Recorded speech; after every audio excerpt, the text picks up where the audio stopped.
The year is 2624. At Lijiang City's second academy, the awakening ceremony is finally popping off. This is a huge deal for every student, but for this guy, it's life or death. 1 year ago, our MC got ISEKAI'd into this world as Chau Nghi. Before he could even process his new life, his mom passed away. Then disaster struck. His sister Chau Vaughn caught a mysterious illness. Medical bills were stacking up and his part-time job pay absolute trash. This awakening is his only shot.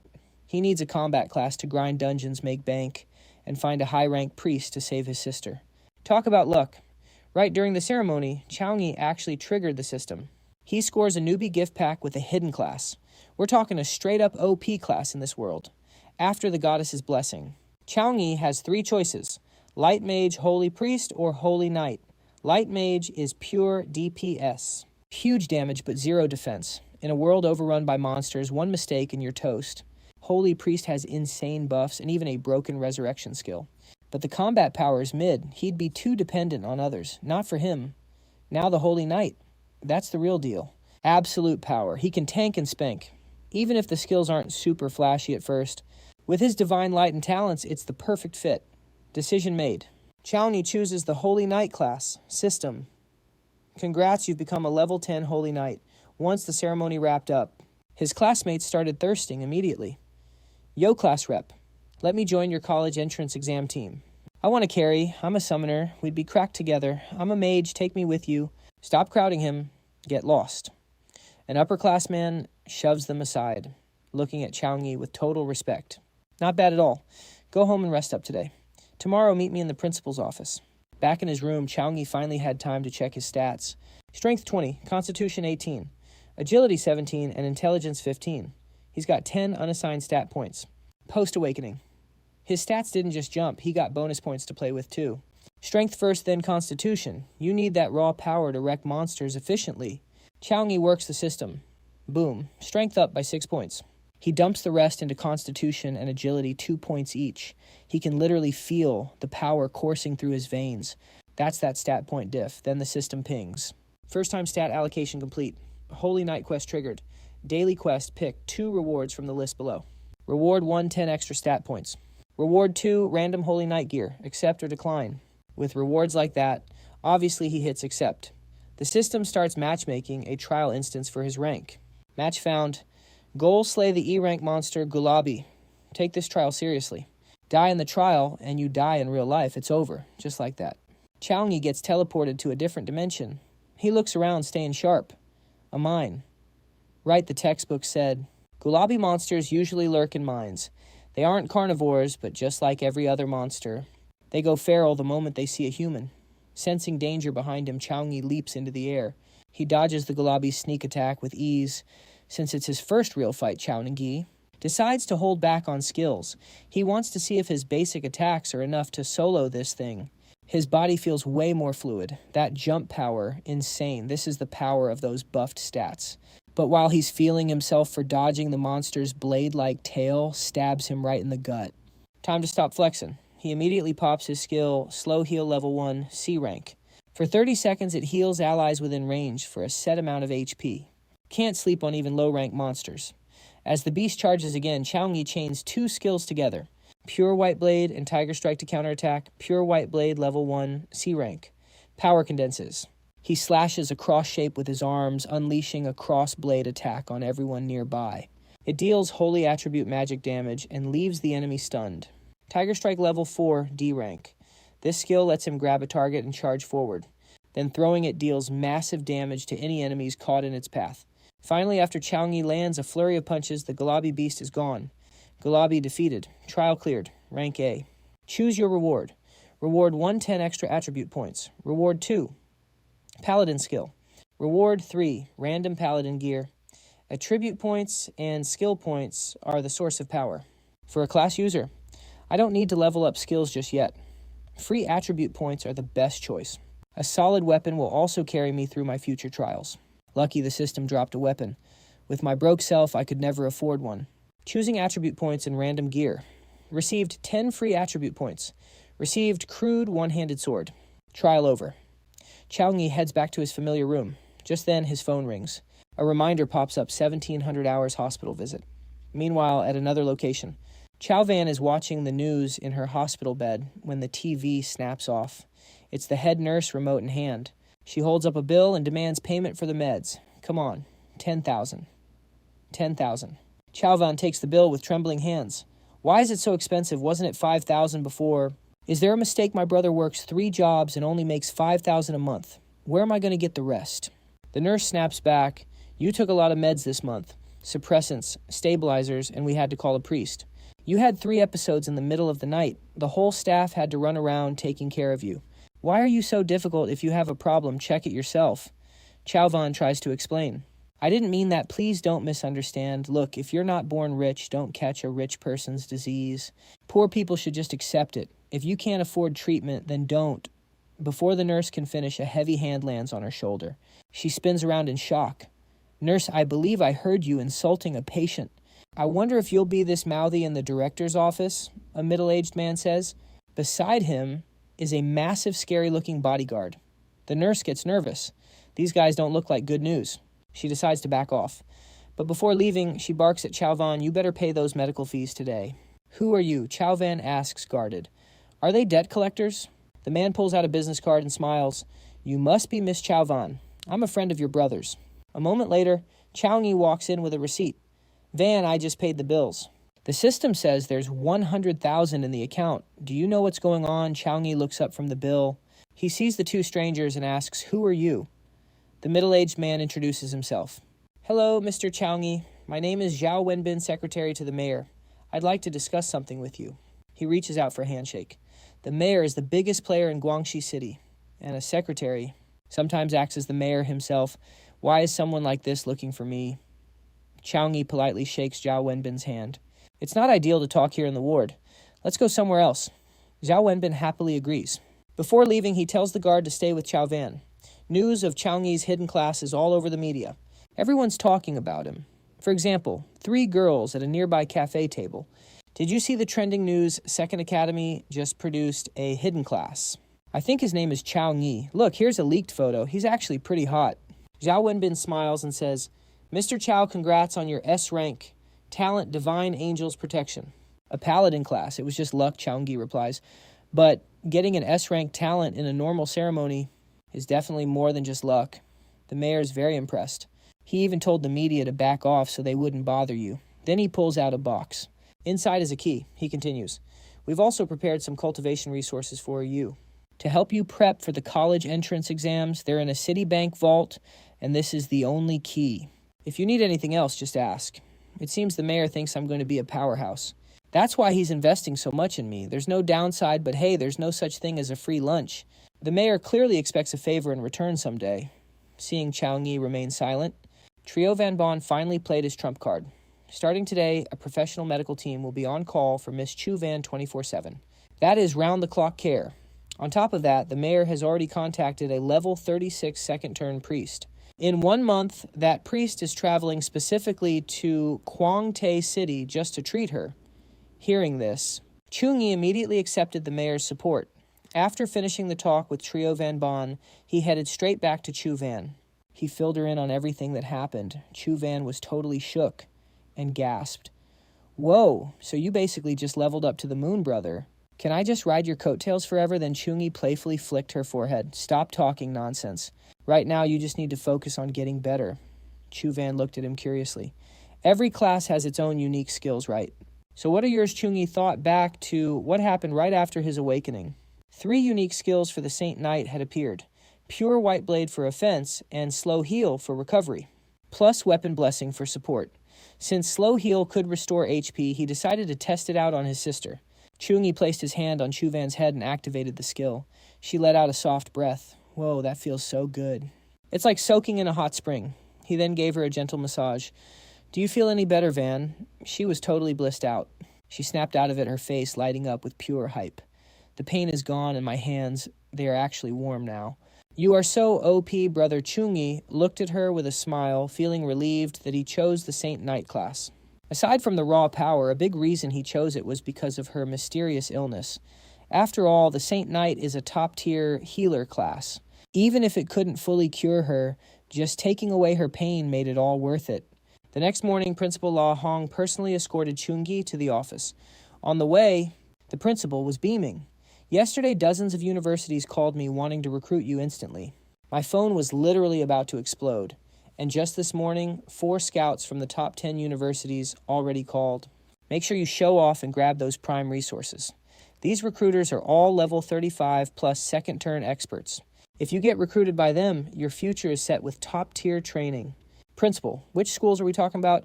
Chau Nghi asked. Vinh Duong University and Xuyen Nam University.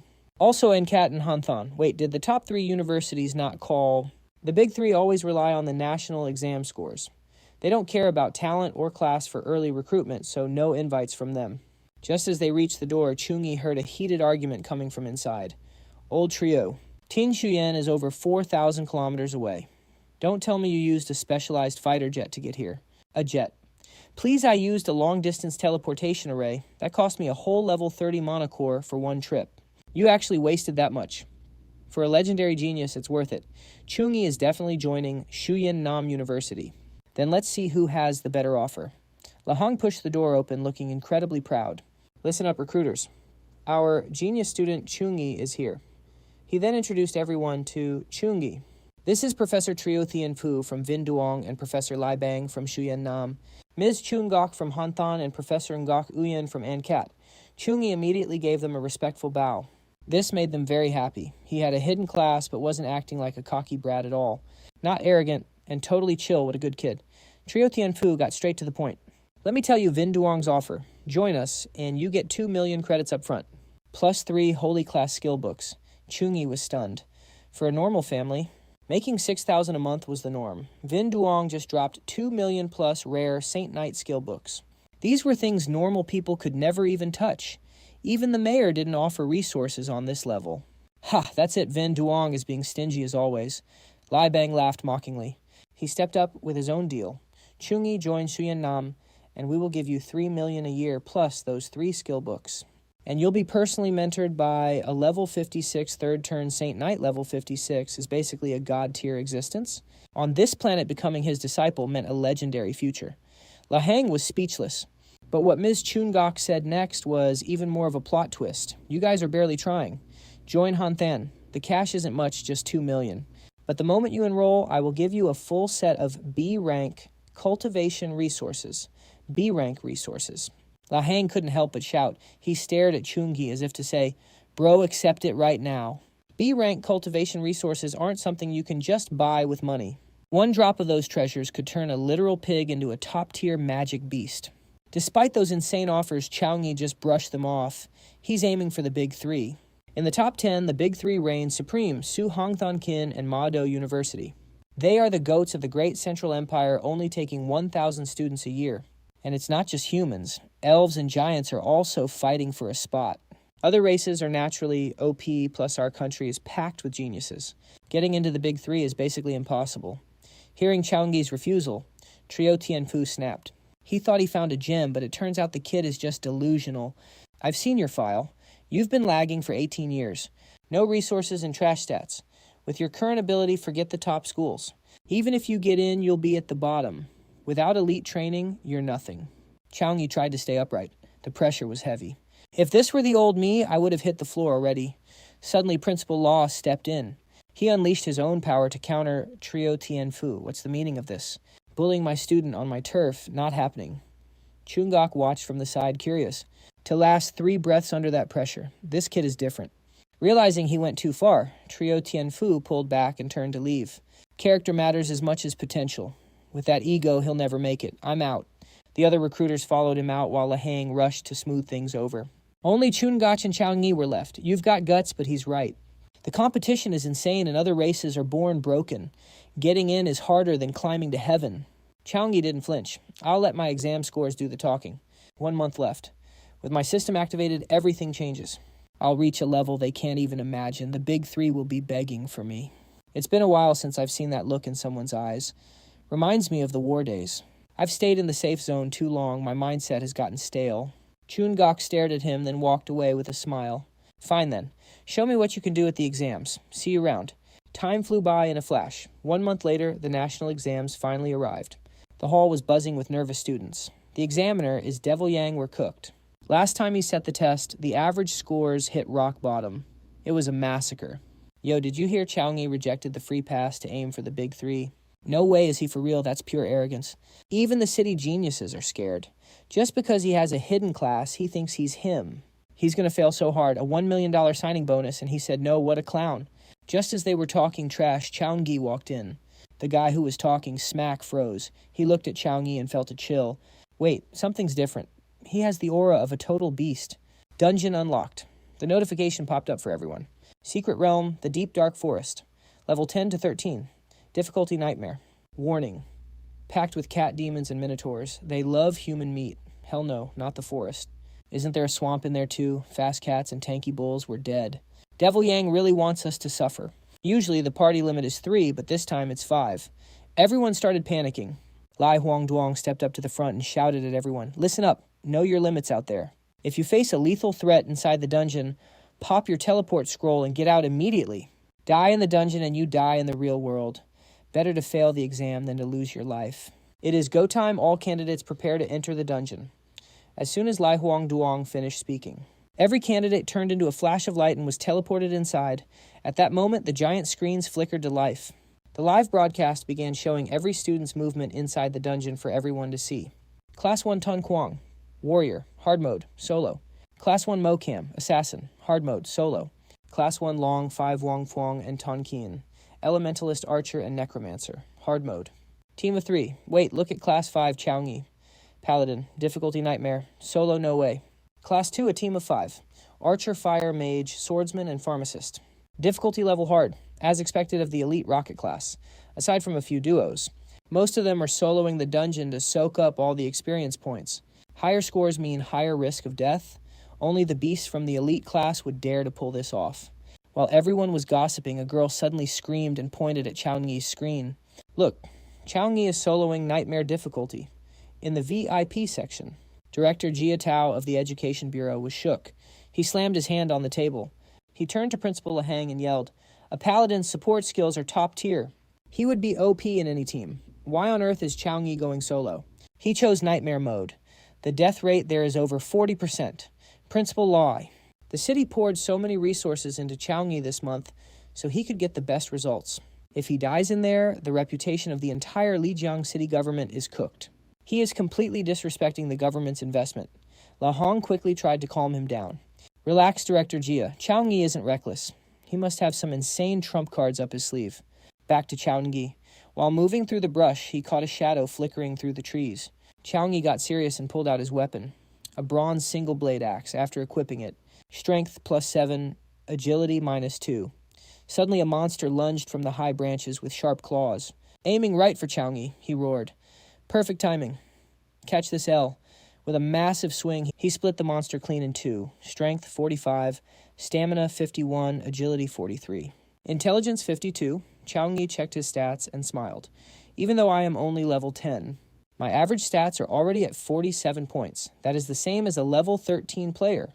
In the entire Suhang province, I am definitely top tier. Then he smirked. Too scared to come out. Fine, then I am coming for you. He charged straight at the hiding monsters. His weapon began to glow with a brilliant golden light. Skill weapon. Blessing level 4, rank C. It condenses holy light to buff allies' strength, physical attack, and crit rate. Within his range, Chau Nghi was like a tiger in a flock of sheep. One swing, one kill. No exceptions. Thanks to his S-rank talent, Divine Angel's Protection, the effect was cracked. The axe's strength was boosted by 21 points. If other students saw this buff, they would be malting with envy after all the exam limits weapons to 3-star bronze rank. But with this buff, my axe is basically a 5-star bronze weapon. Every single point matters in this exam. This is enough to create a massive MC diff. Just then, another group of monsters tried to ambush him from behind. Chau Nghi pulled back his weapon. He spun around and whispered, "Pure white blade." A cross-shaped blast of light shot toward the pack. It shredded them into pieces instantly. My pure white blade is already level 5. With its high light attribute damage, these low-level mobs don't stand a chance. After speaking, Chau Nghi casually grabbed a severed monster claw and hurled it with insane force at a monster lurking in the He stabbed it in the gut and pinned it straight to a tree. Outside the dungeon, the crowd watching the big screen is going wild for Chau Nghi. Everyone is cheering, whoa, that was a close one. Senior Chau's skill timing is literally perfect. The exact second he got attacked, he unleashed that pure white blade.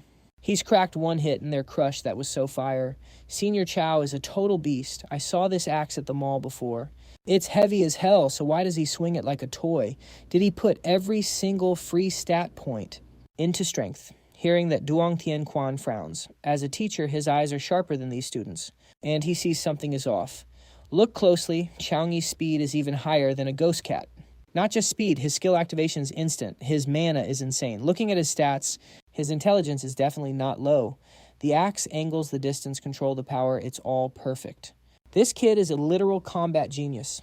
After saying that, Duong Tien Quan glanced at Lai Huang Duong with pure salt, thinking, how did a seed like this end up in Class 5? Somewhere else, Jia Dao speaks up with a serious face. Chau Nghi's battle sense is fire. But he's being reckless. Overdoing it on the first wave of ghost cats is just throwing away energy. Nightmare dungeons don't just have strong mobs, the sheer numbers are insane. Even top-tier mages can fail if they run out of mana. The weight of that battle axe is a massive burden for any player. If you just swing it once or twice, you might not feel it. But swinging it hundreds of times, he won't even have the strength to hold it soon, and then those ghost cats will rip him to pieces.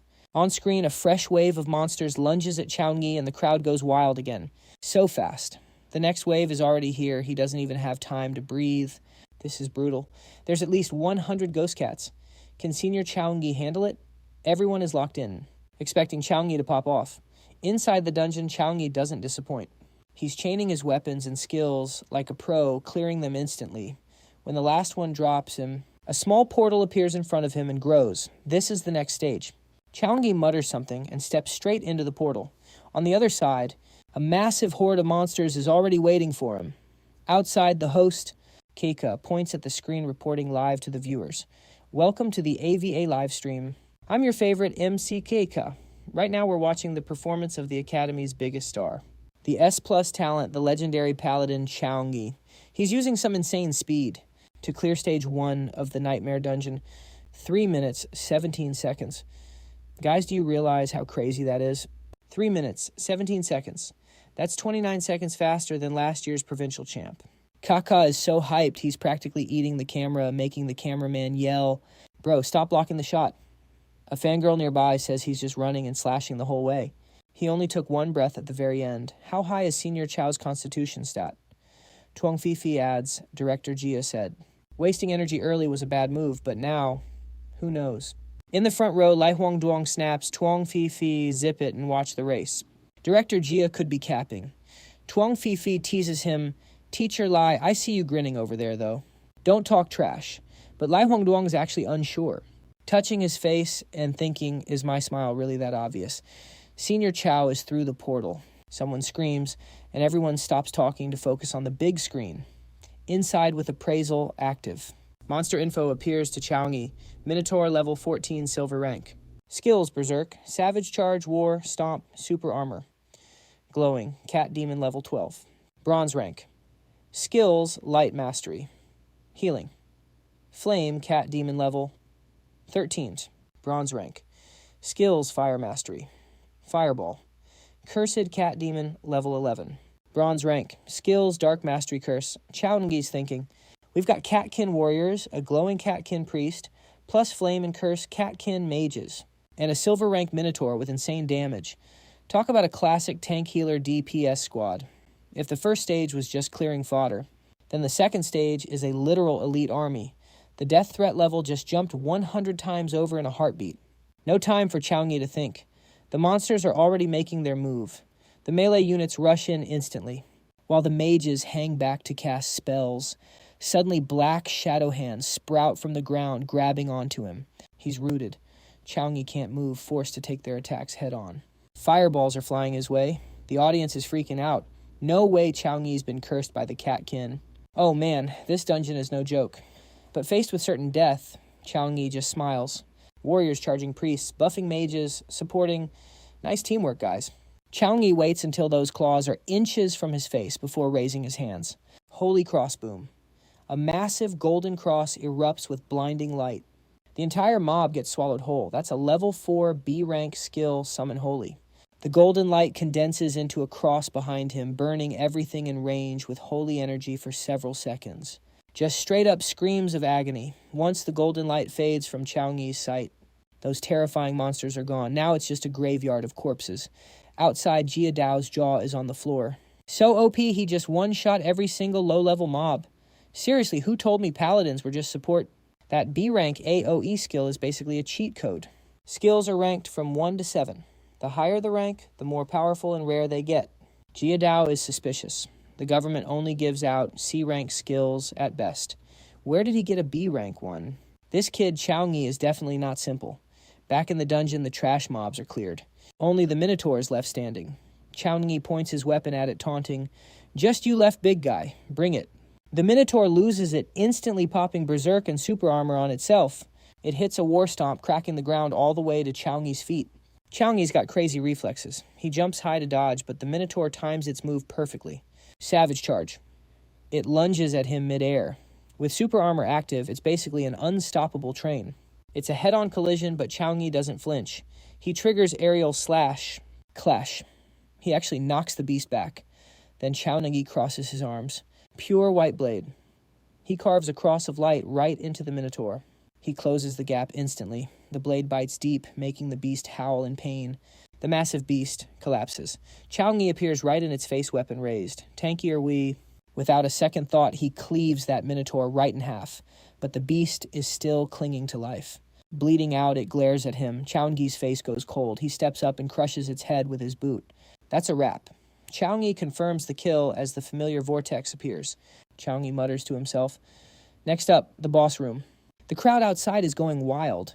People are literally jumping out of their seats. No way. He just decapitated a 4-meter Minotaur with one hit. Absolutely cracked. Don't forget that Beast was in berserk mode. That strength is insane. That combo was fire Chau Nghi as him one girl screams, "Chau Nghi, I love you." The MC checks the clock. 59 seconds. He cleared the second stage. In under a minute, Jia Dao is on his feet clapping. Perfection. Flawless skills, absolute power control. No one would believe he only awakened 1 month ago. Jia Dao turns to Principal Law with a grin. Congrats, Principal. The second academy just birthed a monster. Laheng beams with pride. Every dog has its day. It's finally our turn to have a top-tier genius.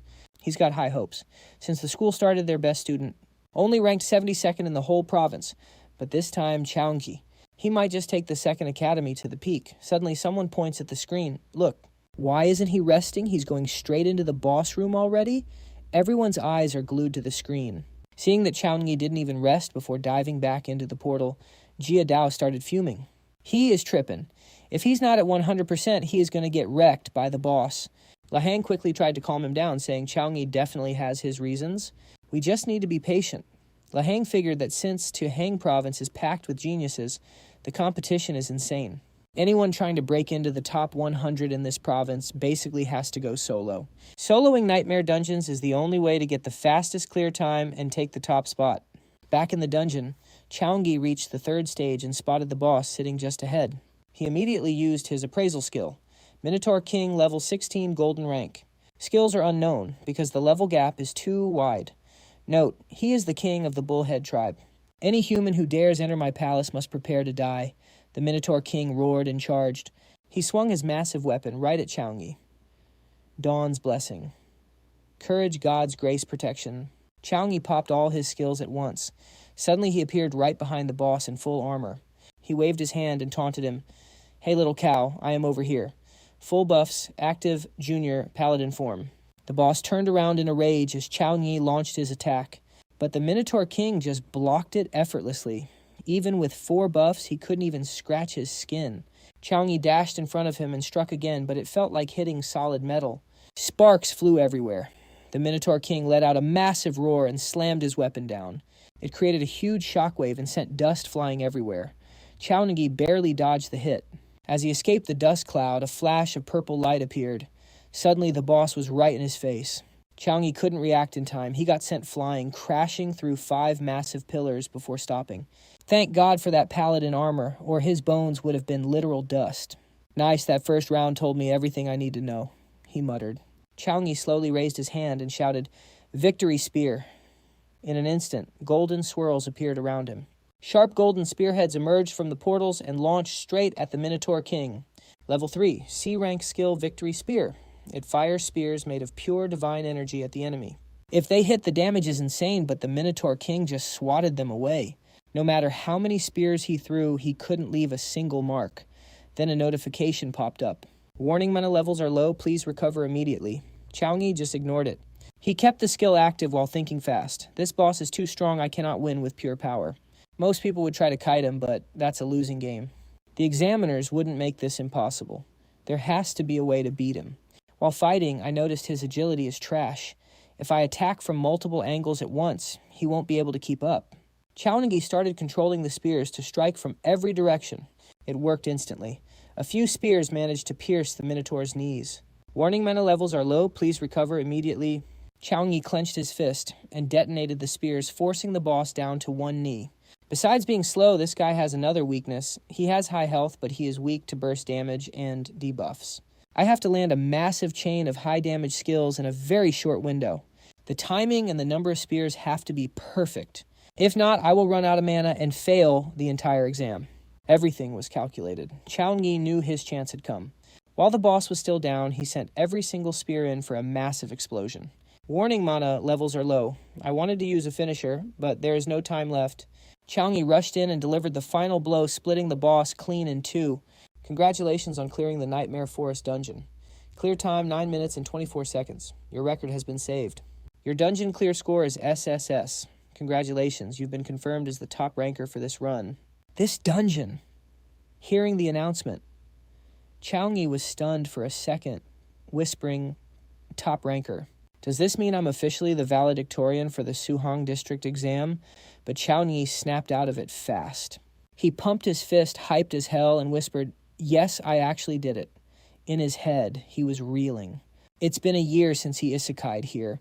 His mom died of illness, his sister got deathly sick, and he was drowning in debt. Xiaoyun's medical bills were suffocating him. He was totally cooked, but even in that hellhole, he never gave up. If he couldn't boost his stats, he'd train his combat skills like a maniac instead. He forged his will through fire. The appearance of the system gave him a second chance to flip the script. Now that fate was in his hands, he had to grab this opportunity and grind harder than anyone else. He was locked in. Time to go back. Chau Nghi took a breath and composed himself. He de-equipped his armor and walked toward the vortex. System notification. Congratulations, you earned 5,121 points.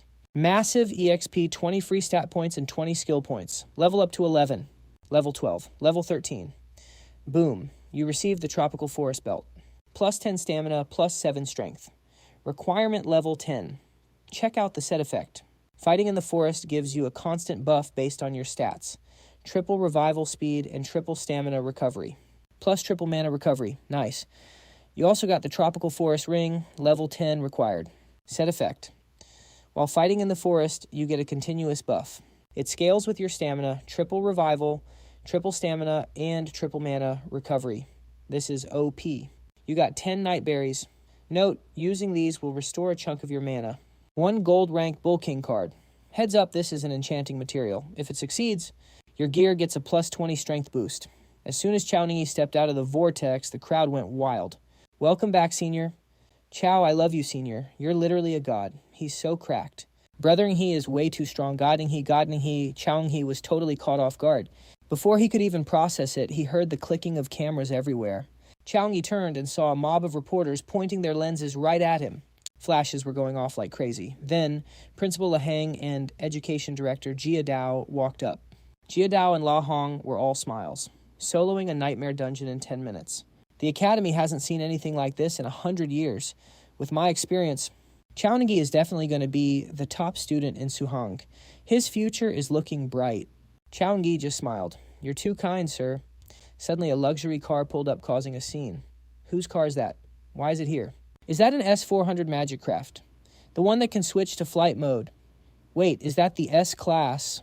That thing costs as much as a house in the capital. Yep, that's the one. The car stopped right near Chau Nghi. Jia Dao opened the door himself and told him results will be out in 3 days. We'll notify you immediately. Thanks, Director. Under Laheng's lead, Chau Nghi headed to the S-400. Laheng added, go home and rest. Wait for the good news. A bit later, Chau Nghi arrived at the hospital to see Xiaoyun. Trio Van Ban kept his promise. Xiao Yun was moved into the most expensive VIP suite in the hospital. A pro-medical team was monitoring her condition 24/7. As he stepped into the elevator, a nurse greeted him with a smile.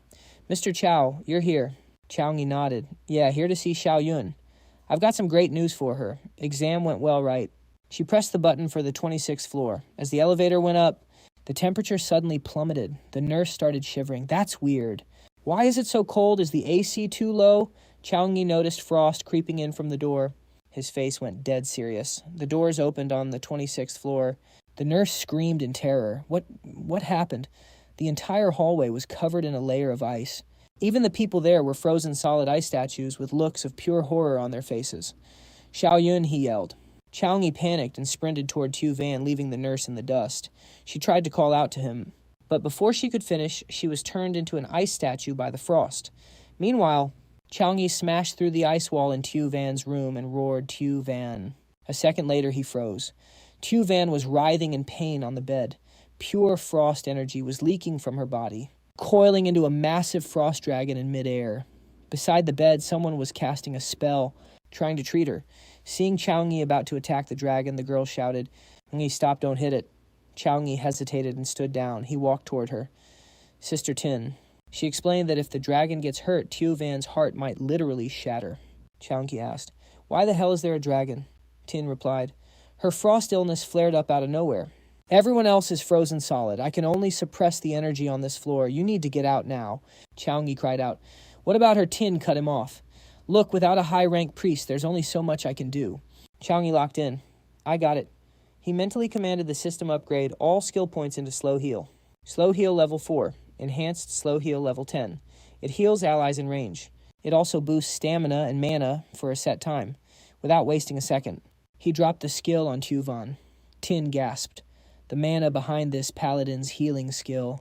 It was insane. It was actually stronger than her own level 23 priest skills. Total MC diff. While channeling, he told Tin, "I'll hold the line. Go find Secretary Zhao immediately. Tell him we need a high-rank priest." Tin shook her head. "Their schedules are packed. He already booked one for next week. Running there now won't change anything." Chau Nghi turned back dead serious. "Tell him. If he gets a high-rank priest here now, I'll owe him one favor. Anything. No strings attached." "I never break my word."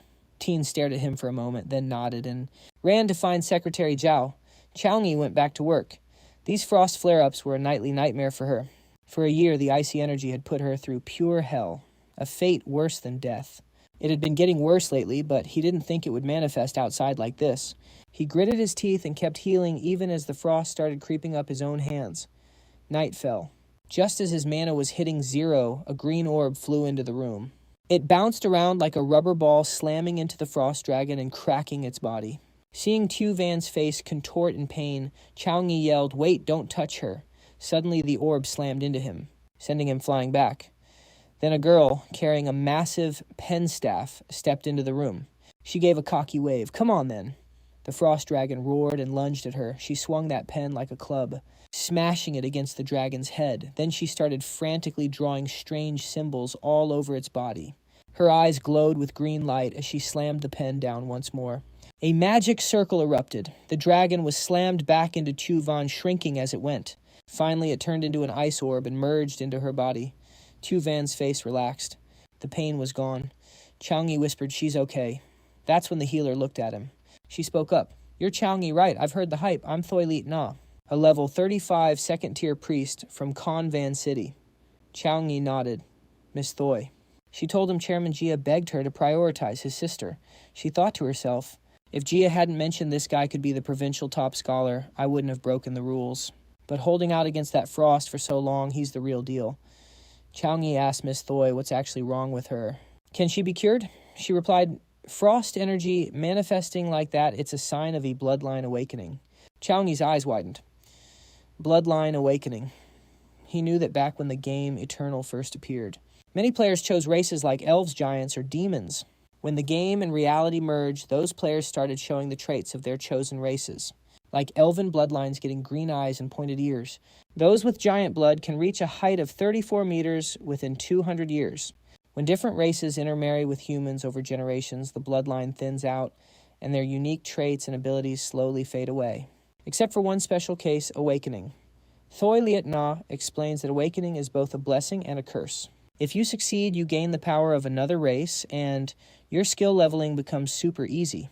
But if you fail, you're either paralyzed or straight up dead. Your sister is suffering from that intense cold because she's too weak to handle the bloodline's power. If I'm right, she has awakened the ice bloodline, which is extremely rare. To survive this, her entire constitution has to be changed. From what I know, only a legendary treasure called the Extreme Ice Lotus can actually rewrite a human's constitution. But this thing is insanely rare. The last time one showed up was at an auction 30 years ago. Some mystery whale bought it for $13 billion. In 3 months, the cold energy in your sister's body will completely explode. It'll be out of control. Your only other option is using a great sealing art to just lock that bloodline away forever. Use this token to contact me once you've decided. But keep in mind the price is her entire future. Your sister will never be able to rank up again. After Thoi Liat Na leaves, Chau Nghi stares at the token, totally lost in thought. 5 days later, Chau Nghi finishes his daily grind. The system pops up 200 out of 200 squats, 200 out of 200 push-ups, 200 sit-ups, and 200 weapon swings. Daily quest cleared. Please choose your reward. Chau Nghi says, give me the stat points. I usually dump all my daily rewards into free attributes. For a paladin, physique and wisdom are massive, but you can't just ignore the other stats either. I usually go with a 2-3-3-2 distribution. A balanced build means fewer openings for the enemy. While he's calculating, another system screen flashes in front of him. Ding exam results are officially out. Achievement quest complete. Congrats. You are officially the #1 ranker in Suhang province. Calculating rewards based on your performance. Congrats. You got an S-rank Divine Beast skill and an S-rank Divine Artifact. The Resurrection Cross Plus, you scored a 1-time S-rank Divine Secret Art God Descent. Congrats, you also got the A-rank Rare Skill Spear of Light and 60 free attribute points in total. Ever since the college entrance exams ended, news about Chau Nghi has been blowing up everywhere. Back when Chau Nghi became a paladin, I knew he was going to be big. I just knew it. That's why I told the city council to focus on training him. It's all thanks to my legendary eye for talent. A group of students watching the teacher's interview are losing their minds. The provincial top scorer is actually a paladin. Isn't that just a heavy support class, bro? I'm not dumb, don't lie to me. Paladins are trash at clearing dungeons. Level 10 clearing a nightmare dungeon. No way. Is he cheating or what? One girl hears this and snaps. She pulls out her phone to back him up. I literally recorded the whole thing. Here's the receipts. The students who doubted him are now speechless. That power is insane. Is that seriously the damage from a Holy Cross him? It looks even more cracked than a high-tier Fire Mage's Spell, Weapon Blessing, Divine Gift, Courage Blessing. Yo, can someone count how many buffs this top scorer actually has? Meanwhile, at another location, a red-haired guy in a luxury apartment is glued to the screen watching Chau Nghi's exam performance. A clear time of 9 minutes and 24 seconds. That's 20 seconds faster than me. This Chau Nghi is actually interesting. But then the red-haired guy points at a spot nearby and just blasts it to pieces. He gives a dark smile. Anyone who tries to steal my glory is already dead. The next morning, Chau Nghi is on his way to see his sister when his phone pings with a bank notification. He just got a massive deposit from the government and the Lijiang Education Bureau. He hits up Secretary Trio immediately. The answer he gets, Mr. Chow, because of your god-tier performance, the government is gifting you $5 million in cash and a luxury villa. Do you have a specific neighborhood in mind, or should we just pick the best one for you? Looks like the news about me being the top scorer finally reached them. Chau Nghi thinks you can just choose for me. I heard recruiters from the top 3 universities are on their way. Should I send a car to pick you up?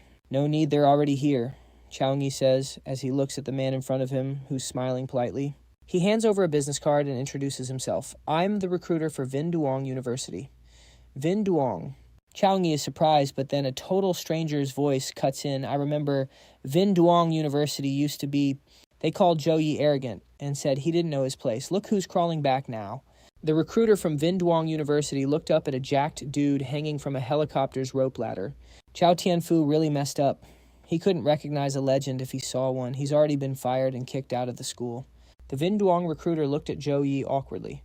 Zhou Yi, if you're willing to join our school, Vinh Duong University is ready to drop $4 million, no matter what conditions they offer. Madu University will double it. Zhou Yi is ours for sure. The rest of you should just pack up and leave early.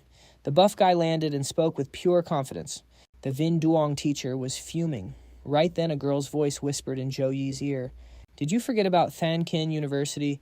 Suddenly, a girl with purple hair and angel wings grabbed Zhou Yi. She soared into the sky before the buff teacher could even react.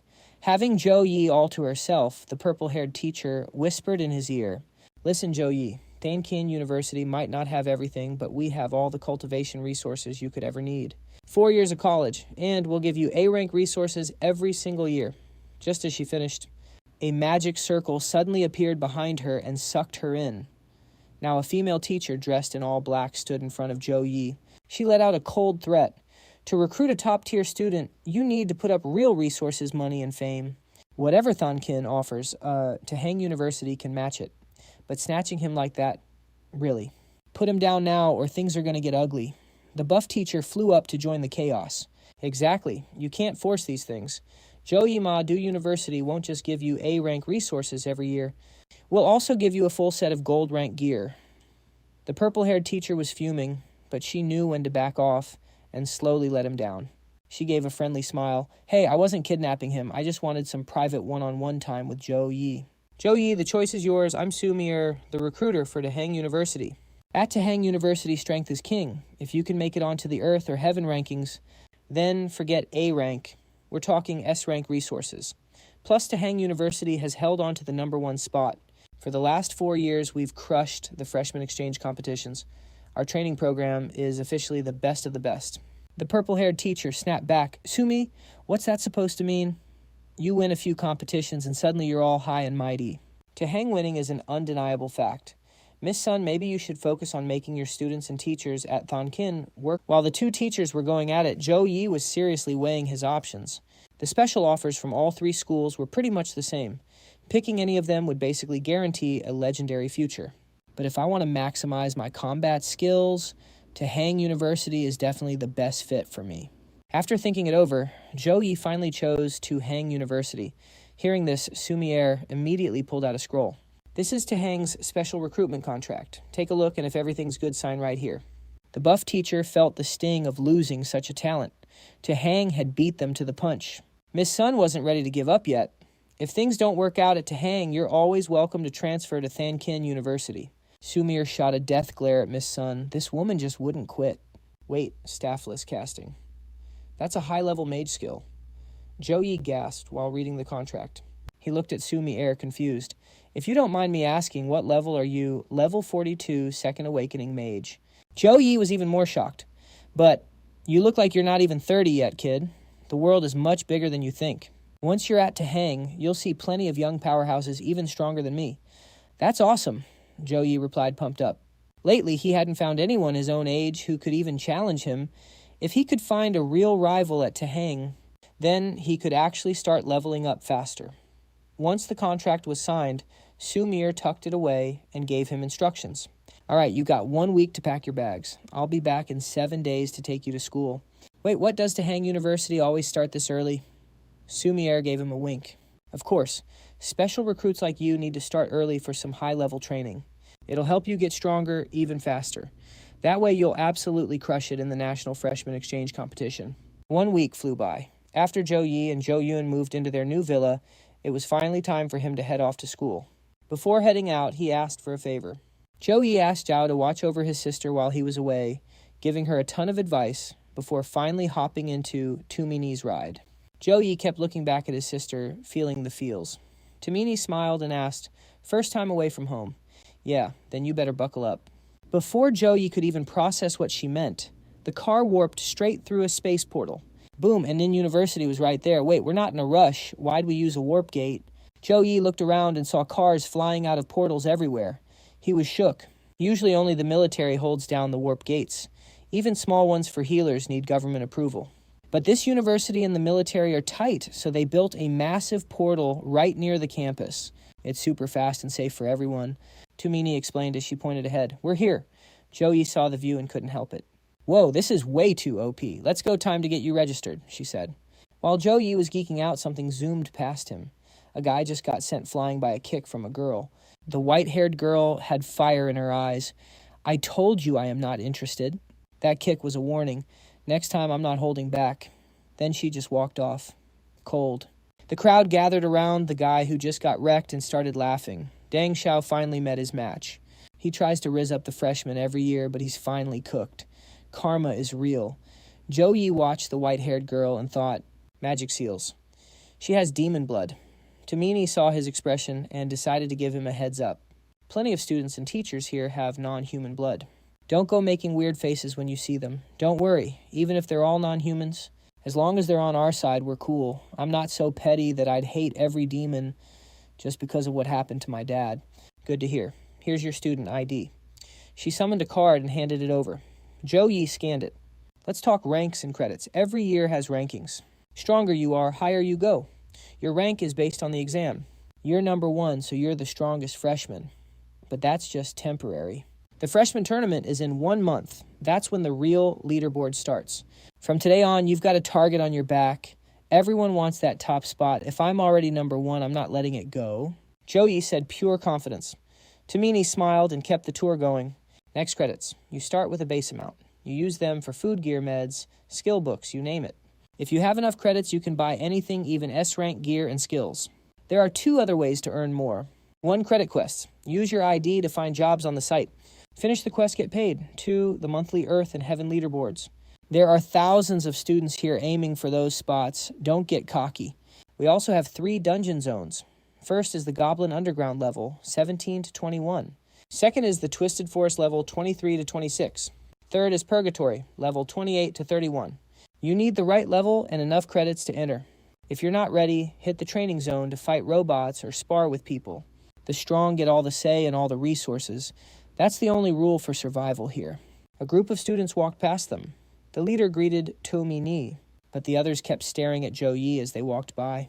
Who's that guy with the teacher? We're all in groups of 10 with seniors. Is he a legacy hire or something? Vuong Loi, a guy in the group, spoke up. You guys are clueless. The top scorer of the entrance exam always gets a personal teacher. It helps them settle in fast and keeps them loyal to the school. That guy, he's the number 1 freshman of this year. So what's the deal with this Bai Xiaosheng guy? Give me the full rundown. The freshmen, including that white-haired girl, are all hyped to hear what he has to say. Zhou Yi, top student of Suhong Province. A level 13 Holy Knight. Just like everyone else when they first heard his class, they were completely shook. For real, there's no mistake. A Holy Knight is just a support class, right? Wait, didn't you say second place was Shen Lingfeng? That level 14 Berserker. How is a support player like this guy ranking higher than a Berserker? Yo, what are you guys saying? Don't you trust me? My intel is legit trust. Suddenly a girl nearby couldn't stop fangirling over his looks. He's so handsome, he could literally be an idol. Even the white-haired girl was sizing him up after hearing his insane stats. She couldn't help but look. But right then, Liu Jing caught his crush staring at Zhou Yi. Seeing the white-haired girl so focused on the MC, he got super jealous and started talking trash out loud. This number 1 spot is totally fake. No real skill at all. Of course, Zhou Yi heard every word. He turned his head immediately toward the voice. Liu Jing stepped out from the crowd and threw down a challenge. Liu Jing, level 13. Punishment Knight, rank 38. I don't think you're fit for the top spot. I'm challenging you right now. Hey, take your beef elsewhere. Don't waste everyone's time. The guide tapped his shoulder to warn him. He was thinking, what an idiot. I'm just here for my credits. Why is this guy making a scene? Liu Jing brushed him off. Sorry, man, I'll keep it quick. This just made the guide even saltier. What a moron. These rankings were decided by the principals and teachers of the 5 big academies. The system doesn't lie. The freshmen started buzzing when they heard the challenge. Oh, this is going to be good. Let's watch the drama. Wait a sec before we move on. Is Liu Jing trying to use the number 1 guy as a stepping stone for clout? Everyone knows Holy Knights aren't that strong, so it's no surprise he wants to snatch the spot. Zhou Yi just crossed his arms, looking totally unbothered. And why should I even bother with you 100 credits? If you beat me, they're yours. If you lose nothing. Zhou Yi looked at his arrogant face, then at the crowd. He thought to himself, if I want some peace and quiet later, I have to accept this. But I'm going to make an example out of him. I'll make sure the price he pays is heavy so they all remember. So Zhou Yi doubled down. Make it 300 credits. Then we have a deal. Liu Jing's face went pale. The students started whispering again. Bro, I'm rank 40, and I only have 400 credits. Rank 38 probably isn't much better. If he loses, he's cooked. First day of school, and already acting out. Is this guy one of those brainless villains? From the comics, Liu Jing was starting to sweat, but then he saw the white-haired girl staring at Zhou Yi again. Pure jealousy blinded him. He finally snapped. Fine 300 credits it is. To the arena, you've got guts, but honestly, we don't even need a ring. If I can't make you kneel in 3 moves, I lose. But of course, the crowd still dragged them to the arena. Sumire herself stepped up as the ref. After a 3-second countdown, Liu Jing charged. He had a plan. Both are hidden classes. But a punishment knight is all about burst damage, while a holy knight is just a support. If he ends this fast before the MC can use skills, it's an easy win. He glanced at the white-haired girl in the crowd. She's finally going to notice me. Locking in, he swung his sword for a blood slash, but he missed. Zhou Yi delivered a clean kick to his gut. 1 shot, down on the floor. Boring. He was actually disappointed. Thought he'd be a challenge, but he's already down. The guide went over to check on Liu Jing, then reported back to Sumire. Ma'am, he's got 5 broken ribs and internal bleeding. He's totally out cold. Understood. Get a priest over here. Sumire grabbed their student cards and tapped into the system. She handed the card back to Zhou Yi. 300 credits have been transferred to your account. The fight was over in a flash. The freshmen were stunned. That blood slash is usually impossible to stop. But he broke it with a single kick. MC Diff is real. He's on a whole different level. Their strength gap must be at least 20 points. Now even the white-haired girl couldn't stay calm. She stepped up and challenged Chau Nghi to a duel. When I saw her at the door, I realized something. She doesn't just have demon bloodline. She is rocking legacy gear too. First time seeing legacy gear in the wild. I really wanted to see how OP it actually is. Chau Nghi used his appraisal skill to check his opponent's stats. Weapon Ancient Dark Moon Sword. 3-star legacy rank. Requirement Human Race and Swordsman class. Effects unknown. After a moment, Chau Nghi replied, fine by me. Another showdown is about to go down. Seeing as his opponent isn't some low-rank trash, Chau Nghi decided to whip out the Mystic Light War Pillar to deal with the white-haired girl.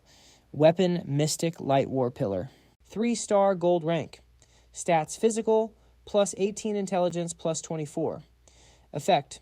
Boosts all skills. Rank B or lower from the light element by 1 level. Source. This time system, gotcha. Even the sophomores and juniors are swarming in to watch. Freshmen beefing right after orientation. Just some trash tier fighting, honestly. Lai Dongthang, a department head from the Aurora Guild and a level 29 archer. Happened to walk by and saw too many, so he came over to say hi and stayed to watch the fight. 3-2-1 start. The second the signal went off, they both lunged at each other, while the white-haired girl used her extreme shadow slash. Charging in with lightning speed, Chau Nghi countered with burst pursuit, hoisting his massive pillar, slamming it down for massive AoE damage. The impact sent her flying the moment their skills collided, creating a massive explosion. Both of them were knocked back by the force of the blast. He's crazy strong, a total monster, thinking that the white-haired girl amped up her demonic energy / infusing dark attributes into her sword. She unleashed a powerful dark strike directly at Chau Nghi to shut him down. Chau Nghi didn't even flinch. He actually shouted in excitement. Sick, finally someone who can actually trade blows with me. Keep it coming. He launched an upward strike to knock the enemy up, then followed through with enhanced rapid thrust. He landed a second hit while dashing forward. Triple wave slash. He swung a heavy blow right at me, his opponent releasing a shockwave. The wave hits multiple times, sending the enemy flying. Mountain Smasher. He did a short hop forward and slammed his weapon into the ground. It has multiple hitboxes, and the final strike can knock an enemy down. Both sides kept cycling through their skills perfectly, neither one able to get the upper hand. The crowd was losing its jaws, dropping as they watched 2 figures moving like flashes of lightning across the stage. Are these really just students fighting? Li Dongthang watched for a while before speaking up. Unless that soul swordsman has a trump card, she is cooked. The guide was skeptical. Really, they look pretty evenly matched to me. Lai Dongthang analyzed Enhanced Block. It absorbs all incoming damage. Earlier, she only needed to block one of the paladin's 3 hits. Now, if he swings twice, she's forced to use her sword to parry everything. In a fight like this, people with heavy weapons usually hold back their swings to save stamina. Chau Nghi is just waiting for an opening to suppress her, and he is not even trying to conserve energy. Either he is an idiot, or he is just that confident in his own power. From the start, that war pillar has been shutting down the soul swordsman's movements, forcing her to tank every hit. Every single one of Chau Nghi's hits was heavy. Someone in the crowd shouted, "Brew, she's a total baddie," and he's still going that hard. This paladin is savage. Warm-up is over. With that, Chau Nghi activated Divine Grace and Courage Grace. He followed up with Dawn Blessing and Guardian Blessing. Instantly, a massive pillar of light engulfed him. This pressure is insane. Is this his true form? While the white-haired girl was hesitating, Chau Nghi prepared his Spear of Victory, and then pointed a single finger at her. Seeing an opening during his skill cast, she used Ghost Shadow Slash, closing the gap instantly to take him down, but Chau Nghi just smirked and said, "Knew you would do that." He swung his mace down on her. The white-haired girl could only close her eyes, helpless and waiting to get wrecked. But after a few seconds, nothing happened. Want to keep going? She slowly opened her eyes to see Chau Nghi had canceled his skill and was just standing there leaning on his mace. "I'm done. That pressure was pure overkill. The result won't change. You weren't even going all out," Chau Nghi called her out. He knew she hadn't used her strongest swordsman skills or that dark energy hidden inside her. She gave a bright smile and replied, "Caught me, huh? I just wanted to test my limits. I'm saving my trump card for later. Besides, you weren't even going all out, were you? I saw your exam footage. Add me? Let's run it back later." After swapping WeChat, Tamini led Chau Nghi around the campus. She couldn't help but feel a bit hyped for what was coming next. First day, and he already bagged 600 points while making all the elite recruits nervous. This freshman year is about to be absolute peak. The freshman dorms are located at Little Mountain Peak. Regular students live at the base or middle of the mountain, but the special recruits, they're straight at the top. Even better, the special recruit dorms are literal private villas. Talk about VIP treatment. The luxury and perks vary based on your rank. This is where you'll be living from now on. Tumini nodded toward the massive mansion in front of them and swiped her card to enter. Tumini suddenly remembered something and told Chau Nghi, "Oh right, I heard you're looking for the Polar Frost Lotus. A squad once spotted it at the Gale Mountain Range, but it was guarded by a high-rank monster, so they had to back off. This intel is 6 years old though, so I can't guarantee it's still legit." Using the tip from Tumini, Chau Nghi spent the next few days grinding for info on the... Turns out it's a massive range that formed after the Eternal game merged with Blue Star. The place is huge and packed with legendary treasures and rare herbs, but the monsters there are so cracked that even third job players don't dare to go deep inside. With Chau Nghi's current level, if he hits a high-rank monster, he's basically cooked unless he runs for his life. But luckily, after crushing the college entrance exam, the system rewarded him with a survival cheat code. Even if he dies, he can come back. Nothing to hold him back now, no hesitation. Time to buy some skills and gear before heading out. Chau Nghi hopped on his computer to hunt for the perfect build. Then a notification popped up. System detected, he's the #1 ranked special recruit. All Holy Knight skills below a rank are free. Since he's got high physical immunity, he decided to grab some long-range damage. Free stuff is absolutely fire. Chau Nghi started clicking buy on every OP skill available for 0 cost. Sadly, there was one thing he still had to spend his exam reward points on. A full jungle kit. With everything ready, Chau Nghi headed straight to the Gale Mountain Range to find that lotus. It's all to save his sister. While searching, he suddenly witnessed a massive explosion that shook the ground. It was close by, so he rushed over immediately to see what was going down. Meanwhile, Kwangso Nian had added Chau Nghi on WeChat and tried to start a conversation to get to know him. But since Chau Nghi mentioned heading to the mountains, he completely ghosted her. Feeling bored, she called her bestie to vent. "I met this really unique guy," she said. "I challenged him yesterday and used some of my succubus charm, but he didn't even flinch. Not even a single simp look." Her friend was stunned. Damn, his willpower must be insane. "Yeah, tell me about it." So Nian gave a short reply, then decided to follow her crush and head to the Gale Mountain Range too. Deep in the mountain range, a fierce battle was breaking out against a horde of demons. On the other side was a 4-person squad. Mechanic, Chu Niu, Summoner. On Tien Thuan, Gunmaster, Chu Dan, and Swordswoman, Tu Than Lien. Chu Niu led the charge in a tank, tossing out explosive discs. As soon as the demons stepped on them, boom, they blew up. A few survivors kept charging at the tank like lunatics. Tien Thuan used her ice spirit skill to summon Dai Tu, creating a massive ice wall to block their path. But they didn't notice one demon jumping through the dead trees, flanking them from behind at high speed. 9 o'clock. Following the call, Chu Dan opened fire and deleted that monster instantly. She kept spraying her machine gun to clear the area and shouted, "Now's the time." Tu Than Lien instantly unleashed her high-level sword skills, wiping out the rest of the demons. Success. Chu Niu let out a triumphant laugh. Tien Thuan turned to celebrate with him, but her face suddenly went pale. She shoved Chu Niu aside and quickly cast an ice shield over the driver's window. But the fire spell coming from the forest was way too strong. It shattered Thien Thuan's ice shield in a single hit. It's over. The tank just flipped over. Are you guys okay? Than Lien rushed over, sounding totally panicked. On Thien Nguyen screamed a warning, watch your back.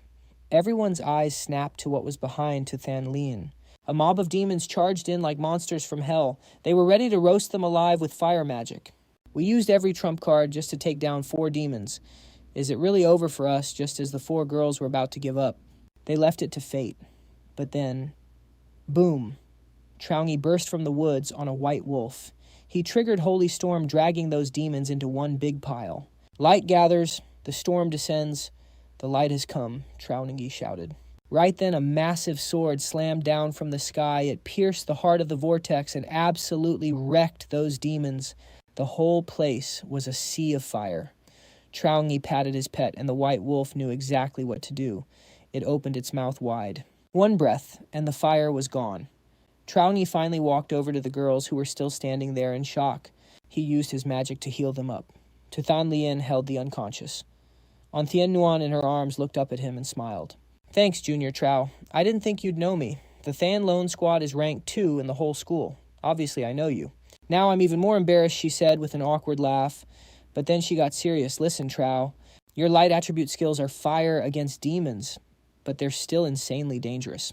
Why don't you head back to the base with us? Chau Nghi thought to himself, I've spent a whole month scouting the outer zones. Still no sign of the extreme cold ice lotus.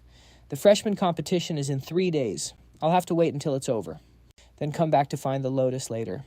All right, Chau Nghi agreed. Than Lien gave Chunyu a look. Chunyu nodded and started her chant.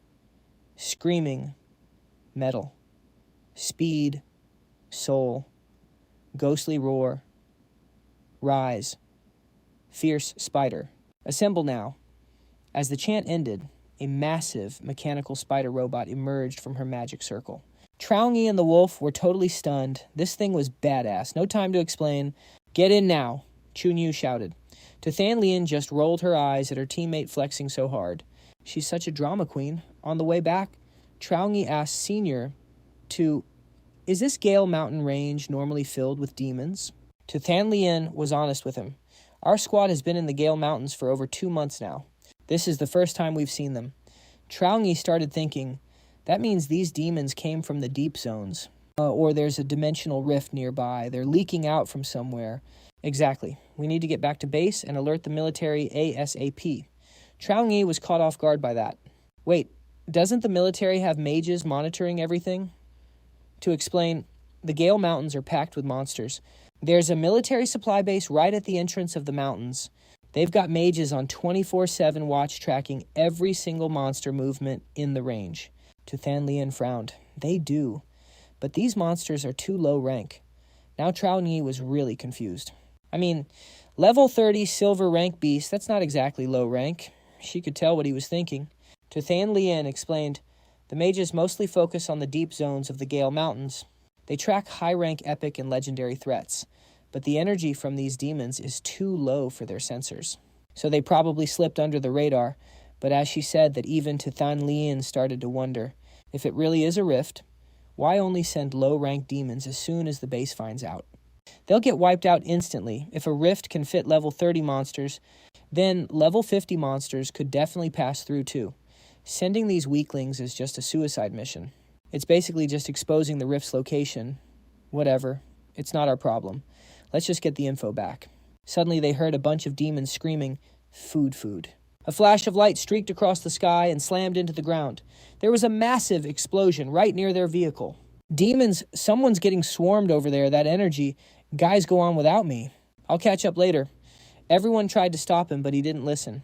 He charged straight toward the blast on his wolf. There was no way he could forget this aura. But why was she here? Chau Nghi wasn't the only one who noticed, though. Another squad nearby realized someone was in trouble, too. One of them spoke up, sounding pretty hesitant. They're level 20 silver rank monsters. That girl isn't going to last long. Should we help? Total silence. After a moment, someone finally spoke. Better not. We're already trapped ourselves. She can't even take care of herself right now.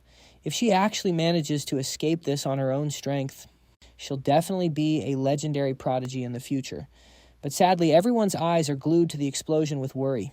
Jiang Churan is covered in wounds, barely hanging on while struggling against a swarm of beasts. Slashing through the monsters, she grits her teeth. Looks like they realize she's at her limit and are playing with her. There's a time limit. They're just surrounding her to wear her out instead of attacking. These demons move in groups of 10. Even if she takes down 8 of them more, demons will just rush in to fill the gap immediately. There's 0 chance of making it back to base if her ghost power runs out before she breaks through this circle. Her eyes turn cold as she prepares to go all out. Just as she's about to pop a skill, a massive bolt of lightning strikes down from the sky. The silver rank beasts surrounding her are instantly deleted. She spins around toward the sound of footsteps. Zhou Yi is riding a white horse. Wait, no. He's on a white wolf, charging in like a total god. He shouts at the stunned Jiang Churan. Jiang Churan, get out of the way. A demon behind her is unhinging its jaw and letting out a roar. The deafening sound is too much for her. She's forced to cover her ears immediately to keep her head from splitting. The demons activate their berserk flame body skill and charge in with a terrifying roar. Jiang Churan screams a warning. Zhou Yi, run. That's the demon race's berserk mode. She's panicking internally. Their power just doubled. Zhou Yi stands 0 chance against them. If I self-destruct, there's a 90% chance I can take them out. I can protect him. But suddenly, Zhou Yi and his white wolf appear right behind her. He grabs her by the waist and pulls her onto the wolf. She shouts his name in shock as a demon lunges at them. The wolf dodges effortlessly. From the wolf's back, Zhou Yi turns and shouts his skill, Light's Punishment. In an instant, a massive storm of lightning strikes down, absolutely wrecking everything in front of him. Zhou Yi smirks. No wonder everyone wants to be a mage. Sniping monsters from a distance feels pretty fire. But that last move was so loud it pulled aggro from every single demon on the field. They quickly surround the duo in a massive circle. 180 demons in total. They're cooked. I could use an AoE skill to clear them, but they're too spread out. Zhou Yi thinks to himself. He places 2 fingers on her forehead. Churan, go lure those demons to the left. Don't get too aggressive. She looks at him with doubt. Zhou Yi? But he doesn't answer and starts dropping a massive chain of buffs on her. Slow Dance, Dawn Blessing, Weapon Blessing, and Divine Grace. He's stacking everything. Wait, these are Paladin army buffs. She quickly opens her status window to check. Level 16, Swordsman, Dual Demon Body State. She looks at her stats and freezes. Speed, Stamina, Intelligence. Everything is up by 25%. Her jaw literally drops in shock. Zhou Yi doesn't have time to worry about her reaction. Before she can even speak, he leaps off the wolf and charges the horde. He slams his hammer down and the whole area explodes. Behind him, Churan hops off the wolf and stares. She's stunned. This is insane. A 25% stat boost feels like my power just doubled. Even a level 20 paladin shouldn't be able to do this. And he's only level 16. No way. Some monsters start closing in on her position. Without even being told. The white wolf lunges and snaps its jaws at a demon. Okay, no time to think. I have to follow his lead. She locks in. Her expression turns serious as she draws her weapon and joins the fight. Meanwhile, Zhou Yi is moving at high speed. Every single hammer strike he lands deletes 1 or 2 monsters instantly. Suddenly, a demon sneaks up behind him and raises its weapon. It swings, but right before it connects, a purple whip lashes out and disarms the monster. Crisis averted. Zhou Yi looks back and sees Churan controlling a purple whip to lash the monsters. Shadow Whip, condensing dark energy into a whip. It deals heavy physical and dark damage. Even with a holy light user nearby, it's actually working to attract the demons. They're all swarming here now. Perfect. Time for my next move. Zhou Yi casually casts Holy Guard on Churan, and the wolf creating a protective barrier around them. He told Kuang Sonyan to wait inside. Guardian Holy Light B plus rank activated. It pulled the team into a sacred aura, making them completely immune to all physical damage. The effect lasts for a set duration. Then Chau Nghi shouted, Sacred Cross summoning a massive holy cross. Right behind him, dealing continuous light element fire damage to every enemy. Every single second within its range. Level 7. Range 200 meters. That giant cross Chau Nghi summoned blasted golden light toward the monster horde. A second later, golden flames erupted and engulfed them, burning them alive as they screamed in agony. Kuang Sonyan just watched eyes wide in shock. Once the wave passed, most monsters were wiped out, leaving only the tanky ones. With high defense still standing, darkness will vanish under the light. Gathering light. Storm descent. Divine light. Storm summons a hurricane of holy power at the target location, dealing magic damage to all enemies within the area. As soon as Chau Nghi finished speaking, giant blades of holy light condensed in the air. Then these blades crashed into the ground, forming a massive circle around the monsters. A second later, a violent vortex formed at the center, sucking the monsters in and shredding them to pieces. In the bushes nearby, a group was watching with their jaws on the floor. This is insane. Who is this guy? Is he even human? Boss, should we go say hi? Hearing his teammate, the captain, went silent. Besides me. At level 26, the other 5 are all level 24. Forget 1-on-1, even 6-on-1, we would get absolutely wrecked. This guy is terrifying, and he is so young too, finally. The captain decided to lead his team out to meet Chau Nghi. He thought, I have to make friends with this guy. But before they could move, a machine speeded toward Chau Nghi from a distance. Once the machine stopped, Chujan, along with Chu Niu, On Tien Nguyen, and To Than Lien, appeared on its back. Chujan waved. Junior. Chau, we are here to help. But seeing the carnage around them, the 4 of them just froze, buffering for 5 seconds straight. Chau Nghi glanced at them, then downed a recovery potion. System notification. Congrats. You have reached level 17. You gained 15 attribute points and 15 skill points. Congrats. You have reached level 18. You gained 15 attribute points and 15 skill points. Name Chau Nghi, level 18. EXP 1,324 out of 42,000. Strength 160. Stamina 162. Intelligence 172. Chau Nghi thought 180 demons. 60,000 EXP. Too bad there is a level cap on EXP gains. Otherwise, this battle would have given me way more. Looking at the empty potion bottle, Chau Nghi muttered. My mana pool grew, but these high-tier skills still drain it way too fast. When I get back to school, I will ask my teacher. She probably has a solution. Chujan and the others finally snapped out of it, jumping off the spider bot and walking over. To Thung Lien asked, Chau Nghi, did you do all of this? Chujan added Chau Nghi. You are even more OP than I imagined. Before Chau Nghi could say a word, Kwang Sonyen suddenly collapsed to the ground. The girls rushed over to check on her. Chau Nghi replied, she probably just pushed herself too hard and hit an exhaustion state. The girls went to help Kwang Sonyen. To Than Lien looked at Chau Nghi seriously. While you were clearing the demons, did you run into any that were particularly hard to kill? Chau Nghi rubbed his chin, thinking for a bit before answering, the demons I killed. The highest was a level 23 gold rank. Nothing too crazy. Why? To Tang Lien frowned. The demon army has commanders just like human armies do. If there is no commander here, then the main force must be somewhere else. We cannot stay here. We need to head back to base immediately. Chau Nghi agreed. Got it. Back in the bushes. Seeing Chau Nghi's group leaving, one member asked the boss, Boss, looks like they are leaving. Should we go out now? The captain hesitated. Before he could finish, they suddenly felt an invisible force crushing down on them, paralyzing them with pure fear. Boss, what is happening? The boss looked out, his face pale with terror. The demonic energy, it is too thick. That is a demon. The sky turned blood red as a massive barrier covered the entire area. Right then, a rift tears open in the barrier and a dragon flies through. And get this, there is a humanoid creature sitting right on its back. It is giving off an insane amount of demonic energy. Appraisal skill active. Scanning basic info now. Everyone sees it. A level 30 demon monster, legendary rank. This guy is built different. A level 24 fire dragon gold rank. Skill flame impact.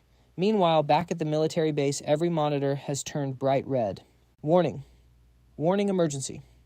Otherworld aura levels are off the charts. Analyzing data now. Analysis complete. It is a Tier 4 Otherworld invasion. Location locked east of the Kung Fong Kin mountain range.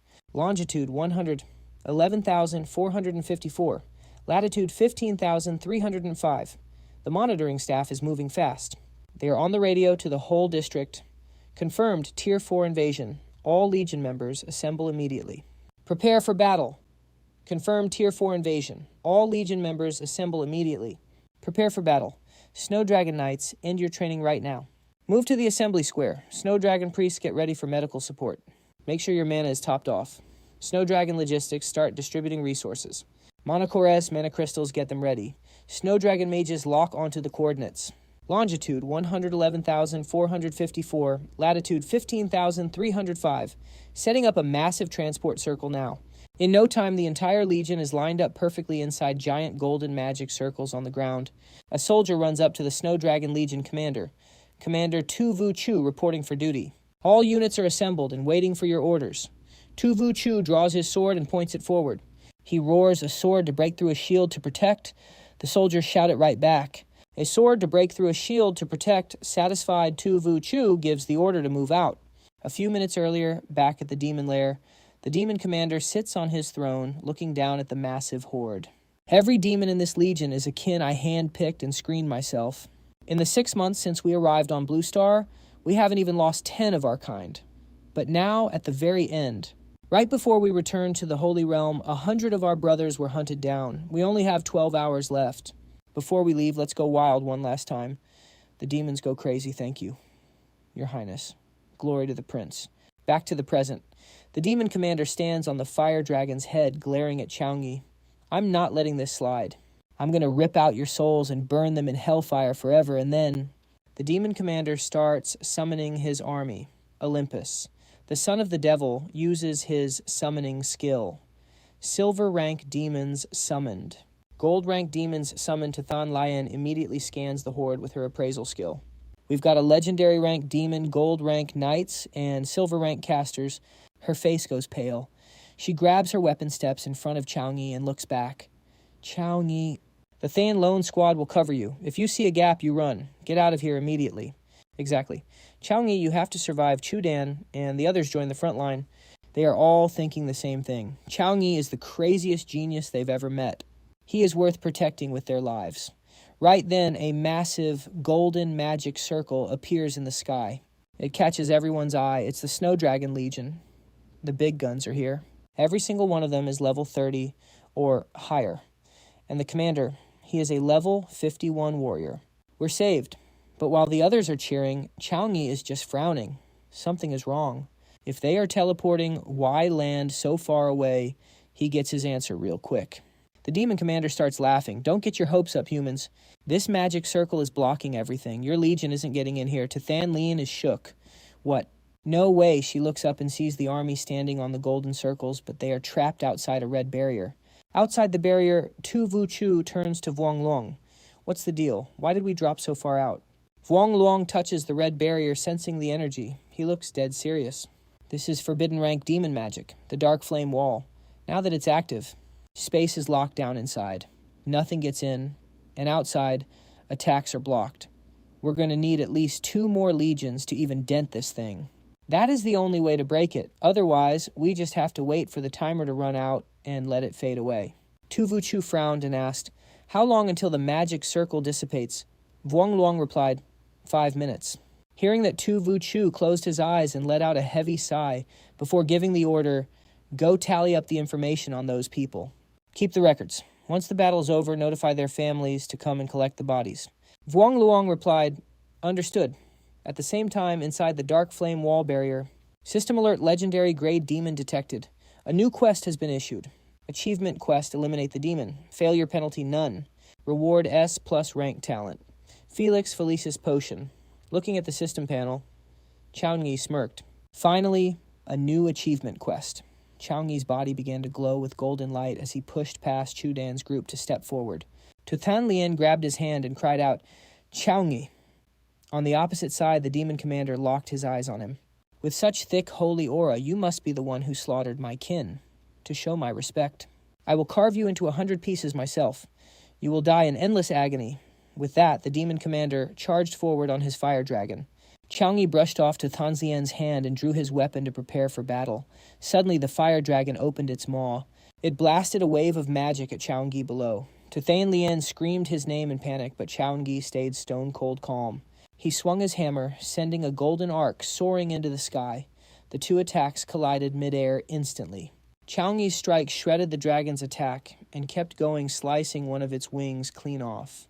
Without its wing, the dragon plummeted straight down, taking the demon commander with it in a free fall. Boom! The dragon's massive body slammed into the ground and went completely still. The demon commander managed a safe landing, but was still shaken, seizing the opening. Chau Nghi flickered behind him and swung his hammer, sensing the danger. The demon swung his weapon back, but only clipped Chau Nghi's shoulder guard, knocking it off. A split second later, the demon commander saw a golden flash about to get up close and personal with his face. He quickly raised his weapon to block and used the force to leap back. He watched as the ground where he just stood was pulverized by Chau Nghi's hammer. The demon commander couldn't believe it. What the hell, this human is only level 18. How can he have the power to face me? Chau Nghi didn't rush his next move. He set his hammer aside. He cracked his knuckles and looked at the demon. Not bad. By the way, you're the first legendary monster I've run into. You filthy human! Snarling, the demon commander lunged forward with a sword thrust. Chau Nghi grabbed his weapon and leaped high to dodge, slamming down a massive golden cross on the demon below. Pure White Blade's stun effect. Successful. Chau Nghi raised his hand and shouted, "Judgment of Light." The stun didn't last long. Before the lightning could strike, the demon commander snapped out of it. He roared Flame Demon Shield. A barrier appeared, tanking the entire lightning strike. Chau Nghi muttered, "Not even Judgment of Light could take him down. Guess standard moves aren't enough for a tanky legendary demon like this. Time to use the skill the system rewarded me after the finals. As for the demon commander, he commanded his legion. My dear warriors, destroy him." The demon horde screeched and charged at Chau Nghi, but he didn't even give them a glance. Holy light erupted around him as his body slowly ascended, radiating waves of golden mana. No one could look away. Chau Nghi raised both hands toward the sky. A massive vortex opened and a giant hand reached out. Why does it feel like some terrifying entity is about to descend? Before the demon could finish, the entire area was dyed in pure gold. The colossal hand slammed down on him, and his minions shattering the earth and sending shockwaves everywhere. Tuthain Layen stammered, "Am I dreaming? Is this really Chau Nghi's skill?" Meanwhile, Kuang, Sonian felt her succubus blood, trembling in fear. Outside the red barrier, Tu Vu Chu remarked, "This power matches a magic crystal cannon." Found out who's trapped inside yet, Vuong Luong replied, "They're all students from Suhong University, and the one who used that skill is this year's top scorer, the paladin Chau Nghi." Tu Vu Chu sighed with regret. The top scorer, huh? Too bad the level gap is just way too massive. If Chau Nghi had a little more time to grow, that one skill alone would have deleted that demon. Turns out Tu Vu Chu wasn't capping. After that last hit from Chau Nghi, the demon commander is somehow still standing. His demonic aura is even more terrifying than before. The boss is absolutely fuming. He roars, "How dare you insult the great Alimas? Fire Demon Legion, charge, fire mages, cast your spells now." From every single direction, the demons swarm toward Chau Nghi. The demon commander turns to his healer and scoffs. He is just a level 18 paladin. The healer nods facts. After all those fights, his mana is definitely bone dry. Without mana, he is toast against our 300-man army. We will literally bury him with numbers. Satisfied, the demon commander glares at Chau Nghi, who is right in the middle of the chaos. Chau Nghi does not even flinch. He is thinking to himself, "Hand of God drained all my mana. My gear's recovery speed is way too slow. Guess I will have to do this myself." A skill window pops up. Holy Spirit Art. A one-time paladin secret technique. No mana needed, and it cannot be silenced. Activating this gives you a fragment of the God of Light's power. Depending on your body's endurance, your main stats get a massive boost. All Holy and Light skills get a temporary +5 level buff. And check this. Health, stamina, and mana recovery speed are boosted 20 times over. It lasts for a while, but once it is over, you are hit with a massive debuff. A second later, a massive pillar of light pierces the red sky and slams right into Chau Nghi. What the hell is this now? The demon commander looks up and sees Chau Nghi glowing in golden light. He is literally being hugged by a 6-winged goddess. Glowing feathers are falling from the sky, and if one touches a demon, they are vaporized. Tu Vu Chu's eyes widen as he mutters, "No way. Is that God Descent art?" Vuong Luong, the vice captain of the Snow Dragon Legion, is totally confused. "Captain, what is God Descent art?" It is the ultimate peak skill for divine classes. It uses the pure energy and faith of a god. I once saw a priest use it. One move, and the entire army was back at peak condition. If it was not for that skill, we would have never held out for reinforcements. Surrounded by 3 demon legions, his power is still like a literal ocean. Honestly, even without us, he could have soloed this whole mob. Down below, the demon commander is losing his mind. He screams, "Impossible." That is a top-tier secret art. How can a level 18 paladin tap into godly energy? His mage advisor panics. My lord, we need the same level of energy to stop this ritual. If he finishes, our entire legion is cooked. It is just one skill the tables have turned. How long to set up the magic circle in the valley? 1 minute, the mage replies. Good. Now is the time to prove your loyalty to me. Understood. The mage turns and roars. All demons listen up. Sacrifice everything for Olemus. He is the first to offer his soul. Great Lord Olemus, the first rosekin, give you my everything. Great Lord Olemus the First, Barda, offer my soul out of respect for your glory. Hundreds of demons start chanting and sacrificing their souls. All that energy is being sucked in by the demon lord. His dark power is skyrocketing. The goddess looks down with pure disgust, ugly, pathetic lowlifes. Paladin, I grant you my divine energy. She lifts Chau Nghi's hand and points it straight at the demon lord. Chau Nghi's eyes start glowing. Suddenly, a massive beam of light blasts from his hand toward the soul-sucking boss. The ground shakes. A massive explosion rips through the valley, leaving nothing but a thick cloud of dust. But when the smoke clears, the demon lord is still standing. He is actually charging up a massive fireball. This is the fire demon's ultimate talent, compressing fire to the limit. The surface temperature is hitting 15 million degrees. If my people did not sacrifice themselves, I could never have pulled this off, he thinks. He screams, Die Paladin, and hurls the fireball at Chau Nghi. Too bad for him. Once the dust settles, Chau Nghi is still standing there, completely untouched, absolute unit. That's when he realized he wasn't on Chau Nghi's level, not even close. So he didn't dare waste a single second. He literally grabbed his pants and bolted toward the magic circle to escape, but Chau Nghi wasn't about to give him that chance. In the name of a god, I sentence you to death. With those words, Chau Nghi waved his hand. A beam of light blasted down from the heavens, instantly erasing the demon lord. Quest completed. Let's go. My glory returning to the holy realm. The demon lord mumbled some nonsense before breathing his last, witnessing that sight. The remaining demons were like a snake without a head, screaming in pure terror. What do we do? The demon lord is dead and the portal back is destroyed. How are we supposed to get back to the holy realm now? It's finally over, Chau Nghi whispered before his body finally gave out. His consciousness faded, and his body began to free fall toward the ground. Chau Nghi. Kwang So Nian and the Blue Phoenix team rushed over in a panic. The vice commander of the Snow Dragon Legion barked orders for a priest to check him immediately. Team 1 and Team 2, search the surrounding mountains for any survivors right now. The rest of the Legion follow me. Ugh, it's so heavy. I can't breathe. It feels like something is crushing my chest. I can't move. Is this sleep paralysis? Am I about to die? Thinking that Chau Nghi suddenly snapped awake. That's when he realized he was lying in a hospital bed. And yeah, there really was a 50-kilogram weight pressing down on him. Kwang So Nian rubbed her sleepy eyes and said, Chau Nghi, you're awake. You've been unconscious for 2 days and 2 nights. Let me go tell everyone. Oh, and thanks for saving me. Out of nowhere. Kwang So Nian pecked Chau Nghi on the cheek. She then turned and ran off, blushing like crazy. This girl, Chau Nghi said with a helpless smile. Right then, the system panel suddenly popped up. Daily quest, 200 push-ups incomplete. 200 squats incomplete. 200 sit-ups incomplete. I slept for 2 days straight and missed 2 days' worth of daily rewards. Let's see if the achievement rewards can make up for it. Demon Extermination Achievement quest completed. The corresponding rewards have been distributed. Congrats, you've received the S+ rank talent skill, Death Resistance. Your body can now literally defy death. You can now recover rapidly from any type of damage.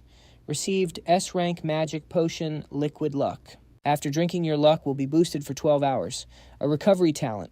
Every class has some version of this, but the effects are totally different.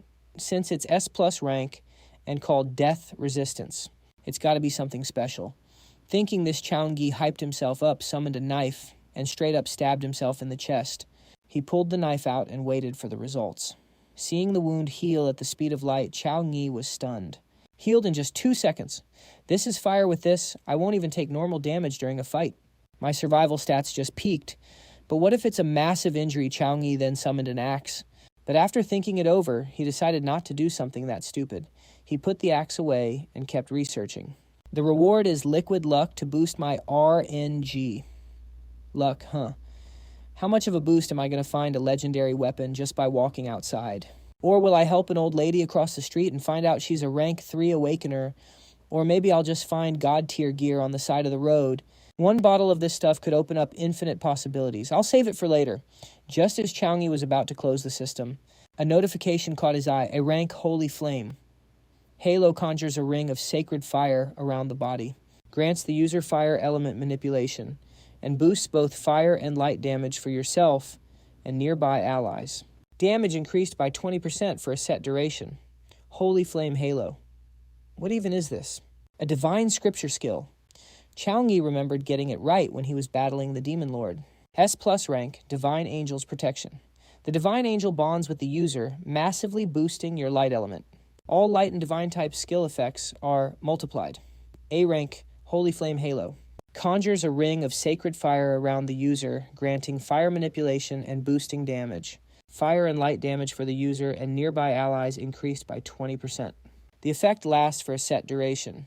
Since Holy Flame Halo is a light type skill, it gets a massive buff from the Angel's protection. Once I activate Holy Flame Halo, my light and fire skill damage will jump by 40%. If I use Holy Flame Halo and then stack it with Light's Punishment, wouldn't I basically become a mage? Dual elements, fire and lightning. While Chau Nghi was lost in thought, a knock on the door snapped him back. A guy he'd never seen before came to visit. After making himself comfortable, he introduced himself. I'm the Vice Commander of the Snow Dragon Legion Mage Vuong Luong. Chau Nghi, my guy, thanks for stepping up and taking out those monsters before they wrecked the portal. Without you, we wouldn't have captured this many demon prisoners. Chau Nghi stayed humble, though don't mention it, sir. I just did some light work. Is there something you need? The commander wanted to thank you personally, but he's swamped, so I'm filling in for him. Even though Chau Nghi's final strike leveled half the valley, those demon traces were still perfectly preserved. The Legion found the demon's secret. Commander 2 is already briefing the higher-ups on the situation. He pulls out a sphere. As soon as it activates, the whole room turns into a virtual vault full of loot. Right there in front of Chau Nghi are the Snow Dragon Legion's resources stacked up for hundreds of years. Don't be shy, just tell me what you want, Vuong Luong said, acting all generous. Chau Nghi was stunned. S-rank resources too. After searching for a bit, Chau Nghi asked, Vice Commander Vuong, do you have an S-rank? Extreme Cold Ice Lotus in stock. Hold on, let me check. Vuong Luong tapped around and pointed at the screen. This one? That's the one, Chau Nghi shouted. Sure thing, Vuong Luong said, acting cool on the outside while crying on the inside. 100 million contribution points. That's 3 years of his salary right there. He's definitely making the commander pay for this. The Lotus is at the main HQ, so you'll have to wait a few days if you're bored. I'll set you up with a crew to go monster hunting in the mountains. Vuong Luong played it cool as he walked toward the door. But where Chau Nghi couldn't see, he was low-key grinning, getting the young recruits to hang with Chau Nghi, slaying monsters together to build a bond. Once Chau Nghi becomes a top-tier powerhouse, the Snow Dragon Legion will get some of that clout too. My plan is absolute perfection, he thought. But Chau Nghi's next words hit him like a bucket of ice water. Sorry, I'm heading back tomorrow for the freshman competition. Just send the Lotus to my dorm. Forgot he's still just a student. Vuong Luong sighed. Fine. It'll be at Suhong University in 2 days. Dorm 101. If you ever run into trouble you can't handle at Storm Mountain, make sure to call the Snow Dragon Legion. After he left, Chau Nghi plopped down on the sofa with a huge grin. Tu Van is saved. I should actually thank that demon. Without it, I'd never have scored this Ice Lotus. Looking at his watch, Chau Nghi muttered, Almost 12 o'clock. Gotta finish my daily quests first. Over at the Thon Lone Squad, Tathan Lean just got out of the shower and was immediately swamped by her teammates. Cappy, we want to invite Chau Nghi to the team. What do you think? Tathan Lean acted like she didn't care. I doubt he'll join. With his strength, he's way more efficient soloing monsters. Chu Dan smirked. You don't know if you don't try. Plus, aren't you the one who wants him to join most? On Tien Nguyen chimed in. I saw you visiting him secretly like 5 times already. Tathan Lean stayed quiet, thinking back. Last time she visited, she actually did ask him to join, but he politely turned her down. She was bummed, but didn't push it. Though before she left, she couldn't help herself. By the way, as a thanks for saving us at Storm Mountain, here's a special reward. She planted a kiss on Chau Nghi's cheek and walked away with a bright smile. Chau Nghi suddenly remembered Kwong Sonian doing the same thing. He felt a bit awkward. A special reward, a special thanks. Girls these days are bold. Meanwhile, Tu Vu Chu was reporting to his superiors. Based on the recent demon invasion, things have changed since 3 years ago. They're appearing in shifts at Storm Mountain. Investigation shows the demons have mastered moving through medium-sized rifts. Are you sure? Do you realize what this report implies? Tu Vu Chu stood his ground. Until now.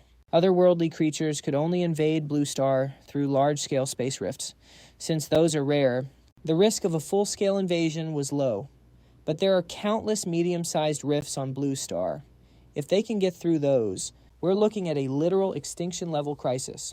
That's why these results were double-checked multiple times. Luckily, we found that only creatures under level 30 can make it through the medium rifts. The man with horns heard this and ordered, in that case, we need a counter strategy immediately. We have to prep for every possible scenario. We need to settle this mess once and for all, Senator Duong. Alert all major legions nationwide. Scan every mid-sized spatial rift in your zones immediately. Councilman Truong head to the International UN Parliament to report these findings. Let's see how the other countries react. Meanwhile, Principal Vuong Ui of Tu Hang University turned to Commander Tu. This intel, it really came from an 18-year-old kid. Exactly. Tu Vu Chu swiped the screen to show Chau Nghi. Meet our rising star Chau Nghi, a powerhouse paladin and the top scorer of the province. Tu Hang's #1 freshman. He used a divine descent skill to wreck the demons and blow up their portal. This move was massive for us. The room went dead silent. A paladin as the provincial top scholar. That's unheard of in Tu Hang. Plus his name is Chau. Could he be from the Frost Chau clan? And the high official looked at Vuong Ui. Principal Vuong, once you're back at school, keep a close eye on this kid. Got it. If he's a true prodigy, let us know. Don't go hiding this fire talent for yourself. Someone joked around. Tu Vu Chu couldn't help but admire him. This room was packed with the nation's peak powerhouses. Getting on their good side, that's a straight ticket to the top. 2 days later, the freshman grand competition kicked off. Drones buzzed across Tu Hang University. Attention students. The freshman grand competition starts at exactly 10 o'clock sharp. All participants head to the stadium for assembly now. As the clock ticked down to 0, the deans of war weaponry, elements, tactics, and logistics all stood up to address the crowd. I'm Ngomon, Dean of the War College. Welcome to Tu Hang University. This year's competition has 2 stages. First up, the Secret Realm Dungeon Challenge. Your rank depends on difficulty and clear time. Stage 2 is the Open Challenge. You get 3 chances to brawl. Win and you take their rank. Simple. While the dean was talking, Tumini was sweating bullets. Where were Chau Nghi and Kwang So-nian? If they missed the start, they're disqualified instantly. I shouldn't have mentioned that ice lotus without being 100% sure. Now he's cooked. But Tumini wasn't the only one noticing the empty seats. The other students started whispering. The hype was fading into confusion. Yosin Chau Nghi Na ghosted. Did he actually forget the biggest day of the year? Probably. Dude hasn't been seen on campus for a whole month. Free win for us, one less monster to worry about. In the crowd, Tam Lin Fong smirked. Chau Nghi, you wasted a month doing who knows what. Now you don't even have the guts to show your face. Void's potential. Honestly, it's just sad. Stage 1. The silver rank Secret Realm is now open. As Ngomon shouted, the massive portal groaned open. Black flames surged out, swallowing the arena. This year's freshmen are the strongest in history. Facts. To push you to the limit, we've added a special Abyss mode on top of Easy, Hard, and Nightmare. The crowd went wild. No way they actually unlocked Abyss difficulty. That's why the portal looks so fire. But wait, Abyss mode is literally 10 times deadlier than Nightmare. This is going to be a movie. Just watch. I'm going to solo that Abyss dungeon and clear it. The students started gearing up, popping potions, and checking their best weapons. Let's go! As they moved out, the system window popped up. Secret Realm Furbolg Nest. Level 12 to 19. Difficulty Easy, Hard, Nightmare, Abyss. Party size 1 to 6. Warning Dark Forest ahead. Home to the most savage Furbolgs. Rumor has it a human body isn't even a snack for a baby Furbolg. Flash, every freshman was instantly warped into the dungeon. Gomon watched the screens. Most kids were picking Nightmare or Abyss. He grinned. Not bad. These kids are built different. Aggressive. I like it. Then he paused. Wait, where are the number 001 and 003 rankers? Tumini stepped up, voice shaking. Reporting Dean. 001 and 003. They went to the Windy Mountains to grind. He still hasn't returned, and Ngomeng is losing his mind. This freshman competition determines their future cultivation path and resources. How could he be late for something this important? He's young and arrogant just because his rank is high. He has no sense of priority. Sir Joey isn't that kind of person. Tumini tries to defend him, but Ngomeng cuts her off.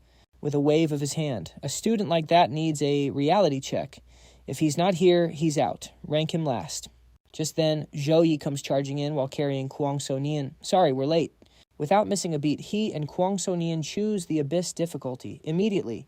They are teleported into the dungeon. You have entered the Fuzzball Nest. Abyss difficulty selected. Warning. Monsters in Abyss difficulty are berserk. Please use your return scroll if needed. I hope this is as hard as they say. As Chau Nghi speaks, he triggers a series of buffs like Dawn's Blessing, Gift of Courage, God's Gift, and Guardian's Gift. He pulls out his weapon, ready for war. Fuzzball Warrior, level 17. Silver tier, skills, speed boost, and raging attack. USA Fuzzball Warrior, level 18. Silver tier. Skills, resilient aura, and war stomp. Chau Nghi scans the roaring beasts as they prepare to charge. I hope you guys can actually push me to my limit. Chau Nghi is hyped as he leaps into the air. One swing of the hammer. Elsewhere, Kwang So-nian is popping off with her B-rank skill, Shadow Shatter. Slash. She swings her weapon relentlessly, firing off sword waves that pierce right through the enemy's defense. Meanwhile, Tam Lin Fong gathers fire energy to unleash a single target extreme fire fist, dealing massive damage. To deal with the mob, another top student uses a C-rank skill, Whirlwind Heart Piercer. He spins jumps and kicks the enemy to the ground, stunning them instantly. But facing 16 fuzzballs at once is still overwhelming for him. The judges watch the students' performance on the screens and start giving their first impressions. Overall, this year's freshmen are doing great. The fuzzball dungeon is the hardest one our school has. In the past, freshmen would get wrecked the moment they entered and get disqualified. But this year, they're actually holding their own. Suddenly, Ngomang orders the tech team to pull up screen 001. I want to see what level 001 has reached after wasting a whole month in the Hurricane Mountains. Chau Nghi appears on the screen. He's surrounded by smoke and fire, and the system announces he has cleared the first stage. 16 fuzzballs eliminated in 5 seconds. The result is so insane that Chu Hua Duong, the dean of the Elemental Academy, shouts in shock. 5 seconds to clear a stage. How did Chau Nghi use a support skill like Holy Flame Halo to get such intense fire effects and wipe those monsters out? Tong Kai, the Weapon Academy. Dean has a wild guess. Unless Chau Nghi's intelligence stat is absolutely massive. Seeing this for the first time, Ngomang doesn't dare to hype it up yet, so he analyzes it cautiously. There are many reasons for high damage. High intelligence. Strong buffs or rare items we can't tell for sure from just one fight. Even a veteran like me can't tell what kind of skill that weird halo is or what it actually does. Chau Nghi didn't waste his month after all. This kid is interesting. Chau Nghi has no idea he's causing a scene among the judges. He's locked in on the fight. Lights, retribution. As soon as he speaks, thousands of lightning bolts rain down, striking the monsters and sending them straight to the afterlife. Another notification pops up. Congratulations on clearing stage 2. 200 fuzzballs eliminated in 1 minute, 23 seconds. Riding that momentum, Chau Nghi uses Spear of Victory and clears stage 3 in 3 minutes, 29 seconds. Abyss Dungeon cleared. Total time 4 minutes, 57 seconds. Rank SSS. You are now the record holder for this dungeon. Rewards. B+ rank skill book. Hammer of Penance, 13,212. Experience points, 25 free attribute points, and 25 skill points. The Hammer of Penance unleashes divine power on the enemy, dealing massive damage. As the first person to clear this, you have unlocked a talent achievement. Choose one of the following 3 focused aura A-. Neural reactions speed up 30%, plus a 30% chance for skills to be uninterrupted. Swiftness, rank A-. In combat movement, speed stacks up to 50%. That is cracked. Steadfast Guard, rank A-. Shield defense up 30%. Even Chau Nghi was shook by this notification. Getting a new talent from a dungeon clear. A player's whole career depends on their talent. I only became a paladin because of my S+ rank talent. This must be a perk for silver rank dungeons or higher. The bronze ones from the exam did not have anything like this. No rewards like this before. A 3-way choice that is actually huge. No need to worry about trash talents. Time to pick. Steadfast Guard is perfect for a tank paladin, but that is not really my vibe. Swiftness is decent, but it is mid compared to focused aura. Reaction time is everything. Stronger enemies mean faster attacks. High reaction speed is god tier. In a messy fight, focused aura keeps you alive, preventing a skill interrupt. That is a total game changer. A dark portal opens. Abyss rank dungeon. Cleared. Activate the secret room key. A disgusting aura is leaking from that portal. Hope this secret room is actually worth it. Chau Nghi did not hesitate. He stepped right in. Chau Nghi's performance left the judges stunned. Everyone was losing their minds. His combat style is brutal. Perfect elemental control, quick thinking, adaptability through the roof. Opening that abyss dungeon was the right call. Chau Nghi is a beast. His attack magic is insane. He has got buffs, and his melee combat is absolute fire. But his paladin build is too broad. Leveling up all those skills is going to cost a fortune. He might end up being just average. Director Wu Mang nodded in agreement. That is a real concern. After the freshman war, I will talk to him myself. Hold up. Director Wu Chau Nghi has not even picked a college yet. Let his future principal worry about that. Exactly. Wait until he chooses. He is a pro at elemental magic. He fits the elemental academy perfectly. Wait, are they trying to poach him already? Looks like everyone is hyped about Chau Nghi. Too bad I am late to the party. Back to Chau Nghi.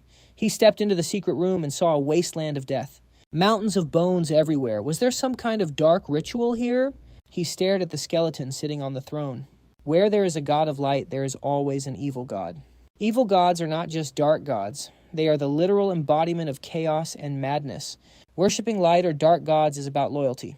But evil gods, they demand pure souls and blood.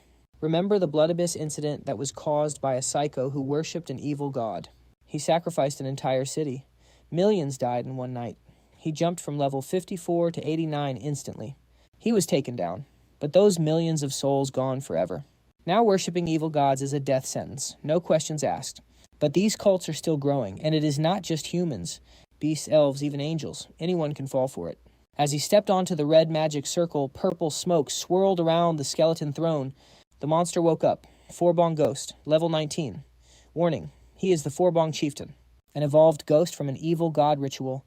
Fresh meat. It has been so long. You smell delicious human weight. An undead boss immune to physical damage. Other fighters would be cooked against this guy. Chau Nghi put his hammer on his shoulder and grinned. You want some? Come get it. Skill activated, Divine Light Storm. Summoning a holy light storm at the target location. Light magic damage dealt to all enemies. Within this range, talk is cheap. Trying to stop me, you're cooked. The boss got sucked into the vortex and shredded instantly. But a second later, he fully regens like nothing happened. Human, I'll admit your holy light is pretty fire, he says. But with the immortality Lord Sia gave me, you're just trash. Meanwhile, Chau Nghi's aura is getting crazy. The boss thinks he's got it figured out. That much holy light, you're going for a finisher. Nah, it's useless. Once you're out of mana, you're dead. I'll just respawn and end you. Oh, really? Chau Nghi just smirks and points his hand. Boom! A massive energy orb flies straight at the boss. The boss is screaming in pain, but he's still yapping. I told you, you can't kill me. Whatever, Chau Nghi just stands there and spams holy orbs like a turret. Boss deleted. One shot. Dungeon cleared in 1 minute and 12 seconds. Clear rewards incoming. 7,113 EXP gained. Level 19 reached. Also got a gold rank. Great Bearhorn. Guess that infinite respawn thing was just cap. Looks like you just have to drain its energy to end it before the dungeon closes. Chau Nghi looks back thinking. He felt a weird, violent energy the moment he stepped in here. It wasn't elemental power, but it felt a lot like his god descent skill. Probably leftover power from an evil god. Every time the boss respawned, that energy dropped a bit. So there's a limit to the respawns. The secret to clearing this, just keep wrecking the boss until the evil god's energy is completely bone dry. While Chau Nghi is already done, the other students are still out there struggling hard. Some got clapped by the boss, but a few actually managed to win. Take Tam Lin Fong, for example. This stage was a nightmare. You had to kill that boss 10 times. Lucky he leveled up twice recently. He managed to clear it in 8 minutes. Not bad. He's feeling himself right now. He quickly exits the Hand of God dungeon. Wait, Chau Nghi has an S-rank skill director, and Go is shocked but low-key hyped. The other teachers see him walk out and start hating. Did he find a glitch or something? A shortcut like that, I'd like to see any other freshman even try it. Fair point. Looks like our paladin is hiding some serious heat. An S-rank skill isn't something a kid from the slums should even know about. The teacher was about to say more, but the principal shut him down with a stern look. He got the hint and went silent, but he's confused. Why is the principal covering for a student? Meanwhile, Tamini is watching Chau Nghi like, ooh, interesting. Wait, his level's weird. How is he already level 19? Everyone's losing it. Level 19 for real. He was only level 13 when the rankings dropped. Even an Abyss dungeon shouldn't give 6 levels that fast. This guy's cracked. I know what's going on, Vuong Hoi speaks up. After checking in, Chau Nghi went to the Kung Fong Mountains to grind mobs. He farmed some serious loot. He was already level 18 when he entered, and he wiped out a whole Flame Demon Legion solo. This freshman competition is literally child's play for him. Honestly, if it wasn't for the resource rewards, he probably wouldn't even be here. Suddenly, Tam Lin Fong spots him. He sees Chau Nghi already waiting outside and freezes. Why is he here so soon? No way he cleared it before me, right? He must have failed and quit early. Yeah, that's it. As a member of the Grade 8 families, I can't lose to some trash from the north. Lin Fong tells himself he's the best, then powers down and tries to look cool. He glares at Chau Nghi and walks past without a word. Chau Nghi is just like, what's his problem? Getting salty, huh? Did he fail the dungeon or something? Right. Then a scream echoes from nearby. Chau Nghi immediately turns his head toward the noise and sees Kwong So Nian free-falling out of the portal. Watch out! Chau Nghi shouts and zips over to catch her. Big bro. Chau Nghi, you cleared the stage way faster than me, didn't you? Kwong So Nian says this while hugging him like it's totally normal. Big bro Chau Nghi looks confused. Kwong So Nian, I am only a few months older than you. Shouldn't you be calling me that anyway? She just shrugs it off. Whatever it is, no big deal. So Chau Nghi just rolls with it. Right then, a bunch of other students start free-falling out of the portal just like her. But they were not lucky enough to get caught by a handsome MC like him. Plus, it looks like they had a rough time in there. As soon as they hit the real world, they start screaming in pain and begging for help.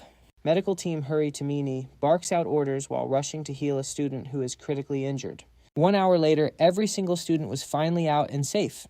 Ngomang shuts the portal and announces, Stage 1 is officially over. Now time to reveal the rankings and clear times. Finally, I have been waiting for this. Tam Lin Fong is grinning like he has already won, but as soon as he sees the leaderboard, his face goes pale. Rank 1, Chau Nghi. Dungeon clear time, 4 minutes and 57 seconds. Substage clear time, 1 minute and 12 seconds. Rank 2, Tam Lin Fong. Dungeon clear time, 13 minutes and 35 seconds. Substage clear time, 7 minutes and 42 seconds. Rank 3 is Kwong. So Nian rank 4 is Tong Halan, and rank 5 is Tan Fong. He actually cleared the Abyss dungeon faster than me, and by 15 whole minutes, he cannot even process the truth.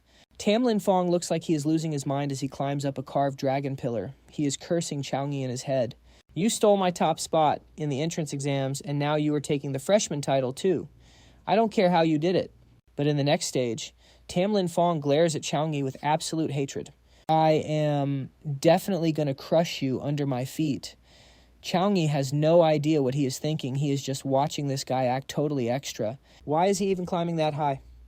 Next, the Stage 2 free challenge round officially starts now. Ngomang claps his hands, and a bunch of floating arenas appear in the air. Everyone gets 3 chances to challenge someone. After each fight, there is a 5-minute rest period. Stage 2 is finally here.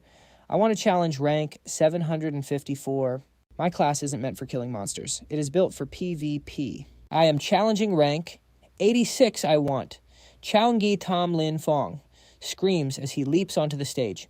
He glares at Chau Nghi. Come on, Chau Nghi. Let's see who is really stronger. Kwong So Nian whispers some info to him. That is Tam Lin Fong. He is rank 2 from the Jiangning clan. He has an incredibly rare flame dragon bloodline. Because of you, his dream of being number 1 in Suhong was ruined. That is why he hates your guts. His power isn't even close to mine, yet he has 0 self-awareness. He is just blinded by salt. Chau Nghi jumps onto the stage. Hope you give it your all. Bring it Chau Nghi Paladin versus Berserker. Let's see who is really the GOAT, Tam Lin. Fong says arrogantly. The ref shouts start. He immediately explodes with power using Red Flame Fist and Blood Frenzy to rush Chau Nghi.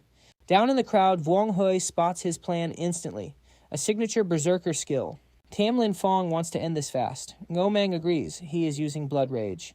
And Red Flame Fist to strike first. He is trying to stop Chau Nghi from buffing up. Chu Hua Duong is impressed. Spoken like a true noble. That is a solid game plan. He has good battle IQ, but he is still 1 step behind Chau Nghi. As soon as he realizes his attack did 0 damage, Tam Lin Fong loses it. Wait, when did you cast Divine Protection? Divine Protection is a B+ rank skill that blocks physical damage. This was the one skill he did not want him to use. He was a second too late. Tam Lin Fong is kicking himself. Smart move. Your attack was fast, but it only takes me 0.1 seconds to activate Divine Protection. Chau Nghi smirks and pulls out the Hammer of Repentance. I actually hoped you could give me a decent fight, so I held back on purpose. Sorry, but you are just not hype enough. Chau Nghi swings the hammer high and slams it right into his face. sending him flying face first into the ground and shattering his flame shield instantly. How does he have this much raw power? While he is distracted, he realizes Chau Nghi is already standing right over him, hammer in hand ready to swing. He can't dodge this. No way. I can't lose right as Chau Nghi's hammer comes crashing down. Tam Lin Fong gets sent flying off the stage. Again. But unlike before this time, he activates his flame dragon form. He catches the hammer with one hand and charges. Pure light speed. He's throwing punches like a machine. Flame dragon form looks like that's the hidden power in your bloodline. Chau Nghi dodges those high-speed attacks like a gentle breeze. He's impressed but keeping his cool. First Kwang Son-hee and now this guy. Seems like every top-tier class has a hidden trump card. Having a cracked bloodline is honestly pretty cool, but even with that power active, you're still not on my level. Chau Nghi catches his arm mid-punch and shuts him down. He swings the hammer again. But wait, Tam Lin Fong actually dodges it. Even Chau Nghi is surprised. My Flame Dragon bloodline has no limits in close combat.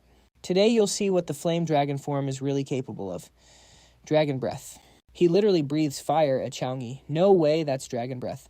The ultimate Flame Dragon skill. Tam Lin Fong is forced to go God mode while Chau Nghi hasn't even used a special bloodline yet. Is he cooked? The crowd is freaking out and Kwang Son-hee looks even more worried. On stage, Chau Nghi activates Holy Halo. He's absorbing the entire Dragon Breath like it's nothing. Tam Lin Fong gets the chills. Chau Nghi's eyes. It's like a king looking down at a peasant. No way, he won't accept it. He keeps spamming Dragon Breath like a madman. Give it up. Your flames can't escape my control. Chau Nghi literally gathers all the fire in his hand, then slams it right back at him with his hammer. Time to end this. Using my own fire against me. Keep dreaming. Watch me take back control. He tries to cancel the skill, but the fire doesn't stop. It hits him dead in the face. He's down. Out cold. Chau Nghi wins. The ref calls it immediately. The medical team rushes in. That berserker was acting so high and mighty just to get wrecked. He got completely diffed the whole time, and honestly, he didn't even get to show his full potential. If Chau Nghi went all out, how terrifying would he be? His rank and battle IQ are just broken. I mean, it's level 50 we're talking about.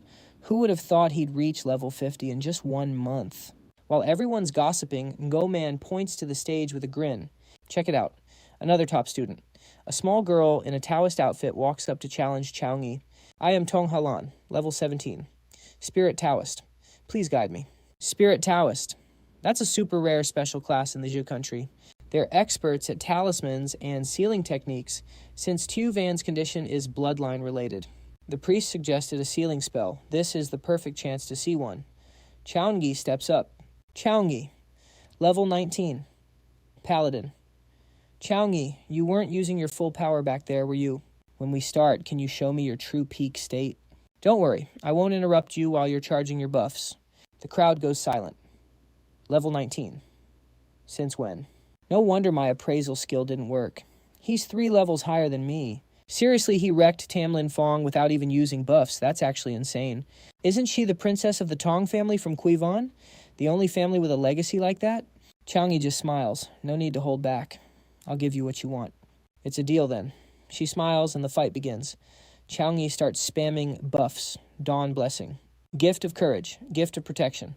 Tong Halan is speechless. This is my peak state. Now let's enjoy the show. Chau Nghi waves his hand and a beam of light shoots toward her. I guess I have to go all out too. Her face goes serious as she starts her talismans. Lingering Repentance. Talismans fly everywhere, forming a massive barrier circle. She blocked Chau Nghi's light beam with a talisman and chanted a spell to blow it up. Tong Halan tried to dip through the smoke, but wait, Chau Nghi was gone. She's looking around like crazy, then suddenly his voice comes from right behind her. Did you really think moving would save you? Chau Nghi swings his hammer. Fast reflexes, Halan spins around and uses a shield charm to block that sneak attack. She shook. When did he get there, damn it? Even with her passive defense triggered, she's barely holding on. Time for a gamble. Halan decides to go all in. She spams fireballs at Chau Nghi just to buy some time. Then she chants a spell to summon a bean soldier army. Chau Nghi just smirks. Interesting. Taoist bean soldiers. No way. Halan gives the order and they charge all at once. Chau Nghi just throws a few hands and wrecks the whole squad. But they keep respawning. He realizes they aren't strong, but they heal like those spirit monsters. This is getting annoying. To kill them, he has to cut off their mana source. He keeps fighting while planning his move. Halan is completely lost. This makes zero sense. Her bean soldier army is supposed to stop a level 30 player, yet Chau Nghi is just playing with them. Before she can even think, he blurs behind her again. He's like a gust of wind. Another hammer swing is coming. Halan throws her hands up immediately. I surrender, you win. Chau Nghi stops looking confused. Wait, didn't you want a real fight? She sighs. Bro, we aren't even in the same league. I'm cooked. She plays it off with a smile, but inside she's thinking, no way I'm ending up like Tamlin Fong. Let's spar again when I have a chance. With that, she hops off the stage. Chau Nghi spins his hammer and looks at the crowd. Anyone else, or are we done here? He's literally waiting for a challenger, but everyone is quiet. Nobody wants that smoke. They all start making a million excuses. Kwang So Nian looks up at him, eyes glowing. That is my GOAT. Even to me is starting to feel the vibe. Tank level, strength assassin speed, and a genius brain. This guy's actually cracked. One teacher turns to another, totally skeptical. Are we sure he is from a regular family? No way a commoner from the north has this much sauce. He's top of the freshman rankings. Genius doesn't even cover it anymore. He's a straight-up monster. Meanwhile, the deans are looking stressed. Round 2 is almost over. It is recruitment time, and the vibe is tense. It is obvious every academy is going to fight over him. Tumini whispers to Ngomang. The dean just smiles. Don't worry, he is ours. I have already prepared everything. Meanwhile, everyone is taking advantage of Tamlin Fong being injured. People are challenging him left and right to steal his rank. His standing is absolutely tanking. He's furious but can't do anything. He's just seething inside. Just wait until I am healed. You are all going to pay for this. 30 minutes later, the free challenge round ends. The top 3 are Chau Nghi, Kwang So Nian, and Tong Halan. The freshman competition is officially over. Time for rankings, housing, and credits to be sorted. Even if your rank is low, don't sweat the credits yet. There are plenty of ways to earn more. Now let's talk about the academies. The 5 deans will explain their school philosophies. Ngomang steps up first. The War Academy. The dark ages of invasions might be over, but the fighting hasn't stopped. People are still dying on the front lines every year. Our goal at the War Academy, to turn you into ultimate combat machines and make sure you actually survive the battlefield. Brutal extremes. That is the motto of our War Academy. The Elemental Academy only accepts those who focus on elemental magic power. I will lead you all to discover the ultimate truth of the elements. The Weapon Academy is where we train you to master every blade and bow with maximum efficiency. Forget spamming random skills and come to our Weapon Academy. With just your body and your weapon, you will possess ultimate power. The Tactics Academy is designed to train students who can lead and command on the battlefield. No matter what your class is, you should join our Tactics Academy. Everyone knows that in a real war, top-tier tacticians are the ones who can slash the casualty rates of an entire legion. A powerful logistics system is the backbone of every win. To all you life class players out there, choose our Logistics Academy. We might not be famous for throwing hands, but you will master the professional secrets of the life classes. Once we hit our peak, those warriors might even have to beg us for help. Haha. The logistics dean laughed out loud, slapping his belly so hard the other deans just wanted to pretend they didn't know him. Ngomang cleared his throat and wrapped things up. Now that the academies have been fully introduced, students can log into the system to pick their favorite. Chau Nghi, which one are you choosing? Kwang So Nian asked. Chau Nghi stayed silent, just staring intently at his phone screen. Then Ngomang made Chau Nghi an offer. Chau Nghi, my boy, if you come to the War Academy, I will be your personal mentor. A personal mentor, Chau Nghi asked, curious. Ngomang explained that every mentor can pick one elite student for one-on-one training. That student gets first dibs on all the resources the mentor holds. Plus, I've got some starter gifts for you, including 3 A-rank skill books and an A-rank resource voucher. Suddenly, the other deans jumped into the race to hunt down the GOAT Chau Nghi. Choosing a personal mentor is a big deal, kid. You need to think it through. If you join our Elemental Academy, I guarantee I'll gear you up in a full legendary set. The dean of the Weapon Academy was just standing by the War Dean, but then he used a flash step to teleport right in front of Chau Nghi and pitched, become a member of the Weapon Academy and everything out there that can help you get stronger will be yours to choose and use. Hey, I was here first. Ngomang yelled from the balcony, clearly annoyed. It's not about who's first, it's about the vibe. Chau Nghi scratched his chin, feeling awkward, thinking to himself that he felt like he had seen this movie before. The other students watching couldn't help but be jealous. 3 deans personally fighting over Chau Nghi. Is this the VIP treatment for being the #1 ranker? Man, it makes people so salty. Being a personal student is like being the chosen heir of a clan, and you get priority access to the mentor's resources.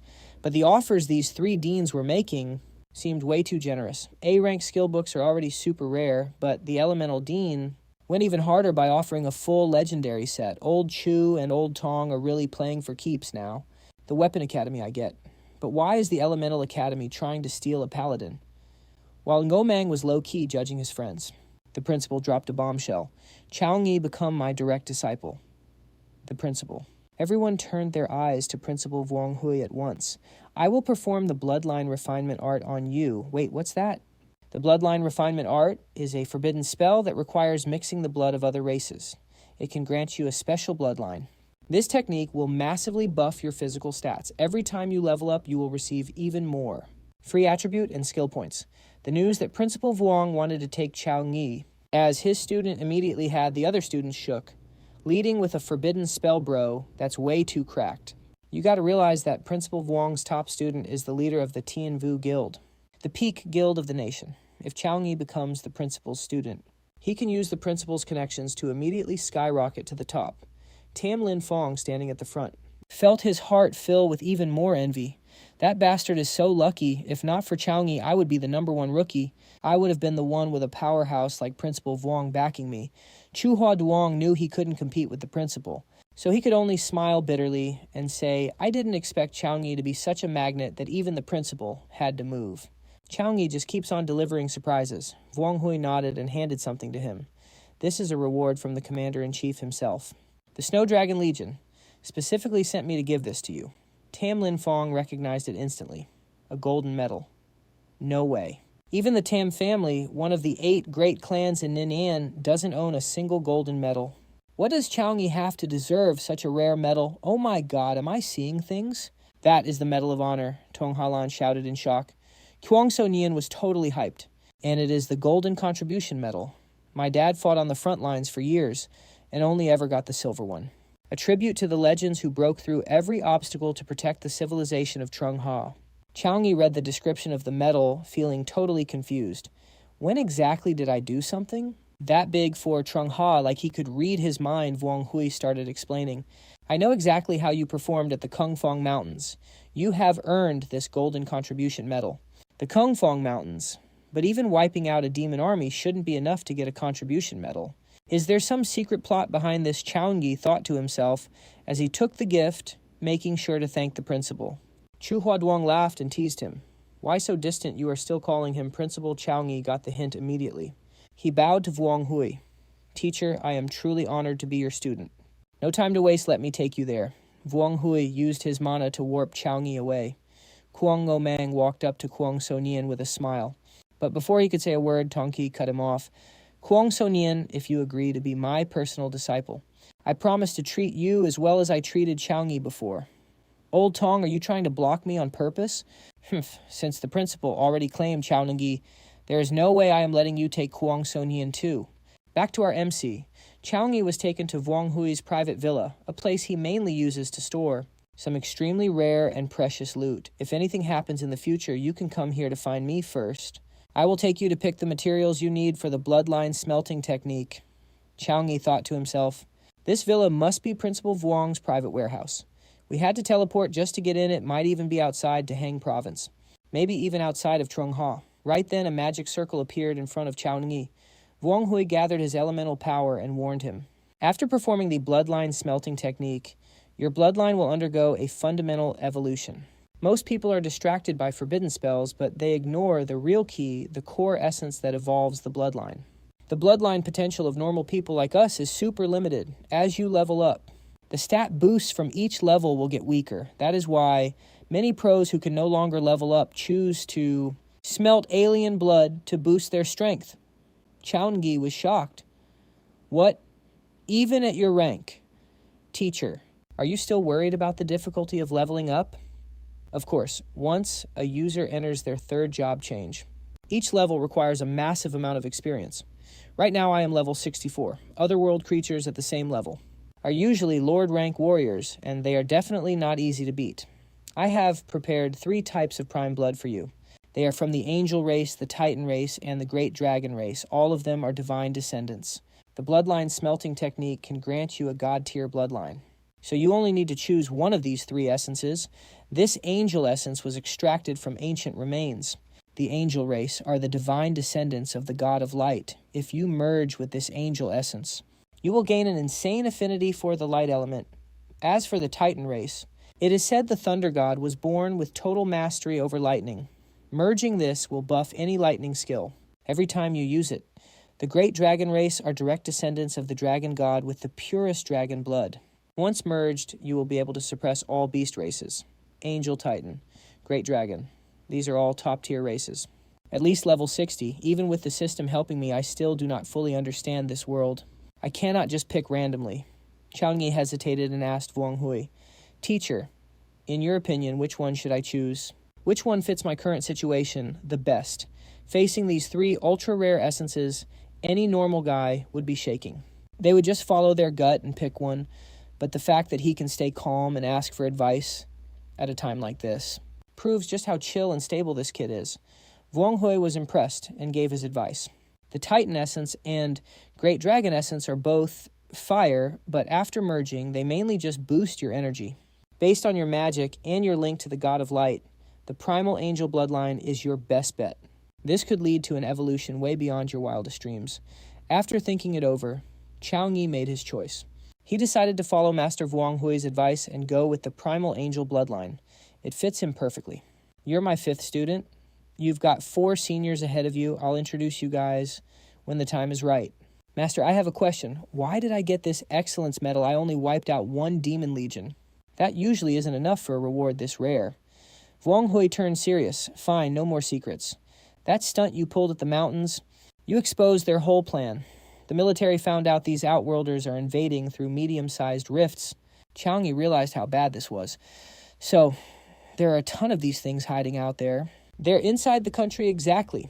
The first sweep found hundreds of them across the nation. They're coming from different rifts. Luckily, most of those creatures are just low-level trash. The army can handle it. Legions are already on the move to wipe them out.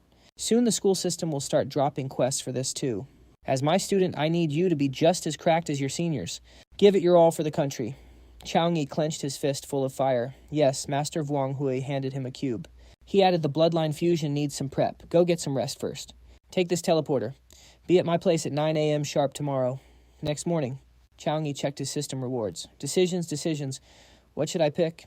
Master said, "The success of the fusion depends on your stats and a whole lot of luck. It is all about the RNG." So Chau Nghi picked the luck potion, S-rank item. Let us go. 12 hours of pure luck. This S-rank potion better be worth it. A reward from his last kill. Time to see if this thing is legit. He downed the potion. Then he opened the random treasure chest. Boom, S-rank item, dragon heart fruit. This legendary fruit only grows from the remains of a literal giant dragon. 1 bite boosts your base stats and cranks your magic damage to the max. Chau Nghi was hyped. No way an S-rank treasure. I usually get absolute trash from these chests. This potion is actually broken. Time to meet Master Vuong Hui. He activated the teleporter and vanished. He arrived right on time. But then he overheard Chu Hua Duong talking. "Principal, are you serious? Angel remains are incredibly rare. Making primal angel blood is near impossible. Just a drop of that stuff would make entire legions go to war. I have been waiting for someone worthy. And Chau Nghi, he is the one. I am more than satisfied with him. No regrets." Chau Nghi walked in acting like he did not hear a thing. Principal Chu Master Vuong Hui looked him over and grinned. "Nice. Looks like you are ready. Your body is in peak condition. Come here. This is the Bloodline fusion art I prepped for you. Shirt off. Sit in the middle of the magic circle." Chau Nghi did not hesitate. "Principal Chu, if you could start the array, I will guard him." "Got it," Chu Hua Duong replied. The fusion started. Instantly, light energy began to swirl around Chau Nghi. He was glowing with pure light, but suddenly that golden glow, it got completely swallowed by a freezing blue light. Chu Hua Duong was stunned. That ice power is insane. Turns out Chau Nghi has a secret bloodline. In seconds, the whole villa was covered in thick ice. Chu Hua Duong looked at his own frozen hand in shock. If this kid becomes a mage, with this kind of terrifying ice power, he would be the peak of ice mages. I knew his sister had an ice bloodline. I figured he might have something similar. Angel blood is top tier. Usually it just crushes any lower bloodlines during fusion. I did not think much of it, but now the angel and ice bloodlines are literally at war. These ice powers are linked together, and they're actually pushing back against each other. That frost bloodline, its quality is straight up top tier. I'm afraid Chau Nghi's background is definitely not normal, Vuong Hui muttered, thinking about those rare hybrid human bloodlines. It seems they all come from the original players who joined Eternal at the very beginning, right after Eternal and Reality merged together. The higher your class rank, the more power you can inherit, and this Frost bloodline energy inside Chau Nghi right now, it's actually rivaling Angel blood. That means his ancestors must have been absolute high-rank OGs from the early days. Otherwise, there is no way a descendant like Chau Nghi could trigger a Frost bloodline this insane. Without that Frost bloodline holding it back, the Angel blood would have completely taken over his entire body. Right now, Chau Nghi's body is a battlefield, Frost versus Angel.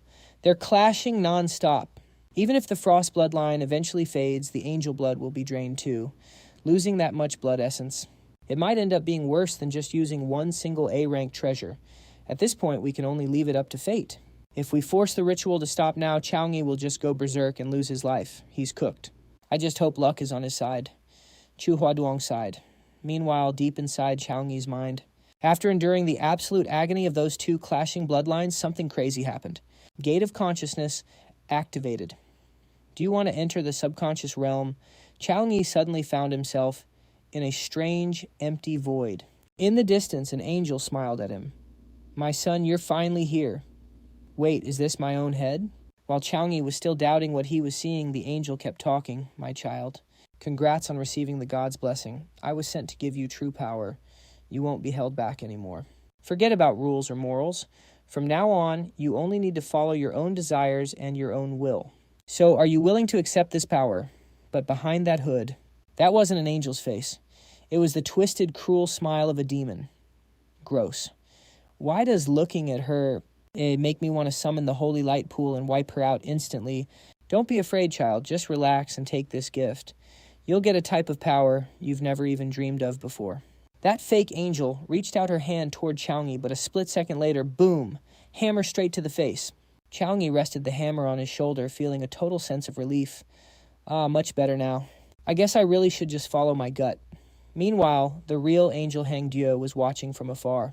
She burst out laughing seeing this. Her maid gave her a judging look. It's fine. He's just a very interesting guy. She waved her hand, her eyes full of anticipation. Don't disappoint me now, kid. Back to the action. After getting wrecked by Chau Nghi, the fake angel started screaming her head off. What are you doing? You dare disrespect a god, you're going to be punished for this. I'll make sure you die with nothing left to bury.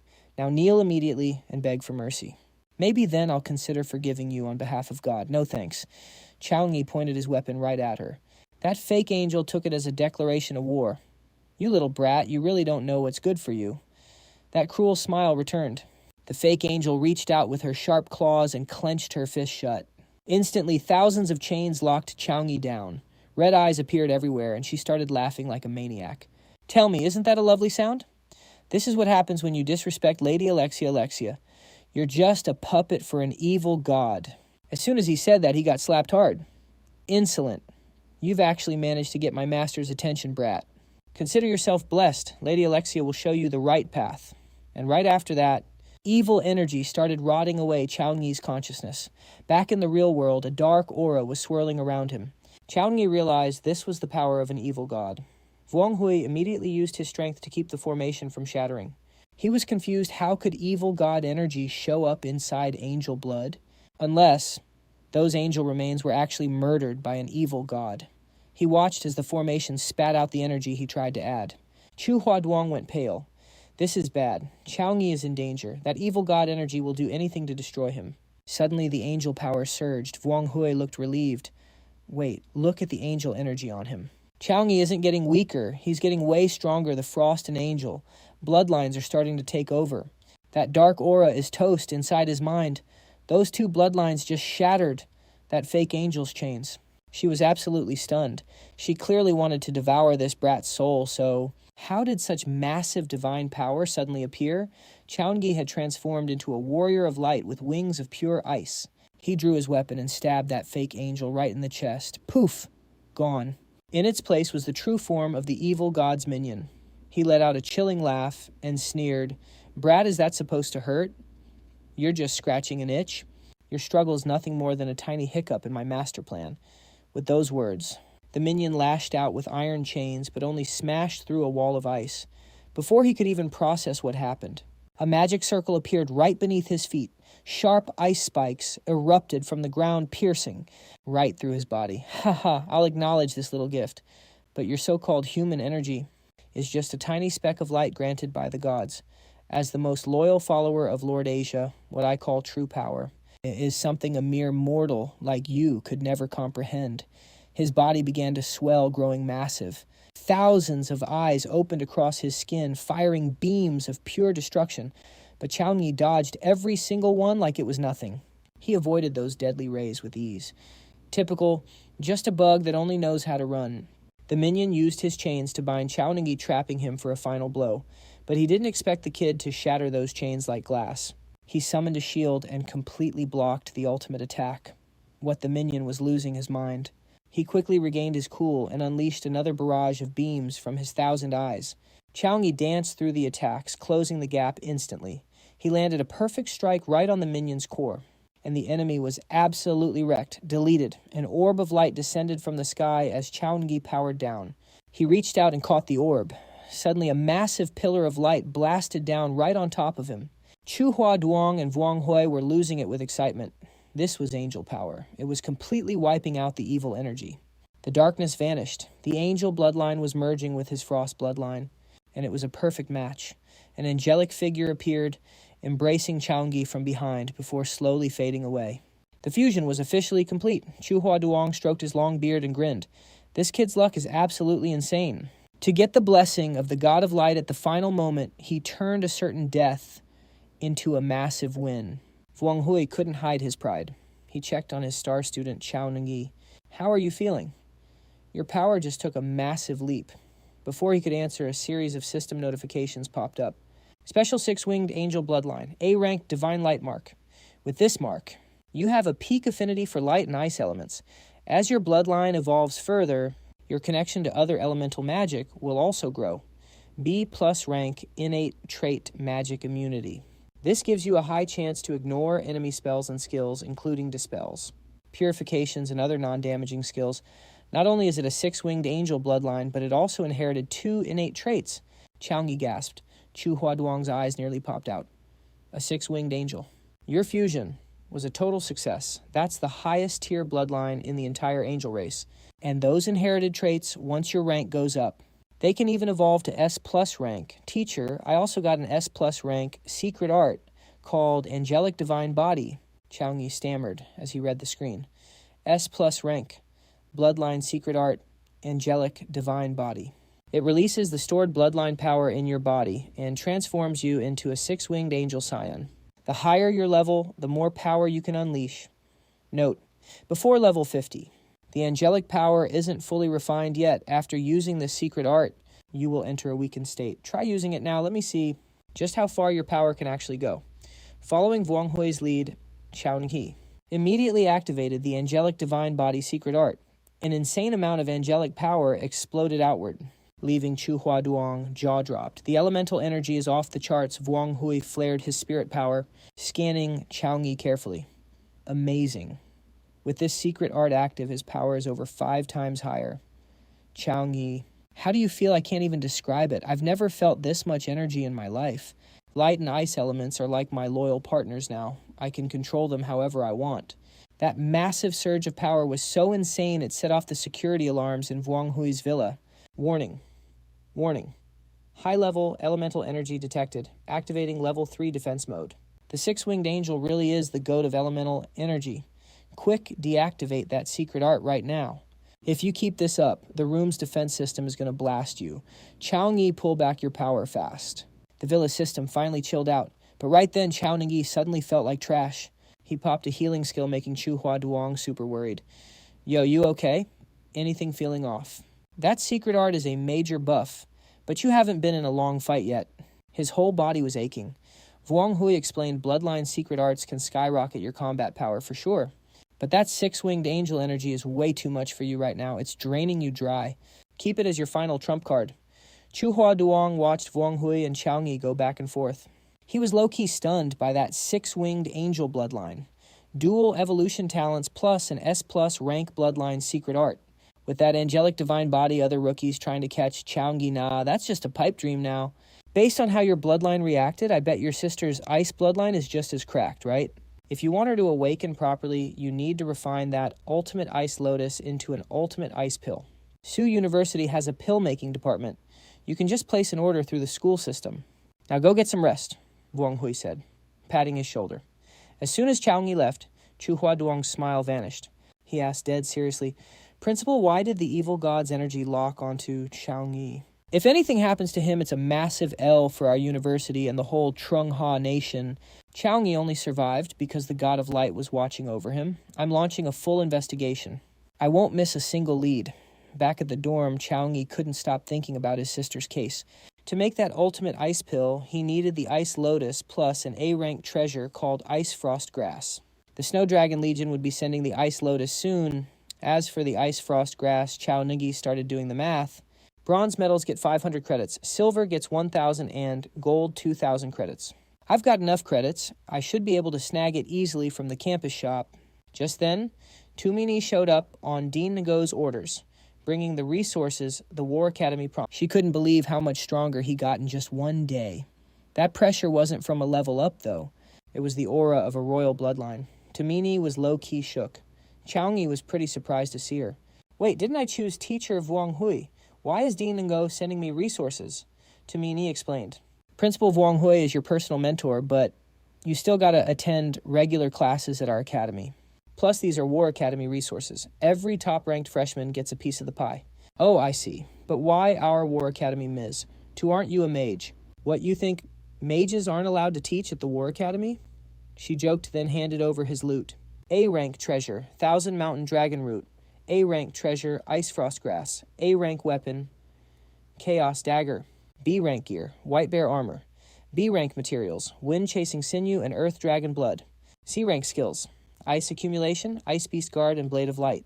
There were tons of items, but Chau Nghi only had eyes for one, the ice frost grass. Use this with the ultimate ice lotus to make the pill. It'll boost the chances of his sister's ice bloodline awakening like crazy. Talk about perfect timing. This is basically a jackpot. Once that ice lotus arrives and I get some extra mats, I'll be able to cook up that ultimate ice pill. After Chau Nghi signed for the loot, Tumini spoke up. All right, business is done. Now it's time for a little lesson. You're strong, so training in the Gale Mountains should be fine. But going into the inner zone, that's just straight up reckless. Always make sure you can protect yourself first. Then make your move. Ms. looked a bit down.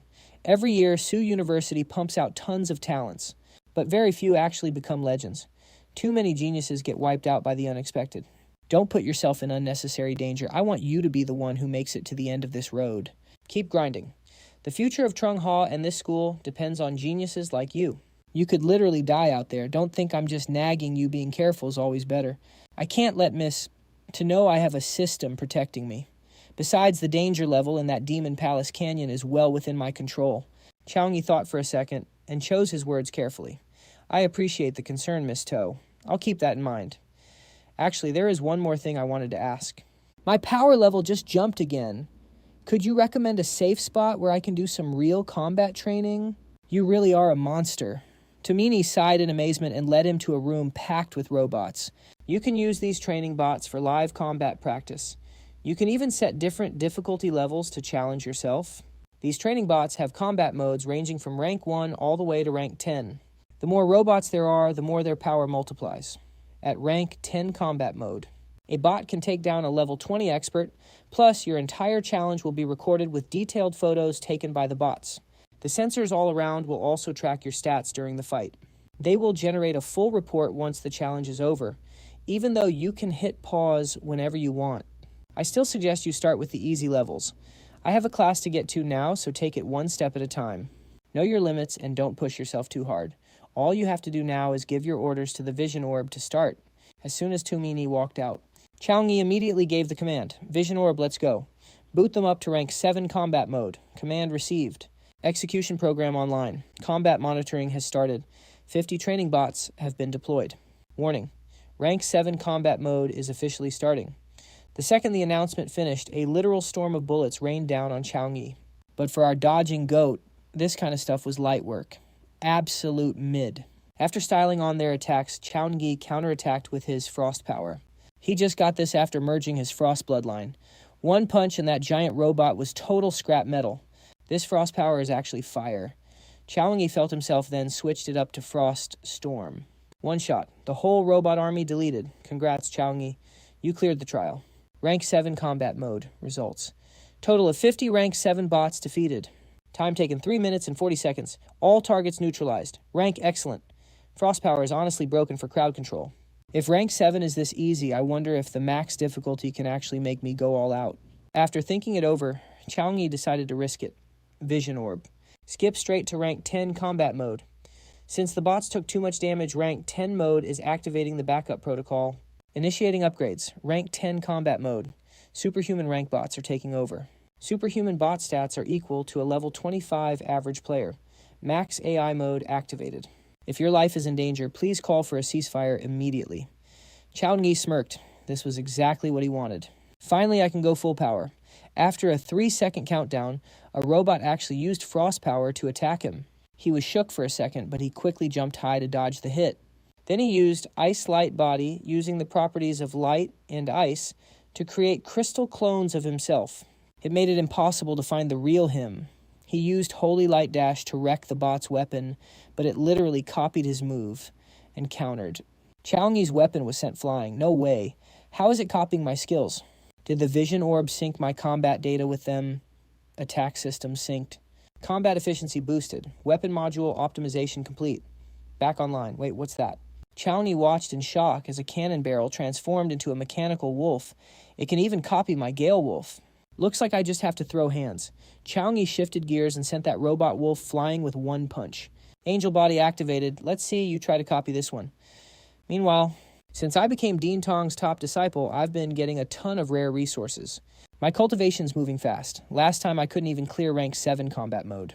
Time to try again. Kwong So Nian scanned her fingerprint to enter the training room, but a notification popped up. We are sorry to inform you that the training bots are currently severely damaged. Please return for your challenge tomorrow. Keep in mind this training area is for normal freshmen only. Most challengers can't even get past level 6. Even for Big Bro Joe, Yi level 10 won't be easy. Who is actually in there back to Joe Yi. After activating his angel form, he slams down with his holy light chains. These chains are pure holy energy. They bind the enemy tight, followed immediately by his eye of truth. He sees every weakness and hidden power. Now he has a clear path for the next strike, once he spots the robot's weak point. It's the energy core in the chest Joe Yi drives a massive punch straight through. That robot is now just a pile of scrap metal. He literally blew up the whole training area. Level 10 combat state wrecked. System access is back online. Warning, training grounds severely damaged. Please return next week to challenge the level 10 combat state again. Challenge successful. Who on earth is inside Jiang Charan is completely lost. She steps forward cautiously. Joe Yi, congrats, you actually cleared the level 10 combat trial. Your time was 5 minutes 32 seconds. Evaluation, SSS rank. Outstanding. Peak physical attack hit 27,304. Peak single magic damage, 56,021. Highest single skill burst hit 106,021. This is broken. If it wasn't for that robot wolf's surprise attack, this would have been easy. I need to contract a battle pet to fight by my side ASAP. While Joe Yi is thinking, he hears a voice from behind. Big Bro Joe Yi. Jiang Charan runs up looking hyped. Big Bro, did you finish your bloodline fusion? How are you this strong after just one day? It's nothing. I finished the ritual this morning. I've now got the 6-winged angel bloodline. Charan's eyes are glowing with respect. No way. That is a super rare divine bloodline. My phantom bloodline is high tier, but yours is on a whole different level. Joe Yi just laughs it off and asks Charan to lead him to the pet market. He needs to form a contract with a pet to boost his combat power. Charan happily agrees. 1 hour later at the pet market. Silver rank. Red Flame Tiger. Cub. Max level 20. Yours for only 110 points. Get your level 19 Dragonhorn Rhino here. It carries the dragon bloodline. 210 points, only one left. First come, first served.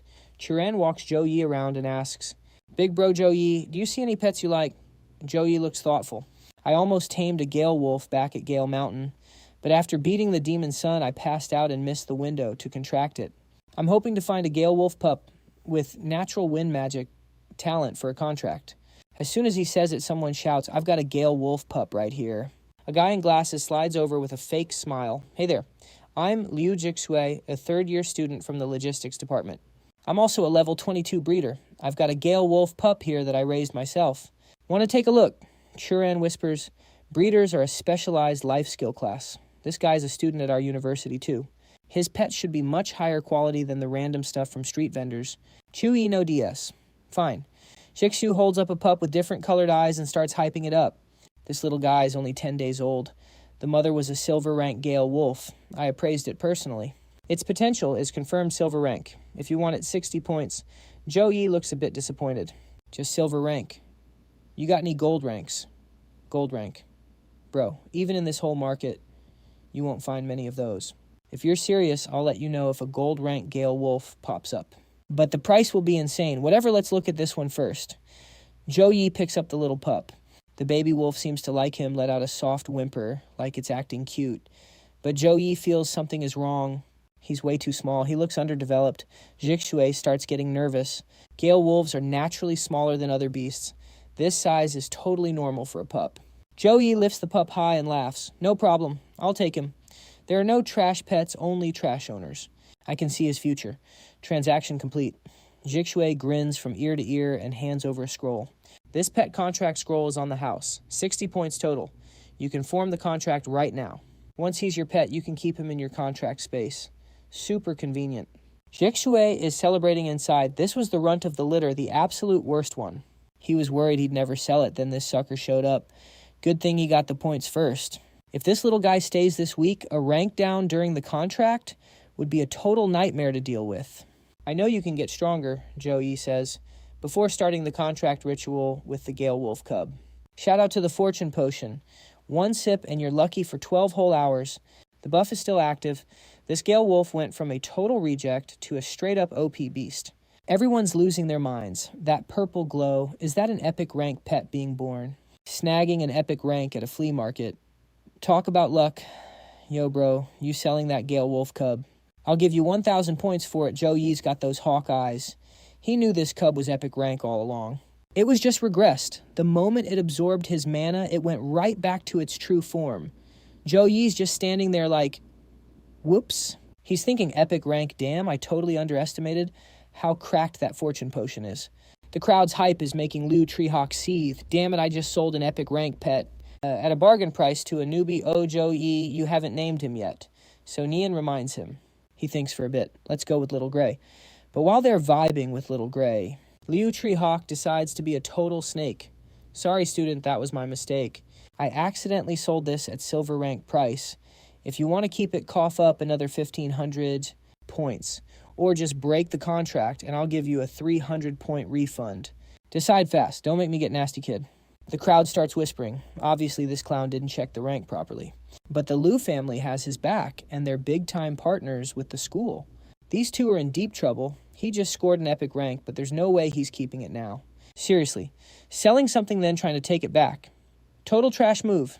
Zhou Yi snaps. Stop dreaming and get the hell out of my face. One look from Zhou Yi and Liu Treehawk is reconsidering his entire life. He's just a freshman. How is his aura this terrifying? As Zhou Yi steps closer, Liu Treehawk starts shaking and stammering. Whoa, bro, my bad. Total misunderstanding. This is all a misunderstanding. The wolf is all yours. Know your place. And don't let me see your face again. Or else. Zhou Yi and Nian head out. Nian can't get enough of how fluffy he is. Zhou Yi, can I come over and pet Little Gray sometimes? Anytime you want. Suddenly people recognize him. Wait, isn't that Zhou Yi, the top-ranked freshman? The guy Principal Wang Hui took as his personal disciple, I heard he even got a gold medal of contribution. Liu Treehawk's been acting like he owns the place just because of his family, but he finally messed with the wrong guy. Make way, move it. Oh man, Liu Vothan is here. Is he here to back up his loser brother? Liu Vothan pushes through the crowd. Little brother starts whining. Big bro, you gotta help me. Before he can finish, he gets a boot straight to the face. You useless trash. Do you have any idea what it means for a freshman to have a gold medal of contribution? You're lucky he didn't end you. Now get lost and stay out of my sight. Holding his swollen face, the guy's left wondering, just what kind of monster did he accidentally piss off? Back to our MC. This Gale Wolf is the real deal. Epic rank, and already using wind magic. By instinct. While he's checking out the pup, the Snow Dragon Legion shows up with the glacial ice. Lotus. Chau Nghi is grinning ear to ear. The Snow Dragon Legion doesn't play around. It's been less than 3 days since he left the Gale Mountains. Finally, the Glacial Ice Lotus is his. Now he just needs to refine the Glacial Pill to save Xiaoyun's bloodline. Remembering Principal Wang Hui's advice, Chau Nghi books an appointment with an alchemist. We've booked Master Hadian, a rank 9 alchemist for you, since refining S rank. Materials is top secret and risky. Please come to the alchemy department to discuss the details. Chau Nghi rushes over as soon as he gets the message. Too bad Master Hadian is currently in class. I'm the only one on duty today. I'm Lum Y, the professor's assistant.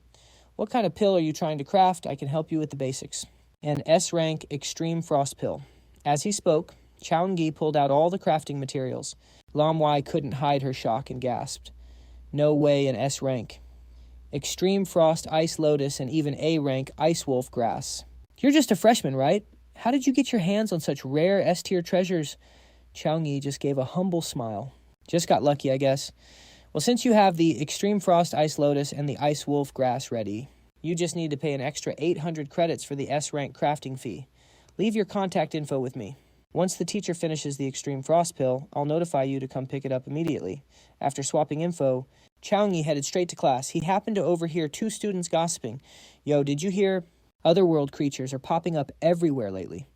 Seriously, haven't you heard a ton of legions and guilds are being pulled back from the front lines? My buddy in the military leaked it. They're saying the entire Middle Summer country is seeing traces of these monsters everywhere. Looks like the news about the invasion is spreading like wildfire. While Chau Nghi was thinking, someone suddenly tapped his shoulder. Tong Halan, you're in this class too. Duh, my mentor is Dean Ngo Meng. Looks like we're officially classmates now. Tong Halan reached out her hand playfully. Student Chau Nghi, hope you go easy on me. Same here. Tong Halan laughed. You're so OP that expecting me to teach you anything is basically impossible. But let me know if you ever need help. Just then, the magic beast instructor walked in. It was To Mi Ni. Before we start, I have some major announcements for everyone, just like the rumors said. Otherworld creatures have indeed appeared within our borders. Even if they aren't that strong yet, the government is taking 0 chances. To face this potential threat, the military is now on level 3 alert. At the same time, university resources are being doubled, so Tohang University will be allocating more resources to students every month. Rewards based on ranking are up by 70%. Plus, quest credits will be way more generous than before. The Abyss mode for the 3 main school dungeons is now open, but you'll need to use credits to buy Abyss magic stones to unlock them. The students went wild. The state is dropping massive loot. They're dead set on raising top-tier powerhouses at any cost. Finally, Abyss mode is here. This means I can grind for even more resources. Even the quest rewards are juiced up. Looks like the school is making a massive move. Everyone please settle down and stay focused. To Mi Ni stood at the podium and snapped her fingers, releasing a wave of energy that silenced the room instantly. No matter how resources change as students, your only job is to focus and get stronger. Looks like I'm not the only one leveling up. Professor To is way stronger than when we first met. Chau Nghi thought to himself. All right, class, let's begin. A few hours later, the lesson ended. I'm already level 19 now. Since I have the Extreme Frost Ice Lotus, I don't need to risk the Gale Mountains anymore. The Goblin Dungeon on Abyss difficulty is the perfect spot for me to grind some serious XP. While Chau Nghi was planning his next move, he spotted Kwang So Nien standing nearby. Nien, what are you doing here? I heard the clear rewards for the school dungeons have been buffed. I wanted to invite you to go with me. What a coincidence, I was thinking the same thing. They headed to the dungeon hall. Kwang So Nien asked Chau Nghi, what difficulty are you challenging Abyss mode? How about you? Kwang So Nien waved her hands frantically. Abyss mode is way too cracked. There's a huge gap between us. My current power can probably only handle hard difficulty. Chau Nghi grabbed her hand to comfort her. No worries.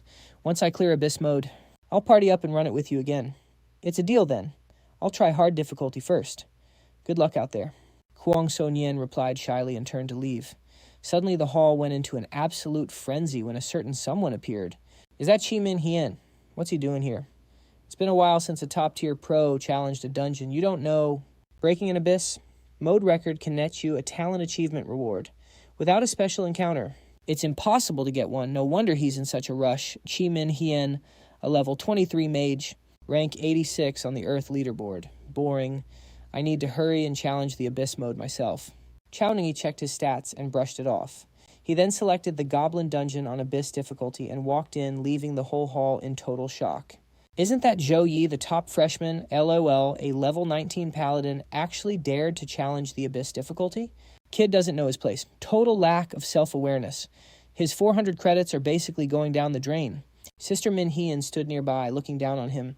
Looks like the resource adjustments made some people way too confident. System. You have chosen Abyss difficulty, therefore your account will automatically be deducted 400 credits for an Abyssal Magic Stone. Teleporting to Goblin Lower City. Warning. Monsters in Abyss. Dungeons are more aggressive as the difficulty rises. If things get too hard, crush the Magic Stone to exit immediately. Man, why is this place so trashed? Did these goblins just destroy everything? While Zhou Yi was thinking a goblin tried to sneak up from behind. But Zhou Yi just waved his hand and sent that goblin straight to the afterlife. A few seconds later, a whole goblin army surrounded him and charged all at once.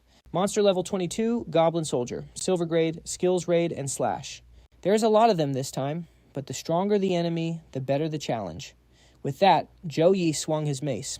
One swing and the whole mob was deleted. Another group appeared, instantly making Zhou Yi actually use his brain. Looks like this stage is all about waves of suicide attacks from these goblins. This is going to drain a lot of mana. I need to save some to make sure I have enough to combo the boss. Zhou Yi decided to use Radiant Illusion Slash, swinging his weapon at insane speeds, creating a flurry of light speed slashes that crushed the enemies. System congrats on wiping the goblin mob. You gained 1,236 EXP, level 19, 22,743 out of 54,000. As expected, leveling up gets harder at higher ranks, even after killing this many goblins. I will probably just hit level 20. Hopefully the boss EXP will help me break through soon. Zhou Yi headed deeper inside and quickly found the boss level 24 Goblin King. Epic grade. Skills unknown. Warning. The Goblin King led his tribe to occupy human cities. A human brat. Welcome to the land of death I have prepared for you. You dared to slaughter my whole tribe. You are dead human. The Goblin King swung his massive axe. Zhou Yi jumped high to dodge it. This goblin is surprisingly strong, and despite his size, his speed isn't lacking at all. Zhou Yi charged up his power and launched a counterattack. But the boss had super armor. In this state, he is immune to all physical attacks. Plus, he can trigger a shield to reflect a portion of the damage back. That last hit was like a mosquito bite. Knowing physical attacks wouldn't work, Zhou Yi switched to magic. He summoned magic chains that successfully bound the boss. Then he unleashed a single palm strike that ended the boss's life in an instant. System. Congrats on clearing the Abyss dungeon. Clear time 10 minutes and 56 seconds. You've set a new speedrun record for this dungeon. Congrats on killing the boss. You've received 30 free attribute points, 30 skill points, and 24,119 EXP. This Goblin King was supposed to be an Abyss boss, but he died in one hit. And here I was, saving up all that mana. I was even ready to use my heavy hitter skills. Just then, another notification popped up. For breaking the record, you have unlocked the A-rank talent Fast Casting. Your skill casting speed will be massively increased. Low-level spells can now be cast instantly. No way. Setting a new record in an Abyss dungeon actually gives a new talent. With this A-rank fast casting buff, my power just hit a whole new level. Time to head back. Too bad I'm only almost level 20. Since I have got plenty of credits now, I'll bring Xiaoran to challenge the Abyss dungeon again later. Meanwhile, outside the portal, plenty of people who chose the Abyss difficulty had already given up because they couldn't take the heat. They stood there with the others staring at the leaderboard and gossiping. So far, no one has cleared it. This Abyss difficulty is just insane the moment you step inside. I was surrounded by hundreds of silver rank goblins. If I hadn't moved fast, I would have been trapped for sure. Makes sense. No wonder it's Abyss difficulty. That intensity is just insane. Looks like we can only count on local rank experts like Chi Min Hien. Kuang So Nian stood in the crowd listening and thinking to herself. Good thing I only picked normal difficulty to pass smoothly. Now I just hope brother Chau Nghi can clear this stage too. I heard Abyss-level dungeons are open for this year's freshman competition. I wonder how many people actually made it through. Oh yeah, there's a guy named Chau Nghi. He's only level 19, the top paladin among the newbies. He even set a new record. While those two were talking, someone shouted, "The dungeon record just got updated." That guy pointed at the leaderboard with a shocked look. You mean that Chau Nghi guy at the top? Look number 1, Chau Nghi, Abyss difficulty. 100% completion in 10 minutes and 56 seconds. This is confirmed as the fastest Abyss Goblin dungeon clear ever. The crowd just went wild. Someone finally cleared Abyss mode Chau Nghi. Why haven't I ever heard that name before? Is he a third-year senior? No, Chau Nghi is the top freshman, but even if he's strong, there's no way he killed a level 24 epic Goblin King. I'm a freshman too, and it's only been a few days. How did Chau Nghi level up so fast? Just wait a bit. Hien must have entered the dungeon later than Chau Nghi, so he's just a bit behind. One guy laughed confidently. He thought to himself, once Hien sets a new record and steps out, Chau Nghi will definitely be knocked off the top. But suddenly, Chimin Hien stumbled out looking like total trash, making his lackey rush over in a panic. He panted, "This Abyss dungeon is way too hard. I wasted so much gold rank gear and still failed." Chimin Hien cursed. Then he realized nobody cared about him like they did a few minutes ago. Everyone was crowding around the leaderboard, buzzing. He was confused but didn't dwell on it. He pulled out a potion to heal.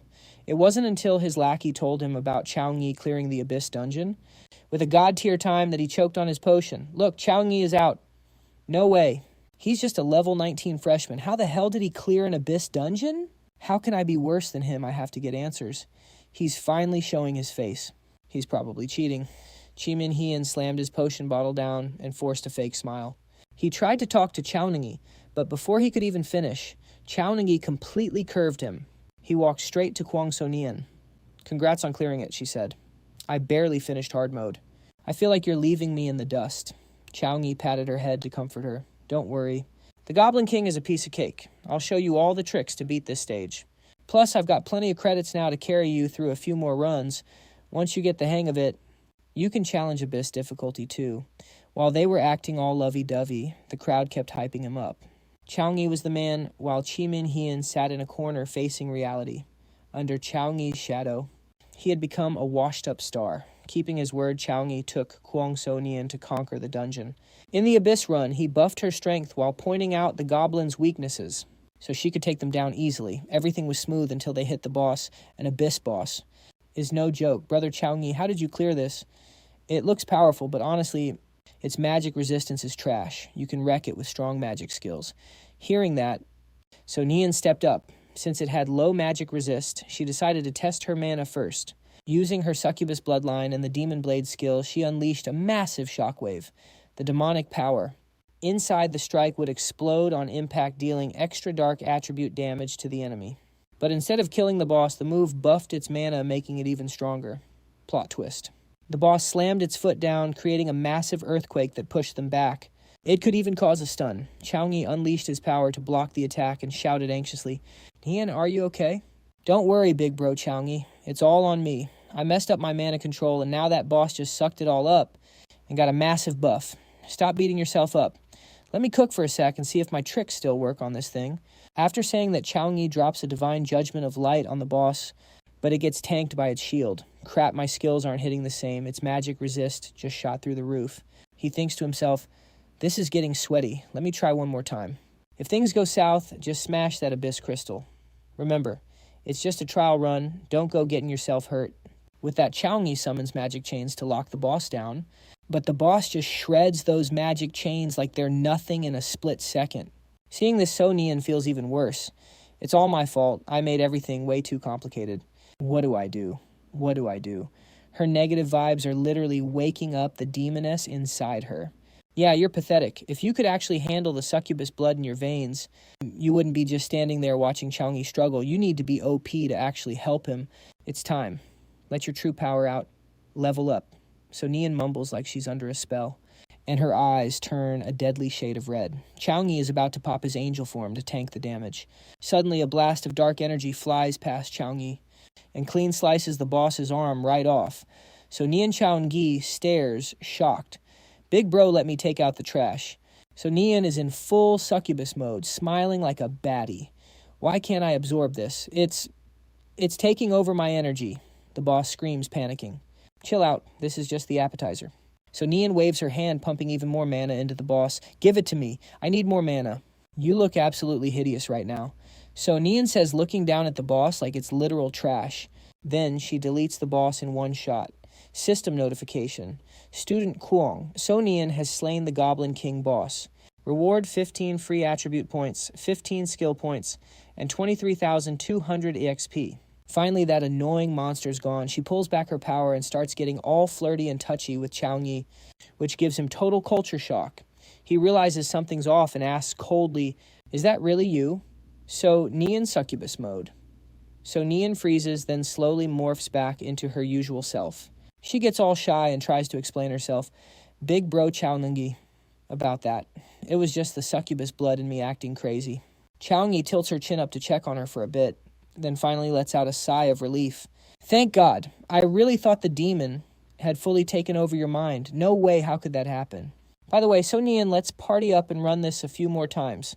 Once you get used to that power, you'll be soloing Abyss rank dungeons for breakfast. Besides, the Goblin King is like an old friend now. I'm sure he'll understand. Standard students just hit the boss and leave. But if you want to farm the best rewards, you've got to use your brain. Chau Nghi gives a devious smile that would make even the Goblin King and Monster Heaven start shaking. Outside the dungeon, everyone is still reeling from Chau Nghi's record-breaking run when the leaderboard updates with a new clear time that's a whole minute faster than the old one. And the player is none other than Chau Nghi himself. The crowd is absolutely losing it. No way it's Chau Nghi again. Can he let anyone else catch a break? He actually beat his own time. This guy's cracked. Suddenly, another record pops up and completely wrecks Chau Nghi's time. Rank 1, Kuong So Nian. Difficulty Abyss. Progress 100%. Clear time 9 minutes 23 seconds. Record confirmed. This is currently the fastest clear time for the Abyss rank Goblin Dungeon. Wait, wasn't she just a newbie who struggled with hard mode? Now she's solo carrying Abyss rank dungeons. Well, So Nian is the rank 2 newbie. With Chau Nghi coaching her, she's probably playing on a whole different level now. Right then, Cheeman Heian's sidekick just face palms and sighs. Bro, I finally get how you feel now. Once you realize the gap between us and these geniuses, that feeling of being totally cooked is just painful. And just like that, Chau Nghi and So Nian kept grinding those Abyss rank dungeons solo and as a duo before finally heading back to the main hall. The GOAT is back. Yo, I heard Element Academy is putting on a fireworks show for the freshmen tonight. Want to go check it out together? Chau Nghi smiled and replied, "That sounds fire. I really need to kick back and relax for a bit." So they headed to Element Academy. Looking around, Chau Nghi was totally hyped. Man, this place definitely lives up to the name. Even the streetlights are powered by magic. Crazy. I didn't even notice we were dungeon grinding until it got this dark. We really hit the jackpot with that Abyss rank dungeon. Honestly, I couldn't have done it without your help. Nah, it was all you. I was just there for support. Chau Nghi smiled. They passed a massive statue and he had to stop. Who is this? Oh, that's Mage Wei Wong. They call him the guardian god of magic. He single-handedly held off waves of those otherworldly legions back in the day. That's why his legend is everywhere. But sadly, during the final showdown, he was blindsided by a Lord-rank demon. He went down like a legend. His soul was completely erased, so there was no way to bring him back. A true hero. I'm still kind of a noob when it comes to history. Can you give me the rundown on the Dark Age? Of course, Kuong So Nian started the story. To understand it, we have to go back 80 years to the Golden Age. Starting in the year 2544, a ton of gifted classes started popping up everywhere. That year is known as the Golden Age. It's when legends like Winesword Saint Thuong Bin Hai and Flameblade Saint Li Thieu Duong appeared. They're actually still holding down the front lines even now, but just when everyone thought they were ready to fight back. The Dark Age hit out of nowhere. It was the most insane invasion from the other world we've ever seen. The OP experts of the Golden Age gave everything they had to stop the threat. After 30 years of constant war and hundreds of millions of lives lost, we finally got this peace. But now the invasions are starting again. I really hope it's just my imagination. Don't sweat it. Chau Nghi patted her head to calm her down. These monsters coming through the spatial rifts lately aren't even that strong. Plus, we're built different now. Even if the darkness comes back this time, those monsters are the ones who are cooked. That actually made Kuong So Nian laugh. You're right, we've been leveling up for so long, we're ready to wreck anything from the other world. Just then, fireworks lit up the entire sky. Kuong So Nian excitedly grabbed Chau Nghi's hand. Hurry, let's get to the lookout point. The view up ahead is even better. Got it, Chau Nghi replied warmly. The next day he hopped on a train to visit his little sister. Hey Tin, why isn't my big brother home yet? Don't worry, he just called and said he'll be here any minute. As soon as she said that, Chau Nghi walked in. Big brother, welcome home. Tu Van ran up and gave him a huge hug. I was worried about your condition on the way here, but seeing you this hyped makes me feel a lot better. Chau Nghi's back. Chau Nghi smiled at Tien and said, "Hey Tien, it's been a minute. How long are you staying this time?" "Probably 3 or 4 days. I managed to get some time off. Mostly to finish Tu Van's final treatment." "That's it," Tu Van pouted. Then she immediately perked up. "So, did you bring a gift for your favorite little sister?" "Of course. I brought back a special reward. Straight from that Abyss rank dungeon." Chau Nghi pulled a horn out of his inventory. "If you blow this, a gold rank ghost beast will pop up to protect you." Tu Van started clapping like crazy. "My big brother is the goat that sounds so OP." Chau Nghi patted her head. "Once you're all better, I know you'll be just as cracked as me." A few minutes later, Secretary Trio brought Thoy Liet Nas to the house. "Secretary Trio, Ms. Thoy, you're here." "Mr. Chow, I contacted Ms. Thoy yesterday, and she drove through the night from the next city over." Thoy Liet Na chuckled. "Secretary Trio, you should know that an invite from Chau Nghi isn't something I can just ignore these days." "You're overhyping me, Ms. Thoy. I should be the one thanking you for coming all this way to help." "I almost forgot to congratulate you. Not only did you get the Arctic Ice Lotus, but you even turned it into an Arctic pill with better stats." An S-rank pill. Secretary Trio couldn't hide his shock. "That's a literal priceless treasure. I got lucky. My teacher hooked me up with a Tier 3 alchemist to pull it off. Anyway, let's get started. Time for the final healing ritual for my little sister. Focus, this is what matters most." A moment later, Tu Van was nervously clutching the edge of her clothes. Chau Nghi asked with concern, "Are you really okay, Tu Van? No need to be so stressed. Just relax. Wait for it. Just swallow this pill, and you can finally awaken your ice bloodline. That icy power won't hurt you anymore." With that, Chau Nghi handed the extreme frost pill to Tu Van. She took it and stepped into the magic circle with confidence. With a determined look, she said, "Brother, I am ready." Hearing that Chau Nghi started spamming buffs like Dawn Blessing and Protection Grace, he added Courage Grace to buff Tu Van, making sure Thoy Liet Na had the perfect setup to start the treatment. "Even though I am a second-rank priest, my holy light energy seems weaker than his." While Thoy Liet Na was lost in thought, Chau Nghi urged her on. "It is up to you now." "Fine, let's start the ritual. Easy work with a shout, Thoy Liet." Neu unleashed her power to activate the magic circle. At the same time, she told Tu Van to take the extreme frost pill immediately. In an instant, a massive wave of icy energy exploded outward. It was so strong everyone had to step back. "Nghi, her frost is going wild. Is this going to be okay?" Atin asked, sounding worried. "Do not worry, I will handle it." Chau Nghi used his Holy Flame Halo to tank the frost, looking totally badass. With the extreme frost pill, I believe this is her final icy outburst. Thoy Liet Na watched Tu Van's reaction closely.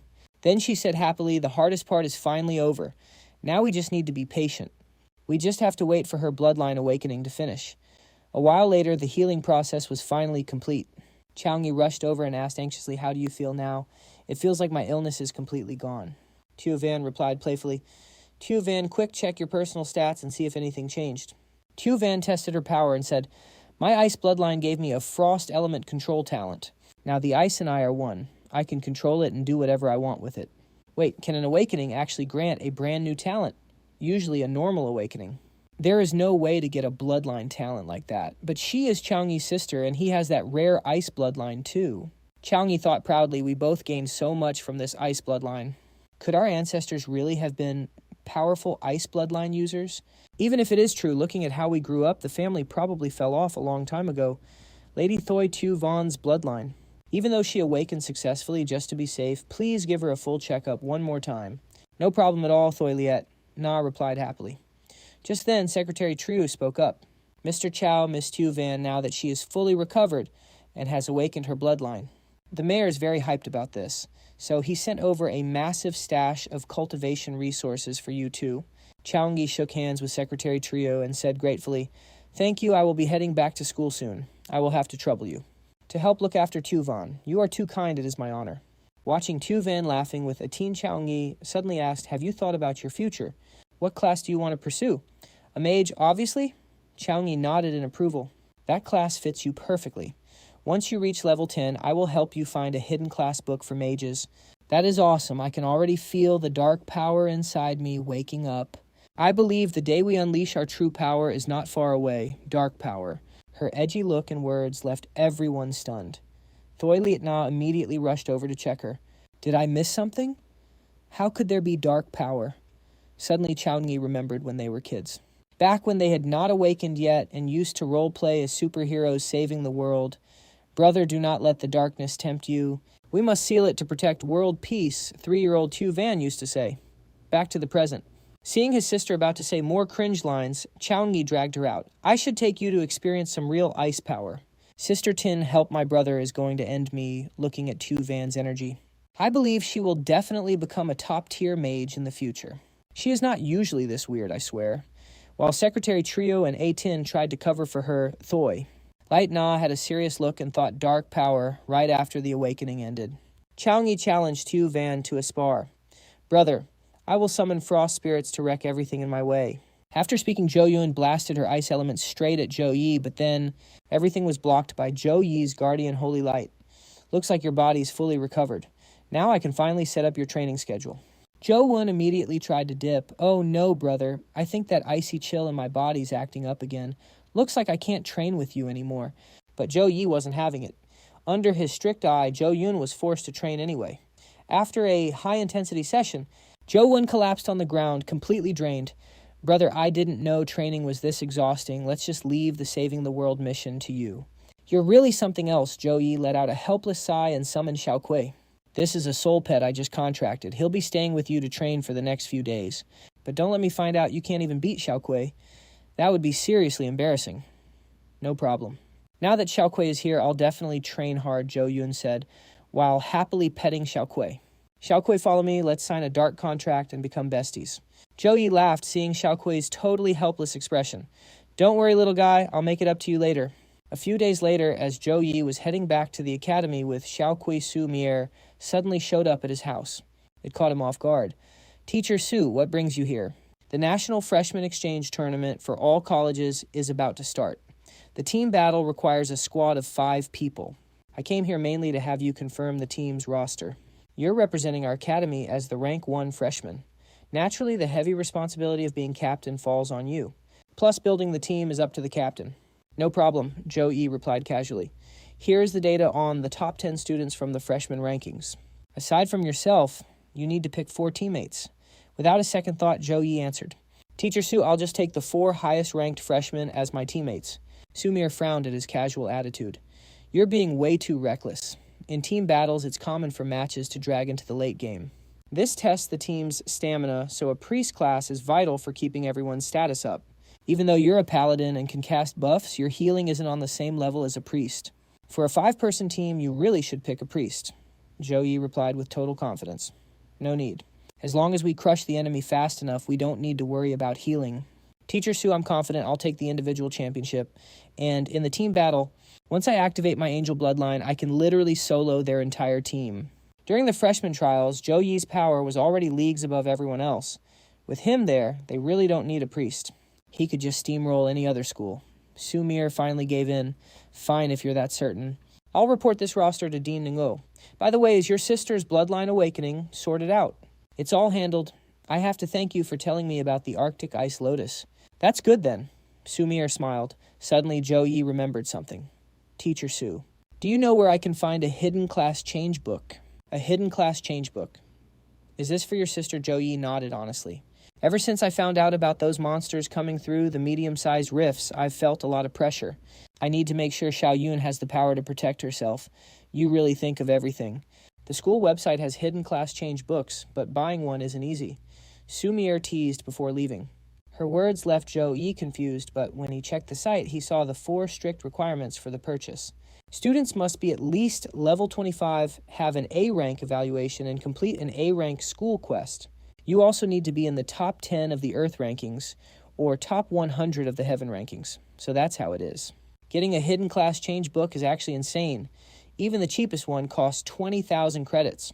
Looks like I can't get one for Xiao Yun immediately, but I'll try to reach this goal within 6 months. Right then, Zhou Yi received a new system quest, detecting the start of the National Freshman Exchange Tournament for all universities and colleges. Quest objective: lead the team to win the championship and take the individual rank. 1 spot reward. Hidden class change book. It's time to announce the quest rewards. The system is calculating the host's overall performance in the tournament. This is for the National Freshman Exchange. After seeing the results, Chau Nghi is hyped.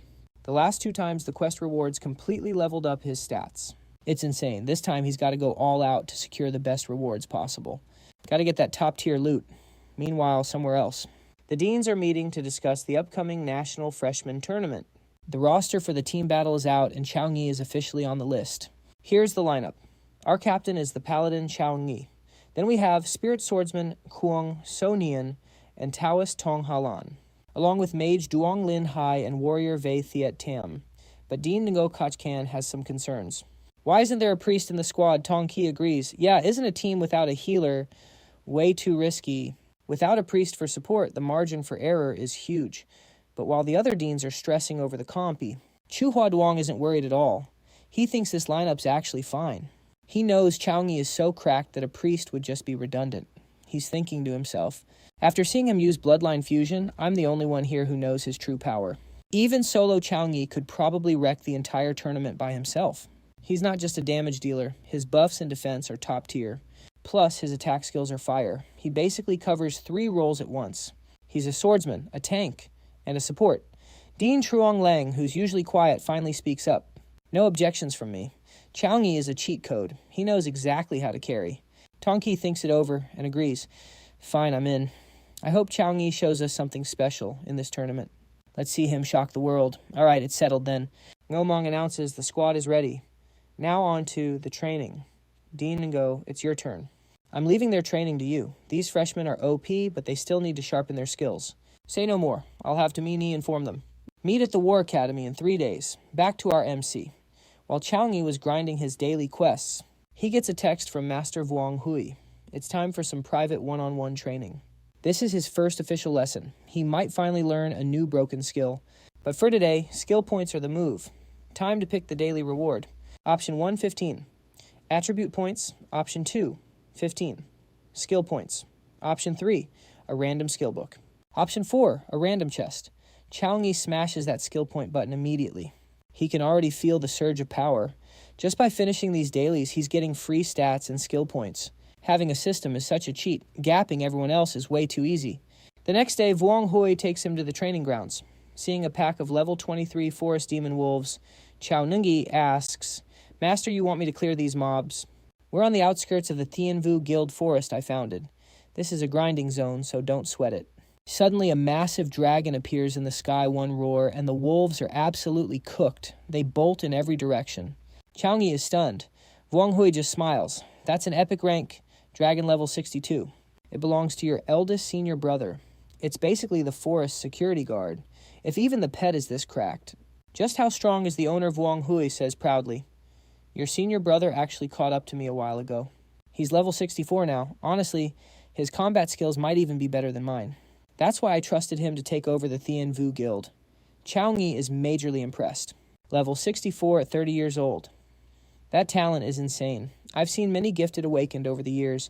Vuong Hui adds, but you're the most talented one I've ever met. Keep it up. I truly believe you'll surpass your senior brother one day. All right, Nghi, watch closely. I'm going to show you a special hidden skill. Vuong Hui starts combining Holy Light and Shield Infusion. He summons 2 massive shields. They close in on each other, and once they collide, boom. A massive explosion rocked the earth, leveling everything in sight. Chau Nghi was absolutely shook. Witnessing the raw power of a third-rank professional, Chau Nghi watched as Vuong Hui handed him a skill book. Nghi, listen up. This is the very first skill I'm going to teach you. Just link your consciousness to the book, spend your skill points, and it's yours. Copy that. Chau Nghi gave a quick nod, closed his eyes, and did exactly what Vuong Hui said. You've successfully learned a new A+ rank skill, Holy Light Twin Shields Level 1. Within a set range in front of the user, it summons 2 massive shield walls. These walls slowly close in on each other until they collide, triggering a massive boom. It deals heavy light element magic damage to enemies, but your own squad can walk right through those walls. However, the enemy is completely blocked. Note, this is a Paladin Legacy skill. After reading the description, Chau Nghi couldn't hide his excitement. A Paladin Legacy skill. Teach you actually know Paladin moves too. Holy Light Twin Shields was a signature move created by your senior sister back when she was a 3rd-rank Paladin. I inherited it from her, and now I'm passing it down to you. You got the hang of it right. Show me what you've got. Chau Nghi did exactly as he was taught, even though the power wasn't crazy yet. Vuong Hui looked satisfied and gave him a nod. It's only level 1, so being able to pull that off already is pretty fire. This skill is specifically for your team matches. You can use those walls to split the battlefield and box the enemies in. Now that you've got the basics down, it's time for some real combat practice. As soon as Wang Hui finished his sentence, a dragon swooped down and landed right behind him. Laren is going to sick a whole mob of monsters on you. How much EXP you grind out of them depends entirely on your own hustle. I'm all in, teacher. Once he got the answer, Wang Hui signaled Laron. The dragon let out a deafening roar. Every monster hit by that sound wave immediately went feral and locked their sights on Chau Nghi. One monster lurking in the bushes right behind Chau Nghi suddenly lunged out, trying to take his head off, but Chau Nghi caught him slipping. With one basic move, that thing was cooked. After that, Chau Nghi went into God mode, chaining all his skills from light buffs to ice elements to slaughter monsters all night long. By the time the sun started to rise, Chau Nghi was gasping for air. Wang Hui just smirked and teased him. Going that hard, huh? You've drained every last bit of your stamina and mana. Aren't you worried there might be more monsters left? Heh, that's what I have you for, right? Chau Nghi laughed, chugging a recovery potion while thinking to himself, but man, this crazy EXP grind feels absolutely amazing. Congratulations, you have reached level 22. You received 20 attribute points and 20 skill points. Chau Nghi immediately dumped all his new points into Holy Light Twin Shields, bumping it from level 1 to level 3. Not bad. I figured you'd take out maybe 100 monsters, but you actually cleared nearly 400. All thanks to your training teach. If it wasn't for you, it would have taken me months to level up this fast, Chau Nghi said gratefully. Wang Hui then gave him some advice. Since you were bold enough to form a squad without a priest for the tournament, as my student, you have to stay calm when it counts. Whatever you do, don't let your guard down. Don't worry. Teach. With me there. That championship trophy is definitely ours this year. Over at the rest stop in the Storm Forest, the speakers started blaring. The National Freshman Awakening Tournament is about to begin 218 colleges. And universities are checking in. Who will take the crown this year? Wait, am I seeing this right? Suhang University doesn't have a priest. Only low-tier schools run such a troll lineup. Chunyu and Chudan happened to walk by right then. Hearing the girls talking, they checked the roster and cut in. Chau Nghi. He's the captain for real, and Kwang So Nian is the vice captain. Scrolling through the comments online, Chudan started laughing his head off. Bro, look at this. Some people are actually saying our team comp is trash because we're missing a priest. This guy says a team with no healer is an automatic L. That's hilarious. Chunyu laughed along with them. They have no idea how cracked Chau Nghi really is. The two girls nearby glared at them and asked, "Who do you think you are?" A young man sitting nearby saw the drama starting and turned to An Thien Nguyen. A Nguyen tell the staff that their tab is on me today? She thought to herself. As long as Chau Nghi is there, it doesn't matter if the team is missing a priest. This year's championship is already in the bag. Back to the main plot. After his session with Wang Hui, Chau Nghi spent all day grinding against robots in the training field. Ever since hitting level 22, the intensity of the training bots has become too easy for him. Because of that, his training efficiency is basically trash now. Just as Chau Nghi was about to ask Tu Mini for advice, she called to give him an update about Dean No. Today marks the start of special training for the students joining the exchange match. She told Chau Nghi to get to the War Academy Hall ASAP. Besides familiar faces like Kwang So Nian and Tong Halan, two others joined the squad. Wei Thiet Tam, a level 18 warrior, and Duong Lin He, a level 18 mage.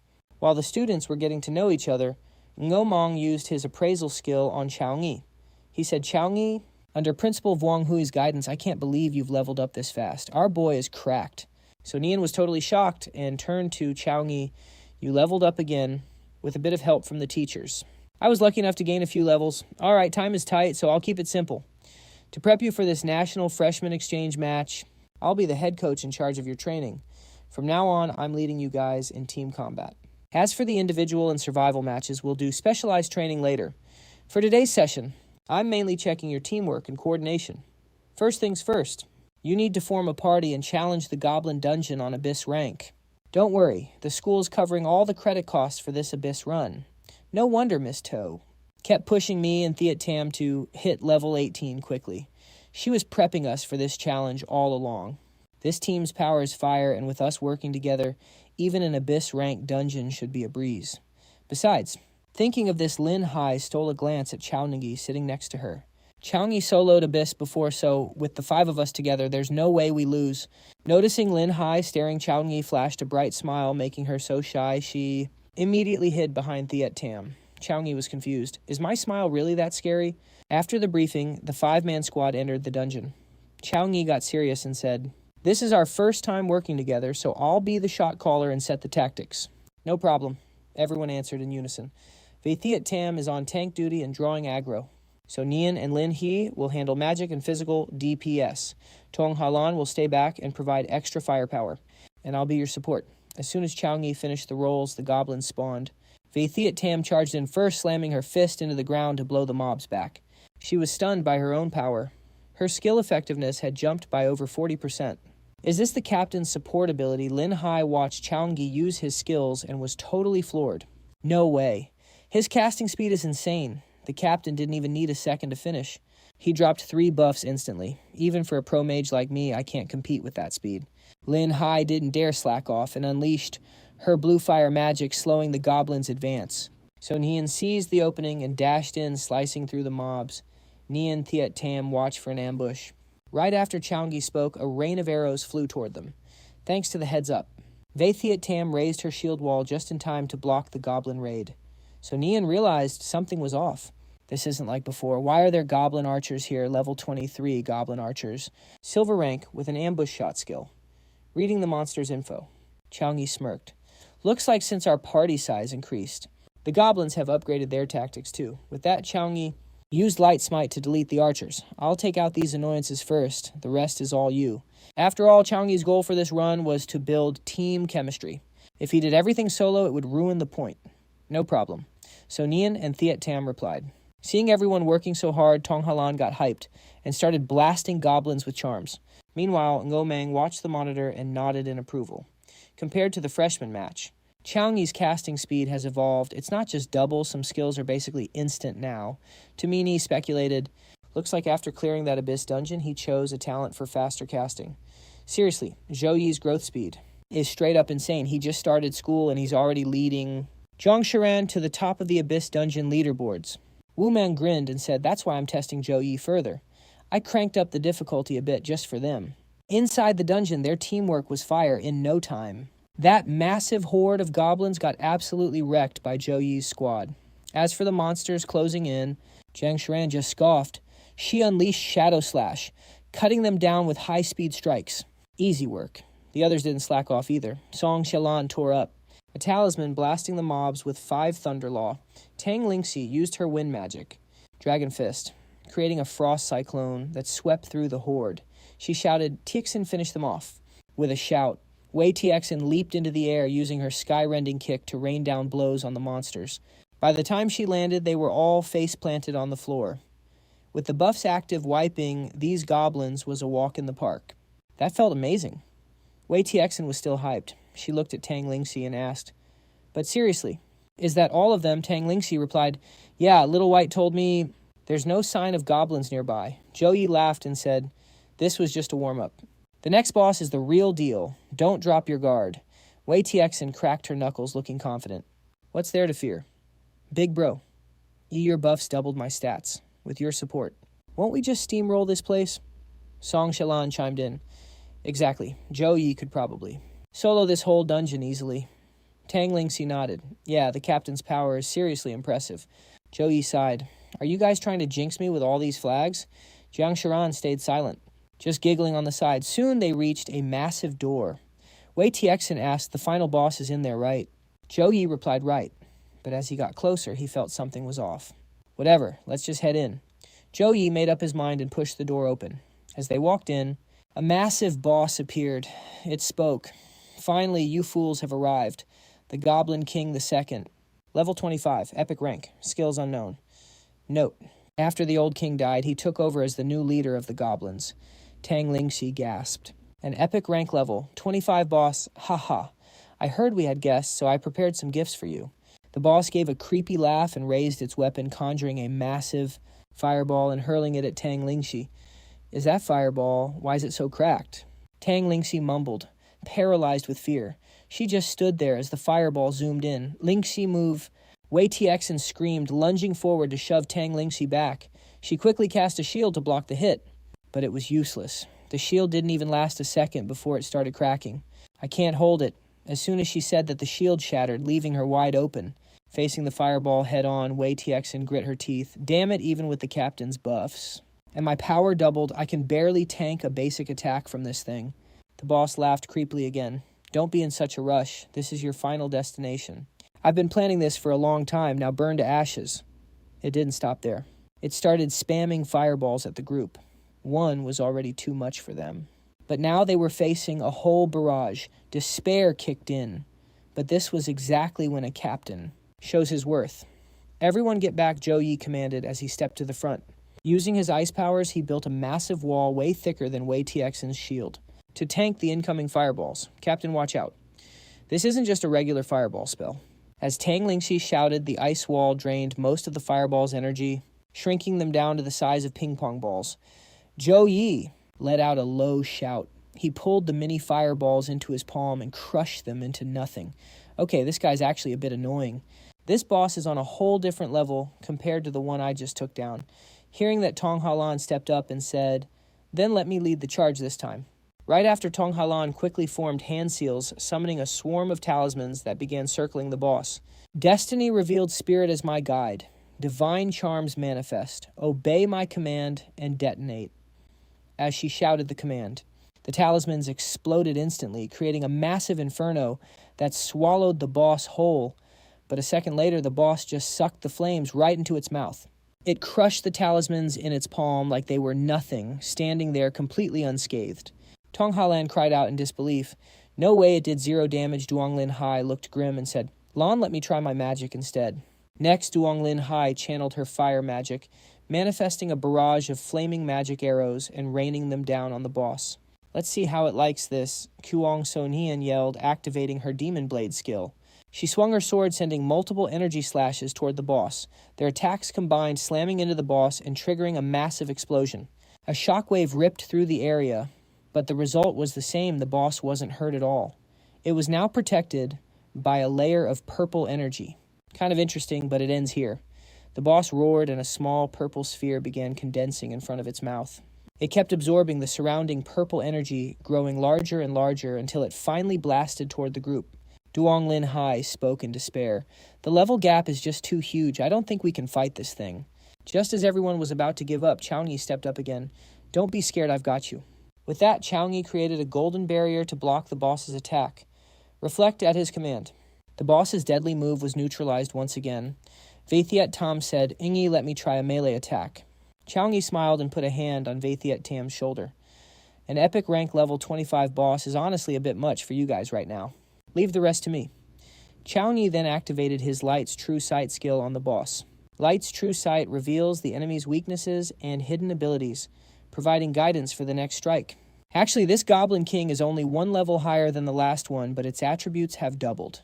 If I use my S-rank Bloodline secret art, I can boost my power several times over, since it's targeting me specifically. This is probably a special trial Dean and Go left for me, if that's the case. It's time to show everyone my angel god form and my true strength. With a shout, Chau Nghi transformed into his angel god form. His left hand surged with holy light while his right hand crackled with frost. Outside the dungeon, Tumini asked worriedly, "Dean, isn't the difficulty you set for this boss a bit too high? Is this really necessary?" Ngomang explained, "Their current strength is definitely extraordinary. But other schools have top-tier talents too, and in the Genius Exchange match, Mado and Thankin universities will be their toughest rivals. That's why I need a defeat, to make them realize how brutal the competition really is." Tumini whispered defeat. Then she laughed and said, "Dean, you're seriously underestimating Chau Nghi." Ngomang smiled back. "I hope he proves me wrong and slaps me in the face." Back inside the dungeon, the boss looked at Chau Nghi's transformation and grinned. "Interesting, you turned into a little glowing bird." "Kid, show me everything you got. I'll give you exactly what you want," Chau Nghi said. He then unleashed his radiant pulse attack. The boss sneered, "Little brat, you've got a big mouth. Don't forget you're the challenger here." The boss countered with its world-ending meteor fire. The two powers collided, causing a massive explosion that sent shockwaves everywhere. Kuang Sonian quickly slammed her sword into the ground, using her mana to shield the team. Tong Halan was stunned. Is this really Chau Nghi's true power?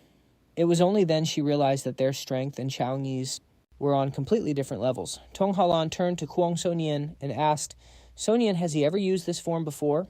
Kuang Sonian smiled and replied, This is the first time I've seen it too. It looks like Chau Nghi is finally going all out. After the first exchange, both the boss and Chau Nghi were completely unscathed. The boss bared its teeth and asked, "Is that all you've got, kid?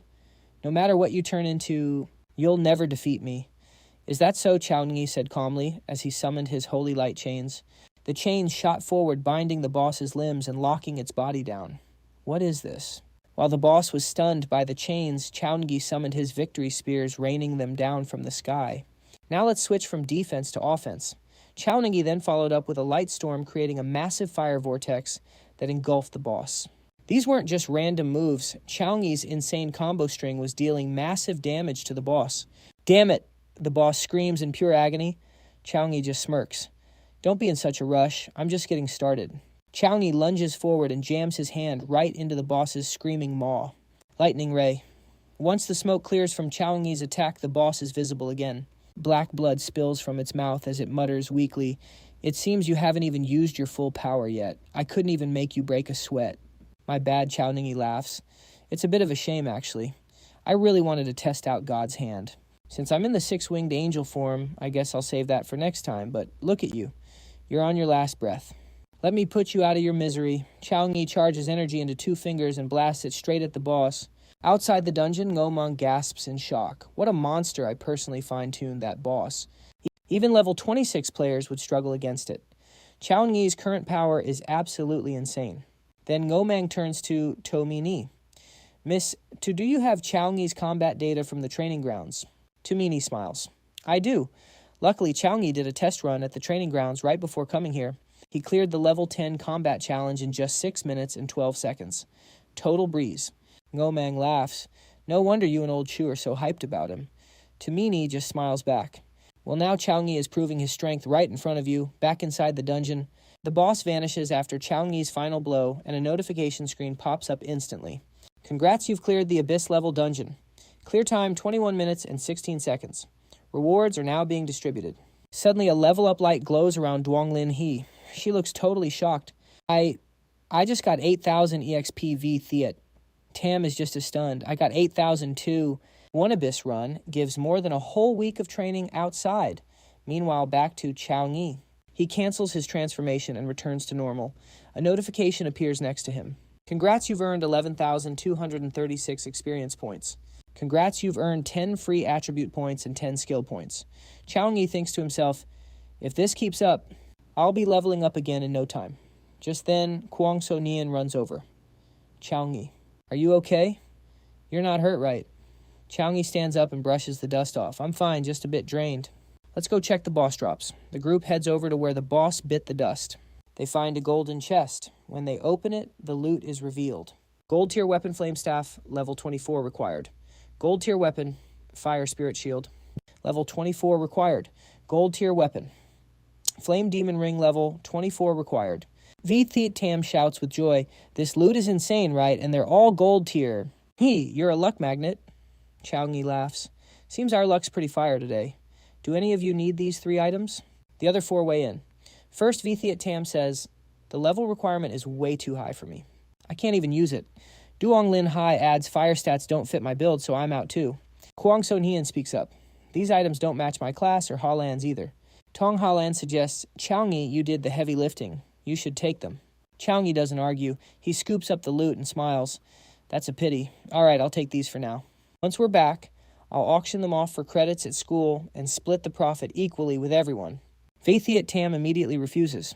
"No way, Nghi, you deserve at least 70% of that. Without you, we'd never have cleared this place so easily." Tong Halan adds shyly, "Yeah, you were the MVP against the boss. I barely did anything." Chau Nghi laughs. "Equal split is fine. That way nobody has to worry about credits for a long time." Kwang So Nian smiles and backs him up. "Just take it, guys. After all, Chau Nghi is the last person who needs to worry about credits. Since she put it that way, they couldn't really say no." They all happily accept. With the loot distributed, Chau Nghi gives them a friendly reminder. "Remember, our goal isn't just to win the tournament. It's about protecting our school's honor."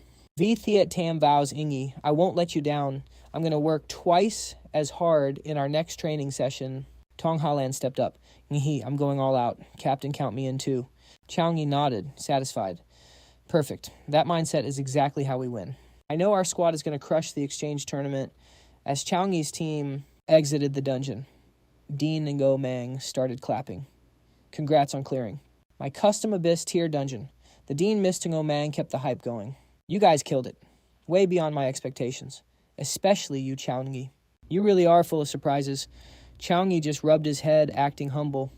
I just did my part, sir. Go Mang looked him in the eye. So what's your take on grabbing first place in the tournament? Chau Nghi clenched his fist. First place? It's already ours. Nice, you need that. I'm him energy to be a champion. Tamini chimed in. Chau Nghi is basically a cheat code. He's totally cracked at both support and DPS. We should prepare 2 different battle plans. Let's hide his true power by starting him as a support. Then at the key moment, he goes full power and catches them off guard. If we do that, first place is basically a lock. Go Mang smirked in agreement. I like it. Let's show those old fossils what a real monster looks like. Even among geniuses, there's a hierarchy. Tamini wasn't done, but their teamwork, it's still a bit mid. They need way more synergy. We need to grind. Agreed. Tomorrow we start. Special training to fix those holes. All right, session's over. Go get some rest. Oh, and to keep things interesting, we've got some punishments lined up. Chau Nghi froze. Wait, punishments. Professor care to give us a hint. Where's the fun in that? We've got work to do. See ya. Tumini and Go Mang just walked off. Mr. Chau Nghi tried to call out, but she was already gone. In the blink of an eye, they vanished. Chau Nghi sighed and turned to the squad. Well, you heard them. Let's grind. We've got a tournament to win. Everyone shouted back, let's go. Time flew by. Just another day at the dungeon gates. Man, this nightmare rank goblin dungeon is no joke, one guy sighed. Tell me about it, another replied. I've wiped twice already. If nightmare is this cracked, imagine how insane Abyss difficulty must be, just as he said that they heard someone talking. Lin, hi. You think we can clear this Abyss run in under 10 minutes? Easy. The 2 guys nearly jumped. They looked over and saw a group of 5 just chilling as they walked by. The one who spoke was the black-haired girl in the group. It was Chau Nghi and his squad heading back for more. To Vaithiet Tom's question, Zhuang Lin He laughed. We've been grinding forever, and with the captain's buffs, 10 minutes is light work. Vaithiet Tom nodded. True, plus Dean and Go gave me some secret tips yesterday. I can't wait to see you pop off then. Lin Hai laughed. Watching them go in, the first guy gasped. Are they for real? Since when is Abyss tier a speed run? Who even are they? The other guy replied, that's the elite squad, representing our school in the National Freshman Tournament. This year, freshmen, the guy screamed. The top players in our year are only level 19, but these guys are all level 20 plus. That's actually broken. That guy leading them looks legit too. The other guy just pointed at the leaderboard and sighed. Legit, bro, look up. That's Chau Nghi. He owns every single clear record. A third guy overheard and looked up, eyes wide. Chau Nghi, it's him. The guy even the Earth rank legends can't touch. 7 minutes later inside the dungeon. Die mortals. The boss quartet unleashed a massive doomsday meteor attack. Vaithiet Tom just smirked. Finally, I've been waiting for this. Get wrecked, she roared, charging straight in and shattering the boss's ultimate like it was glass. Thanks to the professor. I've finally got the power to face you head on. Suddenly the boss's voice boomed. Trash is still trash. Don't think a little progress gives you the right to flex in front of me. Vaithiet Tom flinched and turned around only to see a massive fist inches from his face. As Thiet Tom backed off, Chau Nghi gave the order. He dashed past Vaithiet Tom, punching the boss's fist head-on. In a split second, the boss's entire arm was shredded to pieces. It screamed in pure agony. My arm, Chau Nghi turned to Vaithiet Tom with a smirk. Thiet Tom, you did a great job tanking that first hit. Now let's finish this thing together. Zhuang Lin Hai laughed and added, Take a breather, Thiet Tom. We'll handle the rest. The boss roared in a blind rage, Damn you, I'll kill every single one of you. But before it could even move, glowing golden chains slammed down, locking it in place. Massive surges of lightning surged through the chains into its body, making it howl in pain all over again. Chau Nghi gripped one end of the chain and smirked. Does it hurt now? Well, don't worry. Scream all you want, we're not letting you off. Tong Halan stepped up. That's right. Her face went cold as her hands blurred through seals. Heavens lock, earth's bind. First restriction. A flood of talismans flew out, covering the boss completely. Then it was Zhuang Lin He's turn. Taste the move Miss To taught me, Lightning Magic Thunderfall. A massive pillar of lightning crashed down from the sky, slamming right into the boss. Finally, Kuang So Nien charged forward with a shout. This is the end. With one powerful strike, she sent the boss's head flying into the air. System alert. Congratulations on clearing the Abyss rank dungeon. Clear time 8 minutes and 36 seconds. Rewards started dropping as the clear screen popped up. A moment later, the team exited the dungeon. Ngo Meng immediately walked over to praise them. Not bad, you actually broke the 9-minute mark. Even I can't find a single flaw in that performance. Chau Nghi asked in surprise, Dean Ngo, what are you doing here? Ngo Meng's expression turned serious. I'm here to tell you that the date for the exchange match is set. It's happening in exactly 1 week. Tomorrow I'll be leading you all to the host site Than Kin University. Tong Halan cheered with excitement. Finally, the exchange match is actually starting. Kwang So-nyen clenched her fists, hyped up all that brutal training was for this exact moment. Fei Thiet Tom grinned. After all that grinding, we finally get a real fight. Zhuang Lin Hai wondered aloud what Than Kin University would look like. As for Chau Nghi, he just cracked his knuckles. With a look of pure anticipation, he thought to himself, dungeon bosses are getting boring. Finally, a chance to wreck the top geniuses from other schools. The next day, Ngo Meng arrived to pick them up. To ensure everyone's safety, he reminded them, we'll be using the school's dedicated teleportation point. It'll take us directly to the exchange match grounds at Than Kin University. At the portal, Principal Vuong Hui and the other deans were already waiting. After the formal greetings, the principal turned to the students. You are the best of the freshmen carrying the honor of our school. We've been the champions for 4 years straight. I expect you to bring back that glory and secure our 5th consecutive win. Understood, the group shouted in unison. Principal Vuong Hui then signaled Chu Hua Duong to activate the teleportation array. In the blink of an eye, the group was gone. Ngo Meng To Min Hee and the students arrived at Than Kin University instantly. Chau Nghi was stunned. We're at Than Kin already. I thought the schools were over 2 million kilometers apart. To Min Hee laughed. We have Dean Chu's spellcasting to thank for this. Otherwise, we'd be stuck on a train for days. But an ultra-long distance array like this requires a 3rd advancement mage to pull off. Just then a voice called out, Welcome teachers and students of Tohang University. It's an absolute honor to have you here at Than Kin. Old Trin, what brings you out here? Ngo Meng walked over and shook hands enthusiastically. This was Trin Vin Xuan, a 3rd advancement mechanic. Since an old friend was visiting, he had to come personally to show them to their quarters. Trin Vin Xuan responded warmly, then eyed Chau Nghi's group. This batch of kids you brought looks pretty solid. I heard your school has some seriously cracked freshmen this year. I guess we'll see what they're made of in the arena. You bet we will.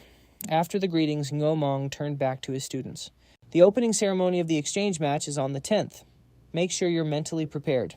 This is our chance to show every other school that Tohang University is at the top of the food chain. After the opening ceremony, the match officially kicks off. After 1 month of training, the team has probably pushed themselves to the limit. We won't be overtraining these next few days, so everyone can just chill. However, a massive wave of tourists has been flooding into Than Kin lately. There's a chance some alien spies have snuck in. These major events for geniuses always attract trouble every year. Alien demons love targeting human prodigies. All right, that's enough for today. You guys can go out and have some fun for the next few days.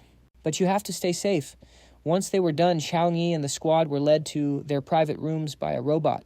Everyone was given their own space to rest. Welcome to the Than Kin University residential area. If you have any issues, feel free to ask for my help anytime. The support robot said, but he just replied, no need. Still, the service at Than Kin University is pretty fire. Chau Nghi stood by the window for a while, taking in the city view. Then he opened his system and dumped all his saved XP, easily reaching level 23. He gained 20 free attribute points and 20 skill points. But man, the gap to level 24 requires so much XP. Most of my skills are still only rank C and rank B anyway, after my 2nd awakening. The skills a paladin can learn should be at least rank B+. I might even be able to snag some rank A+ skills. Iron Cavalry Orb and Light Orb can buff my teammates' stats. Then there's the Light Dark Orb. It can deal devastating damage to enemies. As for the 3rd awakening, that's still way too far off. Never mind. I should just focus on crushing the system achievement quest first and see what happens. 1 week later, the National Freshman Exchange Tournament officially begins. The 157th session of Trung Ha is officially underway. The first match is between Tohang University and Vinh Duong University. The insane energy in the arena left Chau Nghi feeling totally hyped. No wonder everyone is dying to join this national freshman tournament. This atmosphere is absolutely wild. Kwang So-nyen, standing nearby, added, Today is just the opening. By the time we hit the finals, the crowd will at least double. While Chau Nghi's squad was enjoying the vibe, the Vinh Duong team on the other side was not having a good time. Talk about trash luck drawing to Hang University. Nothing we can do, our luck is just mid. We're basically just stepping stones now. To hang one last year, anyone facing them is straight up cooked. Hearing his teammates, the brown-haired guy scoffed. What are you scared of? We were top 30 last year. We can at least hold them off for a bit. Meanwhile, in the stands, the crowd started buzzing. That paladin in the back is level 23. For real, that level is OP. Luckily, he's just a support. If he were a DPS, he'd be a much bigger nightmare. Looks like Vinh Duong is catching an L today for sure. Now we just have to see if Vinh Duong can force the two hang team to reveal their trump cards. On stage, brown hair noticed Chau Nghi's level 2. He was low-key shaking, but he still talked big. To Hang University's squad is legit. But on this stage, your level doesn't mean everything. Both teams took their positions. The arena started generating while the defensive barriers were activated. The robot announced the 3-second countdown. As soon as it hit 0, the Vinh Duong team prepared to rush. They wanted to blitz, but brown hair stopped them. To be safe, let's focus on defense first. Let's see what tricks they have. At that moment, he saw the paladin across from him wave his hand. A pillar of light instantly enveloped the two Hang University squad. Their stats started skyrocketing. It happened in a blink. The crowd was absolutely stunned by what they saw.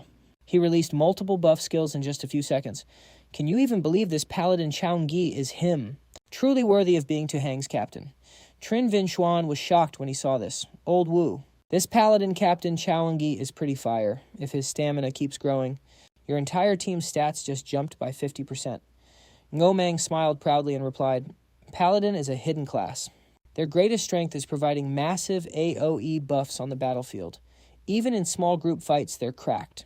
Trin Vinh Xuan went silent, thinking to himself, good thing my school has some trump cards too. Otherwise, Chau Nghi alone would have been a total nightmare. Now let's see how Vinh Duong responds. Let's see if they're worth following as an example. Too bad that right now, in Vinh Duong's eyes, Chau Nghi's squad is... Chau Nghi looks like a straight-up demon right now. One of the guys is so shook he actually dropped his weapon. Cap, what do we do? The brown-haired leader is pale as a ghost, but he tries to act tough, saying, maybe I can hold him off. After checking them out, Chau Nghi just smirks. These guys are totally mid. No, they're straight-up trash. Let's go with the simple plan. Full send, everyone. One hit is all we need to wreck them. Got it. Quang So Nien and Tong Halan shout. Duong Lin Hai is already hyped, charging up a massive fireball. Yo Cap, let me take the lead. She instantly fires off a barrage of fire arrows, aiming straight for the Vinh Duong crew. Fire magic. Long arrows. The surprise attack catches them completely off guard. They're forced to grit their teeth and spam defense. Light shield activate. The Vinh Duong captain struggles to hold the line. We blocked it. Guess they're not that big of a deal. But suddenly the guy behind him turns white. Cap, look out. Another one, Vuong Thiet Tom, is charging in with murder in her eyes. Boom. Her fist completely shatters their defense. But wait, there's more. Quang So Nien drops in with a flurry of slashes. Demon Blade. Then comes the lightning. The combo creates a massive explosion. The Vinh Duong team is absolutely cooked. They never stood a chance. They're completely wiped out. Seeing them unable to fight back, the system announces the battle is over. The winner is to Hang University. The system floats up and thanks both teams. Thanks for the fire performance. Stay tuned. The next team match is about to start. Quang So Nien starts complaining. My opponent is a warrior, but my match is number 27. We have to wait forever. Tong Halan sighs. Bro, mine is even worse. Match 45. I'll be a grandma by then. Chau Nghi laughs and jumps in. Well, I'm match number 6. My opponent is a swordsman. Looks like my luck is cracked. I'm up in the second group. The girls are so jealous right now. Meanwhile, the crowd is buzzing.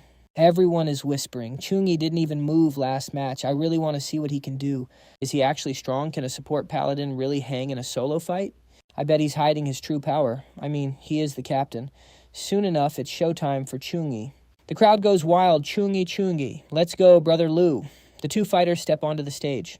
Solo match number 9, Chau Nghi from Tu Hang University versus Lu Kuang from Shuyan Nam University. Get ready. It's about to go down. Chau Nghi's opponent is Lu Kuang, a level 18 swordsman. Lu Tuong smirks. He's just a support class. This is going to be easy. Talk about a lucky draw. This is a free win. His teammates are already celebrating. Their captain is fighting our boy Lu Ya, but he's just a paladin. A support Lu is going to crush him instantly. Brother Lu is going to dominate. The system starts the countdown. 3, 2, 1, fight. Immediately, Lu Chuang draws his sword and charges. He talks trash as he moves. Surrender now, and I'll make it quick. Don't embarrass yourself. Chau Nghi just laughs it off. Surrender me. Let's see if you can even last 10 seconds before you start capping like that. You're dead, kid. Stop acting tough, Flame Surge. He swings his blade down hard. But Chau Nghi dodges every single slash like it's nothing. Lu Kuang's eyes widen. He's shook. He's fast. But it's over now. Time to finish this. Suddenly his feet are frozen solid. Wait, what? He looks up in pure confusion. Chau Nghi is already airborne with a massive fist ready. Damn it. Using cheap tricks now, he quickly uses fire magic to break free. He escapes the ice and lunges forward for a final strike. Weak, you're nothing. No way Chau Nghi blocks the sword with his bare hands. Lu Chuang is absolutely losing his mind. He caught it. Then Chau Nghi drives a brutal punch right into his gut. No, it can't be. The impact sends him flying 10 meters back. The crowd is stunned. Wait, what just happened? Their captain got sent flying just like that. I couldn't even see Chau Nghi move. Their teacher just sighs. That's the two-hang captain for you. Lu Chuang messed up by underestimating him just because he's a support class. But his real combat skills are absolutely no joke. As the smoke slowly clears, Lu Kuang appears with his face covered in blood. His body is completely paralyzed. The system quickly steps in to monitor and report on Lu Kuang's status. Match over. The system announces the winner. Chau Nghi pulls back his fist and says with a sneer, "Too weak. I can't believe you couldn't even block a single C-rank skill punch. The crowd in the stands is losing their minds." That punch was terrifying. He dominated his opponent in just a few moves. Absolutely insane. Ha ha ha. Honestly, this might not even be Chau Nghi's full power yet. Chun Gok, a mentor from Thankin University, exclaims in shock. It has only been a few months since I went to recruit in Lijiang. This Chau Nghi's power is climbing way too fast. Director Trin smiles from beside her and says, "If you say so, Ms. Chu." Chau Nghi was actually this close to becoming a student at our school. Chun Gok says, regretfully, "Yeah, tell me about it. If I had known I would have fought harder to get a top student like him. If we had Chau Nghi right now, wouldn't we be straight up wrecking everyone?" Halan, a level 19 archer, watches Chau Nghi with interest and speaks slowly. Chau Nghi seems to be that special guy. Tiu Nian mentioned his skills are legit. I didn't expect him to be so proficient in both melee and magic support. Meanwhile, Chu Hu Bach, the level 18 priest, thinks nervously something is off about how fast Chau Nghi casts his freezing skills even for a mage. Even the ice mages in our clan can't cast that fast. Suddenly, her bracelet starts to glow. Chu Hu Bach is stunned. Wait, this is the family treasure reacting. Is he actually a Frostblood Awakener? Seeing Chu Hu Bach's silence, Halan turns to ask Hu Bach, "Is everything okay?" Startled, Chu Hu Bach hides her bracelet and replies, I'm fine." She immediately makes an excuse to leave. Sislan. Something urgent came up, so I have to head back first. Her weird behavior leaves Halan totally confused. Chu Hu Bach rushes to a secluded spot. Then she calls Chu Hong. The second the phone rings, Chu Hong picks up immediately. He answers and asks, "Hu Bach, isn't today your match day? Why are you calling your dad now? And why use the company phone?" As soon as she hears his voice, Chu Hu Bach speaks urgently. "Dad, I found a Frostblood Awakener, and his last name is also Chu. This Chau Nghi guy has a Frostblood purity of over 70%. Hearing this, Chu Hang freezes in shock. He asks in a panic, "Are you sure? A Frostblood with that much purity?" Chu Hu Bach replies, "I'm 80% sure, but we need to confirm if it's for real. I need to get close to him to be certain." Chu Hang calms down and adjusts his glasses. "All right, find a way for me to meet Chau Nghi. I'll start a background check on my end to see if this Chau Nghi is actually part of our Chu family." After hanging up, Chu Hang looks out the window, feeling a surge of joy. Chau Nghi, if he really has the Frostblood line. Maybe our Thien Lan Chu family is finally saved. Back at the arena, the right side of the crowd is chanting Chau Nghi, Chau Nghi. On the left, the fans are screaming just as loud for Lai Ham. One of Lai Ham's classmates laughs and says, "Hey, Ham, don't go easy on him." Lai Ham gives a wicked smile. "Don't worry, I'm just afraid this Chau Nghi guy won't even be enough to make me go all out." Guy Hop chimes in with a warning, "Ham, stay sharp for me. Chau Nghi is legit strong. Even I can sense a dangerous vibe coming from him." Something super dangerous is hidden in that guy. Lai Ham immediately gets serious and says, "I got it, Brother Ngui." Right after that, Lai Ham activates his skills. The classmate from before watches in awe. "That's our boy Ham for you. This aura is fire with that level 18 Gale Armor Chau Nghi. Probably won't even be able to touch a hair on Ham's head." Tuong Phuong agrees exactly. Chau Nghi. Better not end up crying when you get wrecked. The match is about to start and the crowd is absolutely explosive. The cheering never stops. Chau Nghi is the GOAT. Let's go. Chau Nghi, Chau Nghi. Chau Nghi Madu University. Let's go. Lai Ham. Just then, Chu Hang shows up and sighs in relief. Glad I made it in time. Chu Dong-nai looks around excitedly. This arena is just as epic as our clan's training grounds. Not bad at all. Suddenly, Chu Hyu-bak appears behind them, and Dong-ni is quick to spot her. She turns around and yells, "Big sis!" Then she rushes over to give her a massive hug. Hyu-bak hugs her back but looks confused. "Dad Dong-ni, why are you guys here?" Chu Hang calmly replies, "We're here to investigate Chun Hee's identity, obviously. For real, he might actually be from the main branch that got split up during the Dark Ages. Since we heard about a clansman awakening the Frost Bloodline, the chief sent me to check it out. Perfect timing to let your sister see what's up, too. Let's see what the top seed from So Hang is made of." Suddenly, Chu Dong-ni pouted and said, "Ugh, he's just a paladin." "Why should I care about a support class?" Chu Hyu-bak immediately cut in to set her straight. "Dong-hai, you've got it all wrong. What's wrong with being a paladin? If Chu Hai's blood purity is actually over 70%, he's fully qualified for a hidden job within the clan." Hearing that Chu Dong-ni asked excitedly, "Sis, in our main branch's younger generation, the highest blood purity is only 40%, right? 70% purity. Is this Chungi's bloodline really that high?" Suddenly, Chu Hang scolded Dong-ni. "Before we got here, I told you to show Chungi some respect. Based on seniority, he's basically your big brother." Chu Dong-ni snapped back, "Whatever. Even if he is from our clan, he needs the skills to be my brother. Let's see if he's actually got it." Chu Hyu-bak quickly calmed things down. "Fine, since Dad's here, we'll know the truth once we test his blood purity. Let's just watch his match for now." Chu Dong-ni finally agreed. "Fine." Right then, the system made an announcement. "The first match of the third round singles is about to begin. Please welcome the fighters. Lai Ham from Mado University versus Chungi from Sohang University." Lai Ham appeared covered in heavy armor. He said confidently, "I was planning to wear light gear for this, to end this quickly. But my captain said you're strong, so I'll have to get serious." Chungi calmly replied, "Oh, then good luck with that." He watched Lai Ham for a few seconds, thinking to himself, "Being able to sense my power looks like Mado's captain isn't a joke." He stared at Lai Ham and whispered, "Turns out he's only level 18, 5 levels lower than me. I'm afraid if I use one divine punishment, he'll pass out instantly." Lai Ham from Mado University. A level 18 fighter was already in a combat stance. But when he met Chungi's eyes, he flinched. Facing Lai Ham was giving Chungi a headache. Tomorrow's team match is against Thon Kin University. I need to hold back and not reveal too much power. Melee skills are my only option now. Being restricted sucks. Once both were ready, the system announced fighters get ready. The match officially begins. 3, 2, 1, start. Right at the beginning, Chungi used Graceful Shield, creating a massive flash of light. It blinded Lai Ham, making him cover his eyes. Chungi's move made Lai Ham even more arrogant. Flashy stuff, but it's all for show. Lai Ham rushed at Chungi instantly. He threw a cocky low kick, but Chungi blocked it easily. He thought, "Is that all?" Chungi countered with a sharp elbow strike using Light Slash. The hit forced Lai Ham to block with his armor. He winced in pain. "Damn, that hurts. Why, does it feel like my gear is useless?" He couldn't hold on for long before Chungi sent him flying. Lai Ham slammed into the barrier. The crowd was stunned. A fighter is getting bullied by a support class. You don't see that every day. What's going on? Chungi actually hurt him. Lai Ham's talent is A-rank Iron Bones. His defense should be way higher than Chungi's.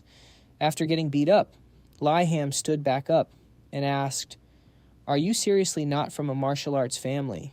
Otherwise, how are your combat skills way better than mine?" Chungi shook his head and said, "Nah, I'm just a little bit physically stronger, that's all." Then he unleashed a barrage of holy fists. Lai Ham could only grit his teeth and defend. He cursed under his breath. "Damn it, this pressure is insane. There's no way to escape." Chungi's relentless attacks forced Lai Ham to keep backing up. Suddenly, Chungi said coldly, "Time to end this." Seeing the punch coming, Lai Ham panicked. "There's no way I can block this." Lai Ham screamed in terror. "Stop, Chungi, I forfeit." Hearing that Chungi redirected the punch at the last second, the shockwave still sent Lai Ham flying across the arena. He crashed onto the floor in pain. With his armor and body broken, the system announced, "The winner of this match is Chungi." Congrats to Chungi for advancing to the 4th round of the singles tournament. Chungi scratched his neck. Thinking, "Man, hiding my strength is way too hard. I went a bit too heavy on him right from the start." The whole stadium was terrified by his power. Everyone gasped, "No way, I can't believe it. He's him. No way a support class paladin can scrap like this." Taking down a brawler with bare hands. Who can he even complain to? Chungi's melee stats are absolutely broken. Chungi slowly walks over to Lai Ham and casts Holy Light to patch him up. As the nurses arrive, Chungi apologizes. My bad. He surrendered too late. I couldn't hold back my strength in time. Passing the nurse, Chau Nghi says, I already used some healing spells to stabilize him. He's all yours now. The nurse just stands there stunned and says, got it. But when she sees Lai Ham's condition, she freezes. Seeing him shaking, she blurts out, these injuries are insane. Lai Ham groans in pain. Ah, it hurts so bad the nurses rush to give him first aid. Looking closer, the nurse says, with wounds like these, he won't be back on his feet for at least 2 or 3 days. Who would have thought a paladin could trigger an explosion that massive? As the match ends, Chu Hyu Bak says, see, I told you, Chau Nghi is built different. He's way beyond the other geniuses in the clan. After watching the fight, Chu Hang replies seriously. He sent a heavy-armored opponent flying with one punch. That's straight-up monster tier strength. That ice bloodline in our clan, combined with a hidden class, he seems to have some seriously unique elemental power, too. Chau Nghi's overwhelming power left Chu Dongni totally salty. She huffs and says, fine, I admit he's strong, okay? Her cute attitude makes Chu Hang burst out laughing. Looks like Chau Nghi managed to win Dongni over. He turns to Hyu Bak and says, Hyu Bak, do me a favor and set up a meeting between me and Chau Nghi. Hyu Bak nods in agreement.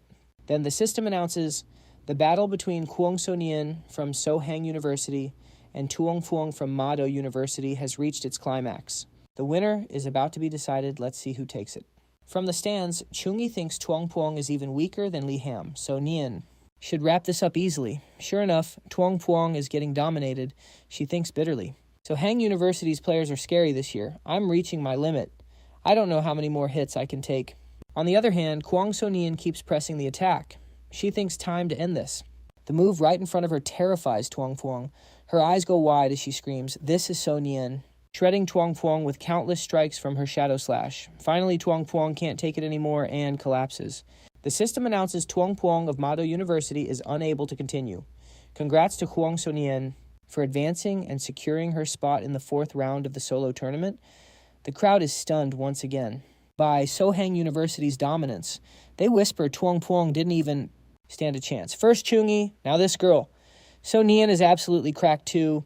I wonder if tomorrow's team match against Thane Kin University will actually be worth watching. Below the stage, Chau Nghi walks up and praises her. So Nien, great fight. That last move was total fire. So badass. So Nien replies modestly, I just got lucky. My opponent wasn't that strong anyway. Then she teases him, if I had to face you, Chau Nghi, I'd just forfeit immediately. Chau Nghi scratches his head, embarrassed. Stop joking. There's no way I could bring myself to hit you. Suddenly someone calls out, Student Chau Nghi. Please wait a second. Chau Nghi turns around, confused. Do you need something from me again? Out of breath, Chu Hyu Bak introduces herself. I'm Chu Hyu Bak from the Thien Lan Chu clan. I'm here because you awakened the ice bloodline. With a purity level like yours, you have to be one of us. Chau Nghi asks, the Thien Lan Chu clan's ice bloodline. So Nien whispers to him, Chau Nghi, the Chu clan, and my Kuang family are both ancient clans. They've ruled Thien Lan province for hundreds of years. They've got deep roots.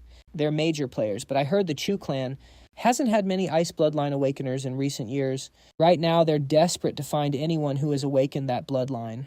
Chau Nghi, this might be a chance to score a massive amount of cultivation resources. Hearing So Nien's blunt take, Hyu Bak awkwardly admits, well, that's actually true. But Chau Nghi calmly refused. No thanks, I don't need any of this. But you claim to be a Chu. Got any proof to back that up? Seeing his doubt, Chu Hyu Bak pulled out an appraisal stone. My dad is actually here, and he brought a bloodline appraisal stone. If you're really one of us, this stone will resonate with you. Chau Nghi reached out to touch it. Fine, let's see what happens. The moment he touched it, a massive wave of power exploded. Hyu Bak screamed, Chau Nghi, your ice bloodline purity, it's over 90%. But Chau Nghi just smirked. I definitely feel a connection with you now. Who knew an exchange match would lead me to the roots of my ice bloodline? After the test, Hyu Bak spoke up. Student Chau Nghi, wait, brother Chau Nghi. My dad wants to meet you. Is that okay? Chau Nghi agreed instantly. Sure. Then he turned to Kwong So Nien. Xiao Nien, you head back first. I've got to go with her. So Nien smiled. Go ahead, but don't feel any pressure, brother Chau Nghi. The Chu family is big in Thien Lan, but they're still not on our level. Hyu Bak fired back. Hey, our family's actually pretty OP. Hyu Bak led Chau Nghi to meet Chu Hang. At the door, she stopped. Brother Chau Nghi, my dad and sister are waiting inside. Chau Nghi couldn't help but think back to when Tu Van was sick. In our darkest hour, the Chu family didn't lift a finger. Now that I've awakened my bloodline, they come knocking. What a joke. Suddenly, the door swung open. Chu Hang walked out. You're finally here. Hugh Bok called out Dad. Chu Hang walked up to Chau Nghi. Greetings, young friend. I'm Chu Hang. Chau Nghi gave a polite handshake. Nice to meet you. I'm Chau Nghi. Chu Hang grinned. I've heard all about your reputation. Seeing you in person, you really are built different. His necklace began to glow. Chu Hang was hype. Your ice bloodline purity is insane. Realizing he was overreacting, he straightened up. We share the same great-great-grandfather. Hugh Bok is your cousin. It's a shame your father passed so soon. Chau Nghi stayed calm. That's all in the past. Chu Hang got hyped again. Let's get to the point. Return to the main branch and switch to our hidden ice class. We'll give you everything the clan has. All our resources will be yours to hit your third job advancement fast. Chau Nghi asked a hidden class, but I'm already a paladin. Can I even switch now? Chu Hang was visibly excited. Don't sweat it. We've got a top-tier class change item ready just for you. Plus, with your purity, that hidden ice class would be absolutely cracked. Chau Nghi started thinking. His system was already hardbound to the paladin class. Under the Holy Light's guidance, his growth speed was already god tier. Compared to what he had now, the Chu family's hidden class was basically trash. After weighing his options, he asked, so let me get this straight. If I don't switch classes, I don't get the family's support. Chu Hang was stunned. Well, technically, yes. But if you switch, our entire library is yours. Endless skill books and resources. You'll never have to worry about leveling again. Chau Nghi shook his head. Free stuff sounds great, but I'm going to have to say no. Hearing that Chu Hang panicked, he started listing all the perks of switching. Your skills reset. Skill points are refunded, and your stats won't drop one bit. Join us, and we'll get you to level 50 and your third advancement in under 6 years. Chau Nghi stayed firm. Honestly, everything you just said. Doesn't interest me at all. I can get resources from school. My leveling's already fine. Plus, I actually like being a paladin. It suits me. Chu Hang looked soul-crushed. A paladin is just support. Our hidden class is a top-tier carry. Chau Nghi's eyes went cold. Did you just say, just support? His words ripped right through his pride, and he snapped back in a rage. In your narrow-minded view, a paladin is just a support class that just shows how shallow you really are. You know what? Tomorrow, our team faces Thankin University. I'll prove to you exactly what a real paladin can do. Chau Nghi didn't waste another second and just dipped. He gave a quick wave to his classmate Hugh Bok before heading out. I'm out of here. See you on the battlefield tomorrow. Hugh Bok scrambled to stop him. Wait. Chau Nghi holed up. Seeing him walk away like that, Hugh Bok turned to confront Chu Hang. Dad, why didn't you try to make him stay? Chu Hang's face remained cold. Just let him go. He still doesn't realize how limited the paladin class actually is. Tomorrow, once his eyes are opened by the sheer power of Thankin University, that's when we'll go find him again.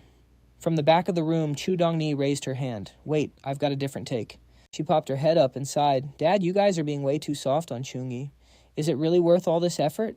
Just to convince him to join the main family branch, Hugh Bok looked awkward, not knowing how to answer. Chu Hang gestured for them to listen as he explained the gravity of the situation. Our ancestor was the very first Frostblood Awakener on Earth. Under his leadership, the Chu family became legends. Every generation after him saw clansmen awakening that same Frostblood power, and we even had several rank 3 powerhouses. But everything changed when the Dark Era arrived. Chu Hang explained that, during the Dark Era, a massive horde of demons from another world invaded. The ancestor led the clan's strongest warriors into battle, but he went missing during a deep strike mission. Without his protection, the clan crumbled. Every single rank 3 elder was wiped out by the demons, even though 5 elders used forbidden magic. To bring themselves back to life, they were still hit by a permanent curse from the demon lord. Chu Hang sat down, his voice heavy with regret. Ever since that day, for all our future generations, the rate of awakening, the Frostblood bloodline has tanked. It's not even 1% of what it used to be. That curse is absolutely broken. You can't just purify it through bloodlines, because we have no one left to carry the torch. The Chu family might look strong on the outside, but we're actually falling apart.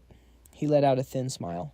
That's why, if someone with high-purity frostblood like Chau Nghi returns to the main family, we will dump the entire clan's resources into him. In the future, he might even reach the same level as our ancestor. He continued seriously.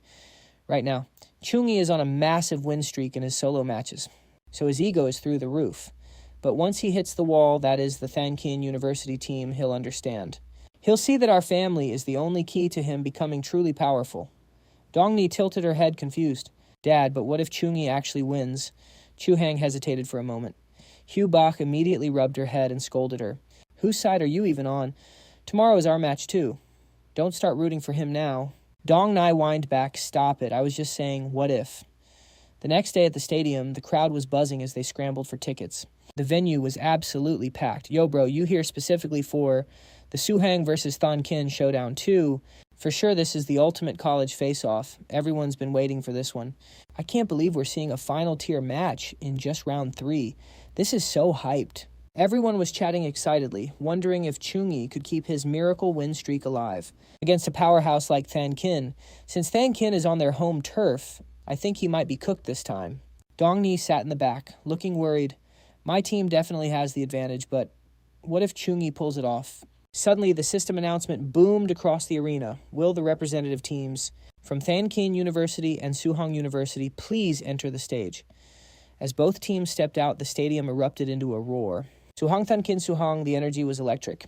The moment he stepped onto the field, Chau Nghi activated his skill, Radiant Battle Hammer. A massive hammer materialized and slammed into the ground. The crowd gasped at the sight of the weapon. Wait, the Suhang captain actually uses a hammer. I guess he is a paladin, so it's not that weird, but his whole vibe has completely shifted. You're right, even from hundreds of meters away, just looking at him gives me the chills. He looks dangerous. Dong Ni's eyes went wide with shock. The aura he's giving off today. How is he several times stronger than he was yesterday? Chu Hang looked suspicious and asked, wait, was Chau Nghi really holding back his full power this whole time? And right then, Lai Uyan, a level 22 warrior, called him out. What is Chau Nghi doing that far forward? What is he cooking? Is he actually trying to be the main DPS Halan? The level 19 archer chimed in. Based on Chau Nghi's solo performance yesterday, him taking the DPS role actually makes sense. Then Chu Hyo Bak, the level 18 priest, reminded them.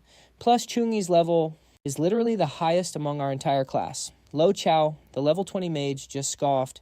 He is just a paladin with a few tricks. What is a high-level DPS even good for Vuong Hien? The level 22 mechanist laughed with pure contempt.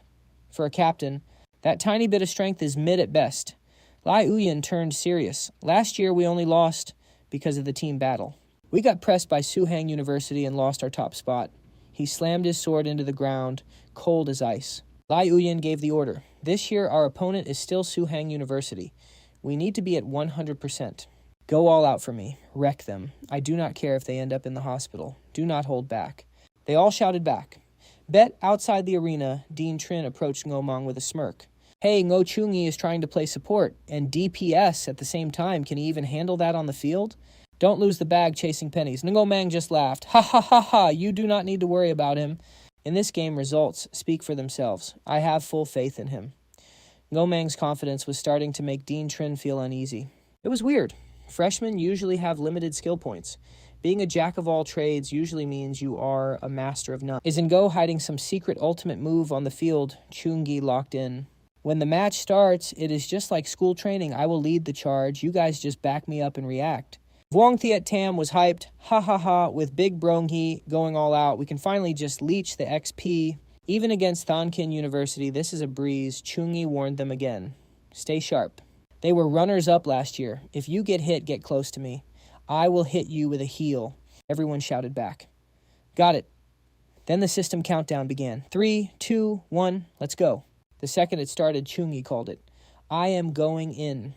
He dashed forward and a wave of skills activated. God's Grace Protection Aura, Dawn's Blessing. Courage buff. On the giant screen, the system analyst started hyping it up. Facing Thonkin University, Suhang's Chau Nghi didn't even flinch. He is literally just charging straight in. The crowd went wild. Both sides are evenly matched. Shouldn't they be poking from a distance first? This man is too confident. Chau Nghi is sprinting and casting spells at the same time. His mastery is insane. That is some pro-level control. Lai Uyan saw this and smirked like a villain. Oh, you want to die that badly? Fine, we have a massive long-range nuke waiting just for you. In the back line, Halan drew her bow. Without missing a beat, she let an arrow fly. The homing arrow zipped toward Chau Nghi. But against this attack, Chau Nghi didn't even blink. As the arrows closed in, Halan was grinning. My homing arrow is an A-rank skill. It is a guaranteed hit. There is no avoiding it. No one is blocking for him. A tank like Chau Nghi. Let's see you try and block this. As the arrows were about to hit, Chau Nghi acted totally unbothered. A bit annoying, he muttered. Then he caught the arrow and crushed it with his bare hands. Halan was absolutely shook. Would he crushed my homing arrow with his bare hands. That is an A-rank skill, and it is level 8 enhanced. Lai Yuyan just grunted. A paladin playing DPS is basically just a tank with extra defensive stats. But it ends now. Once Lo Chao finishes his chant, I want to see you try and block that. Massive energy started swirling around Lo Chao's staff. He unleashed the power and shouted, Chau Nghi, catch this.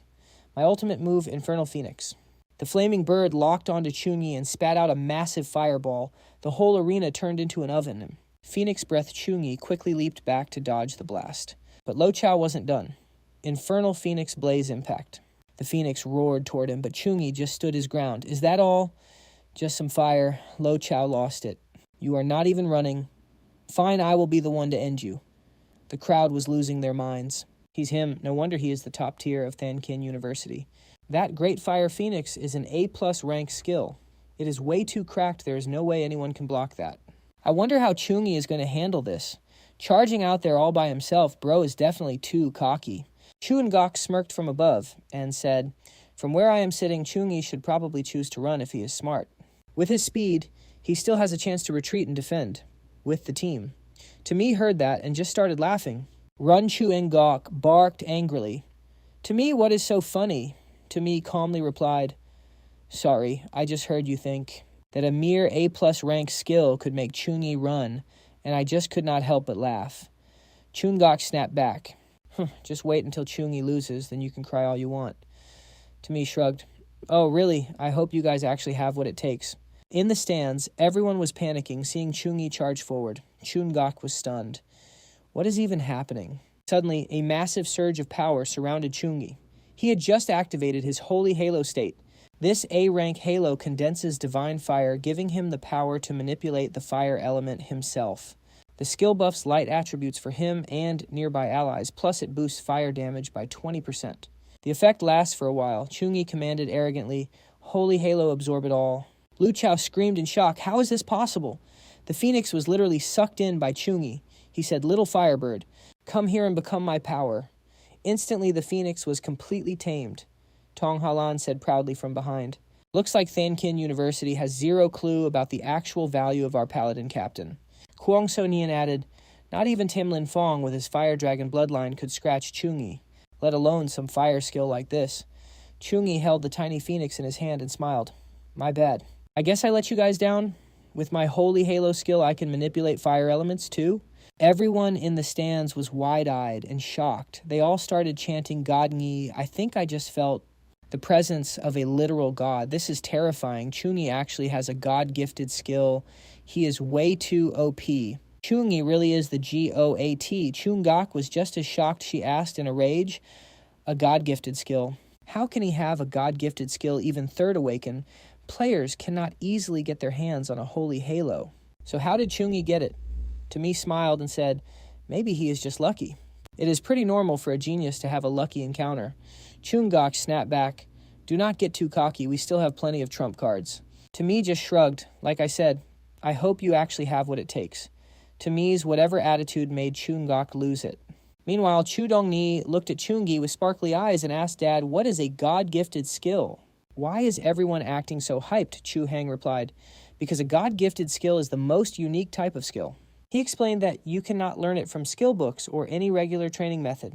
Only those blessed by the gods themselves are worthy of receiving such a gift. It is obvious that Chau Nghi's Holy Halo was personally gifted by the god of light. Chu Hang started reminiscing about the old days, saying the Chu family has ice bloodline and many followers of the frost goddess. But after the bloodline was cursed, the frost goddess's blessing vanished completely. He hung his head in defeat and said, That is why those blessed by gods have such insane potential. The deals we offered might actually be crumbs to someone like Chau Nghi. Chu Dongni whispered, So our trip here was for nothing. But Chu Hang said firmly, No, there is still a chance. After the match ends, I will talk to Chau Nghi personally. He might be the only hope for our family's revival. I am not giving up that easily. Back on the field. Lo Chao was staring at Chau Nghi in total disbelief. How is this happening? My great fire phoenix is just gone? Seeing Lo Chao looking lost, Lai Yuyan patted his shoulder to comfort him. I do not know how he did it, but it is clear that fire magic is completely useless against him. Do not give up, Lo Chao. Try using a different element to attack. He immediately locked back in and replied, "Got it." Lai Uyen raised his sword and ordered Halan keep, using long-range spells to keep Chau Nghi from advancing. "We cannot let him just dash into our faces so easily," Halan replied while firing a volley of arrows. "No problem." Lu Chao also hyped himself up for the next attack. He let out a wicked smile and said, "Do not get too ahead of yourself. Chau Nghi, we have ways to deal with you." Instantly, a massive stone wall rose up, blocking Chau Nghi's view. Lu Chao yelled out, "Earthen Fortress." At the same time, Halan's arrows kept raining down on the target. Halan's arrows are coming in hot from the flank. Gale arrow rain. Chau Nghi is locking in. "You really think that's enough to stop me from moving forward?" "Nice try. But you're way too naive." Chau Nghi just stands his ground and raises his hand to counter. Holy Light Heart Shield. A massive shield pops up and wipes out every single arrow instantly. Chu Hyubok is absolutely shook. She gasps, "No way, that's an A+ rank, Holy Light Heart Shield. And that level definitely isn't low either." Even Halan is impressed. Chau Nghi's defense is actually fire. "At least we slowed down his advance." Chau Nghi just nods, completely unfazed. "Yeah, you did mess up my rhythm a bit. Guess I'll have to use some long-range skills too." Time to wreck their formation. Suddenly, Li Yuyan realizes something is horribly wrong. He screams, "Watch out. Fall back." But it's too late. Chau Nghi just summoned a massive fire tornado. It's wiping out everything in its path. Holy Flame Storm. Lai Yuyan jumps back. Everyone get out of there. The tornado destroys everything it touches. The damage is insane. Halan is scrambling to get away. She's low-key terrified. If anyone is unlucky enough to get caught in a Holy Flame Storm at this level, they're cooked, instantly eliminated. Wait, Lai Uyen just realized something. Wait, where's Lu Chao? Is he still inside that thing? Oh no. Lu Chao is struggling for his life in the middle of that storm. He's fuming inside. Damn it, is he really just a holy knight? These elemental skills are even scarier than my own magic. Chau Nghi sees him holding on and smirks. Guess the heat isn't high enough yet. Don't worry though, I'm the Extreme Fire Phoenix. I'll make sure you're well done. The flames are peaking. Lu Chao's shield is literally shattering. Chau Nghi yells, "Burn." Inside the storm, Lu Chao is screaming in pure agony. It's over for him. His staff just drops and shatters. Once the storm clears, Lu Chao is looking pretty crispy. He's on the ground moaning, "Help, help me." Chau Nghi is just getting started though. He's actually disappointed. Couldn't even one-shot you, but don't worry, you won't be that lucky next time. That ego makes Lai Uyen lose it. You're way too cocky. Hugh Bach, go heal Lu Chao now. "I'll handle Chau Nghi myself," Hugh Bach replies. On it, Chau Nghi raises his hammer. Perfect timing. A gold beam of light blasts straight at Lai Uyen. Radiant slash. But Lai Uyen isn't even flinching. Watch me tank this. The second the attack hits, Lai Uyen pops his shield. Parry shield. Seeing that massive shield hovering there, Hugh Bach gasps. That's the captain's shield. Radiant slash collides with the parry shield and boom, huge explosion. After the dust settles, Li Uyen is struggling, dropping to one knee and gasping. He's thinking Chau Nghi's power is actually insane. No wonder Lai Ham's steel talent couldn't even tank a few of his hits. Suddenly, Lai Uyen locks in. His eyes are glowing. But don't think I'm some pushover. He counters immediately. Fury slash Chau Nghi just casually swats it away with his hammer. All talk, no bite, Chau Nghi mocks. Li Uyen is completely stunned. He gasps, "No way, how did he just block that? Usually that one slash can one-shot a level 20 gold rank beast." Lai Uyen isn't giving up though. He charges in. I don't buy it. Lai Uyen leaps for a strike, but Chau Nghi's already got his hammer ready to clap back. "Fine, I'll just beat you until you submit." Their attacks collide and the shockwave is massive. Chau Nghi is actually loving this. Now this is what I'm talking about. You really are the captain of Thon Kin University. You're the first person my age who can actually go toe-to-toe with me. Lai Uyen is barely holding on, fuming inside. Damn it, his stats are higher than mine if this keeps up. My stamina's gonna tank. Suddenly, Chau Nghi just sends Li Uyen's sword flying. He's mocking him now. Can't even hold on to your own weapon. You're out of gas already. Chau Nghi closes the gap in a flash and yells, "Back off." Lai Uyen is completely caught off guard. It's over. He can't dodge in time, but right at the last second, a shield pops up, protecting Lai Uyen from a fatal strike. Seeing his attack blocked, Chau Nghi is not vibing with this at all. A guaranteed hit. Blocked. Just then, a massive robot centipede drops in from above right on top of Chau Nghi. He spins around and pops his shield, Holy Light Guard. But that centipede's horn is built different. It's actually cracking the shield. In a split second, Chau Nghi's defense shatters. He loses it and lunges forward. "Wreck it." After the clash, Chau Nghi sticks the landing and thinks to himself, damn, this robot's sneak attack is actually fire. A level 9 Holy Light Guard. Broken in one shot. Lai Uyen gasps for air as she struggles to her feet. She sees Vuong Hien stepped in to help and quickly thanks him. Hien thanks for the save, man. Vuong Hien just shrugs. No biggie. If I didn't step up, we'd be cooked. Leave Chau Nghi to me now. Go handle the others. Vuong Hien slowly starts flexing his skills. Honestly, I thought I'd have to hide my real power for the Mado University match. Who knew Chau Nghi alone could push our entire team to the brink like this? Vuong Hien summons another bot. This time it's a Wasp monster bot. Serial number GX100. Level 21. Silver rank. Then a whole wave of them, light rocket bots type S. Level 21. Silver rank. BT-200 Cavalry. Level 22. Silver rank. Chau Nghi stares at the mechanical army stunned. Wait, Vuong Hien is only level 19. How are these bots level 21 and 22? Up in the stands, Ngo Meng glances at Dean Trin with a smirk. Hey, Dean Trin. Looks like your school had an ace up its sleeve after all. The dean smiles confidently. Of course, he looks at Vuong Hien with pride. He has an S+ talent heart of the machine. He can build bots at a higher level than himself. Ngo Meng is impressed. S+ talent. So that's how it is. This team battle is down to those two now. Back on the field, Chau Nghi suddenly smirks. A mechanic swarm tactic, huh? His eyes are literally on fire with hype. Let's see just how much pressure this little army of yours can put on me. Vuong Hien snaps and sends the bots in. You're actually charging my machine army. You've got a death wish. The robots instantly unleash a hail of heavy bullets, shredding the air toward Chau Nghi. Then the wasp bots swarm from above. Behind them, tanks start raining shell after shell from a distance. Chau Nghi instantly pops a new shield, dual magnetic shield. He watches the incoming storm of lead with a cold stare.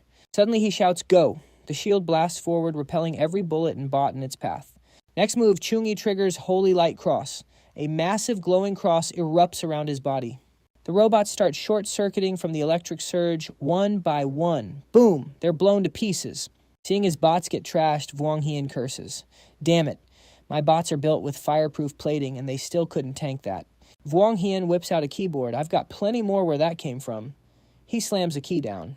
A whole new wave of bots spawns in. Hien shouts in a rage. There's no way your mana isn't empty yet. Get him. Meanwhile, Chau Nghi's teammate Vuong Thiet Tam is out here wrecking bots for fun. Ha ha ha, Vuong Hien has zero clue that Nghi is literally built for these kinds of fights. Chau Nghi glances at the status board, perfectly timing his next move. It's coming. Holy storm. Vuong Hien's eyes widen as he screams. Not that insane skill again. Pull back now. But he's a second too late. Holy storm activates, absolutely obliterating every single bot on the field. At that moment, Vuong Hien's screen is flashing red with warnings. Unit 74, connection lost. Vuong Hien grits his teeth in pure rage. I just lost a third of my forces, damn it. He takes a deep breath and mutters, guess the swarm tactic is useless against him. Fine. Time for the final trump card. Vuong Hien summons a massive mechanical beast. Get out there, HX Arbiter. This thing is a beast with a jaw full of jagged teeth. It looks like a mechanical shark ready to unleash pure destruction. The mechanical arms on the HX start shifting into place. Vuong Hien screams like a madman. HX Arbiter. Merge. In an instant, the HX opens a hatch and pulls Vuong Hien inside. The HX starts growing larger and larger. It's becoming so massive, it's hitting the arena's protective barrier. The moment it touches the shield, the system starts blaring warnings. Emergency protocol detected, strengthening the defense barrier to the max. Looking at this giant robot, the audience is losing their minds. This is totally insane. For the first time in the National University Tournament, an epic tier mechanical beast has appeared. Meet the monster HX Arbiter, level 23 epic potential. A girl in the crowd can't stop staring. This year's freshmen are straight up monsters, she gasps. On stage, Li Wan starts laughing as Wang Shen pulls out his secret weapon. Ha ha ha, Brother Xuan's Arbiter is out. Li Yuan mocks Zhang Sharan. You guys are totally cooked now. But Zhang Sharan ignores him and charges in. She swings her blade at Li Yuan with a glare. Humph. Brother Chu Yi won't lose Li Wen dodges, still acting like a total jerk. Still coming. Why even bother? Meanwhile, Wang Shen shouts from inside the HX. Chu Yi, let me show you what real power looks like. Arbiter's full firepower. Projectiles rain down. Chu Yi watches them coming without even Flinching. He's already calculating. AOE fire. Can't take this head on. Chau Nghi jumps, darting through the chaos. He weaves between the shots like a pro. Looking back, he mutters, "Is that all you got?" Nothing new, but he didn't see the one coming straight for his face. Narrowly avoided the shot zips past and explodes right behind him. Chau Nghi looks at the crater and wipes his brow. Okay, that was actually close. Inside, the mech Wang Xuan is losing it. Run, keep running, little rat. He keeps spamming attacks. Nowhere left to hide now, right? It's getting intense. Chau Nghi pulls out his hammer and starts swatting those shots out of the air. Suddenly, the HX reaches back and pulls out a massive blade. One cold, lethal swing. Boom. The ground splits wide open. From inside, the Arbiter, Wang Xuan, starts trash-talking again. Is running all you can do, he unleashes a barrage of slashes. Is everyone at Suhong University a coward? Okay, now he's making it personal. Chau Nghi is triggered. Who's running? Chau Nghi snaps back. Let's settle this head on. Seeing Chau Nghi fall for the bait. Wang Xuan smirks. One little insult and you lose your cool. How pathetic. He slams the control lever down. This guy is the captain of Suhong talk about a downfall. Suhong University is totally mid now. The Arbiter swings down again, but this time Chau Nghi doesn't move. He blocks it with his hammer. He parries the giant blade effortlessly. Then Chau Nghi activates his skill, Hand of God. A massive blinding light appears. It's like a black hole sucking in everything. The Arbiter starts short-circuiting. Even the arena's monitoring system is glitching out. What the hell? The shield's energy is being drained. Suddenly, the stadium's emergency system kicks in. Initiate emergency project backup drones fly into the air. They rush to stabilize the barrier. Usually, supervisors use high-grade mana stones to keep things in check. But this energy is wild. Over by the others, Jiang Shiran is completely distracted by that light. Seeing Li Yuan charging, she jumps back just in time. She screams to Tang Lingxi, "Fall back." Arrows are flying everywhere near the other fight. Song Halan and Wang Tiedem retreat immediately. They share a quick look and bail. Even Li Yuan senses something is wrong. "Stop, don't chase them," he orders. But Lu Zhou is confused. They're running away. Why stop now? The Qingjing University team regroups. Li Yuan stares at the energy source. Something's off. This power, it's not normal. Suddenly a massive hand manifests from the blinding light. The whole stadium erupts. What on earth is that? Inside his mech, Wang Xuan is absolutely terrified. A god-tier skill. This aura, it has to be S rank. His face turns pale as a ghost. Even though it's just one rank above his A+ rank Arbiter, the power gap is literally light years. But then he gets a crazy rush. No, I'm not going out like a coward. So what if it's a god-tier skill? I'll crush it. Wang Xuan sinks with the Arbiter at 100%. He goes berserk. The chainsaw blade hits max speed. He unleashes a storm of slashes. His face is distorted with rage.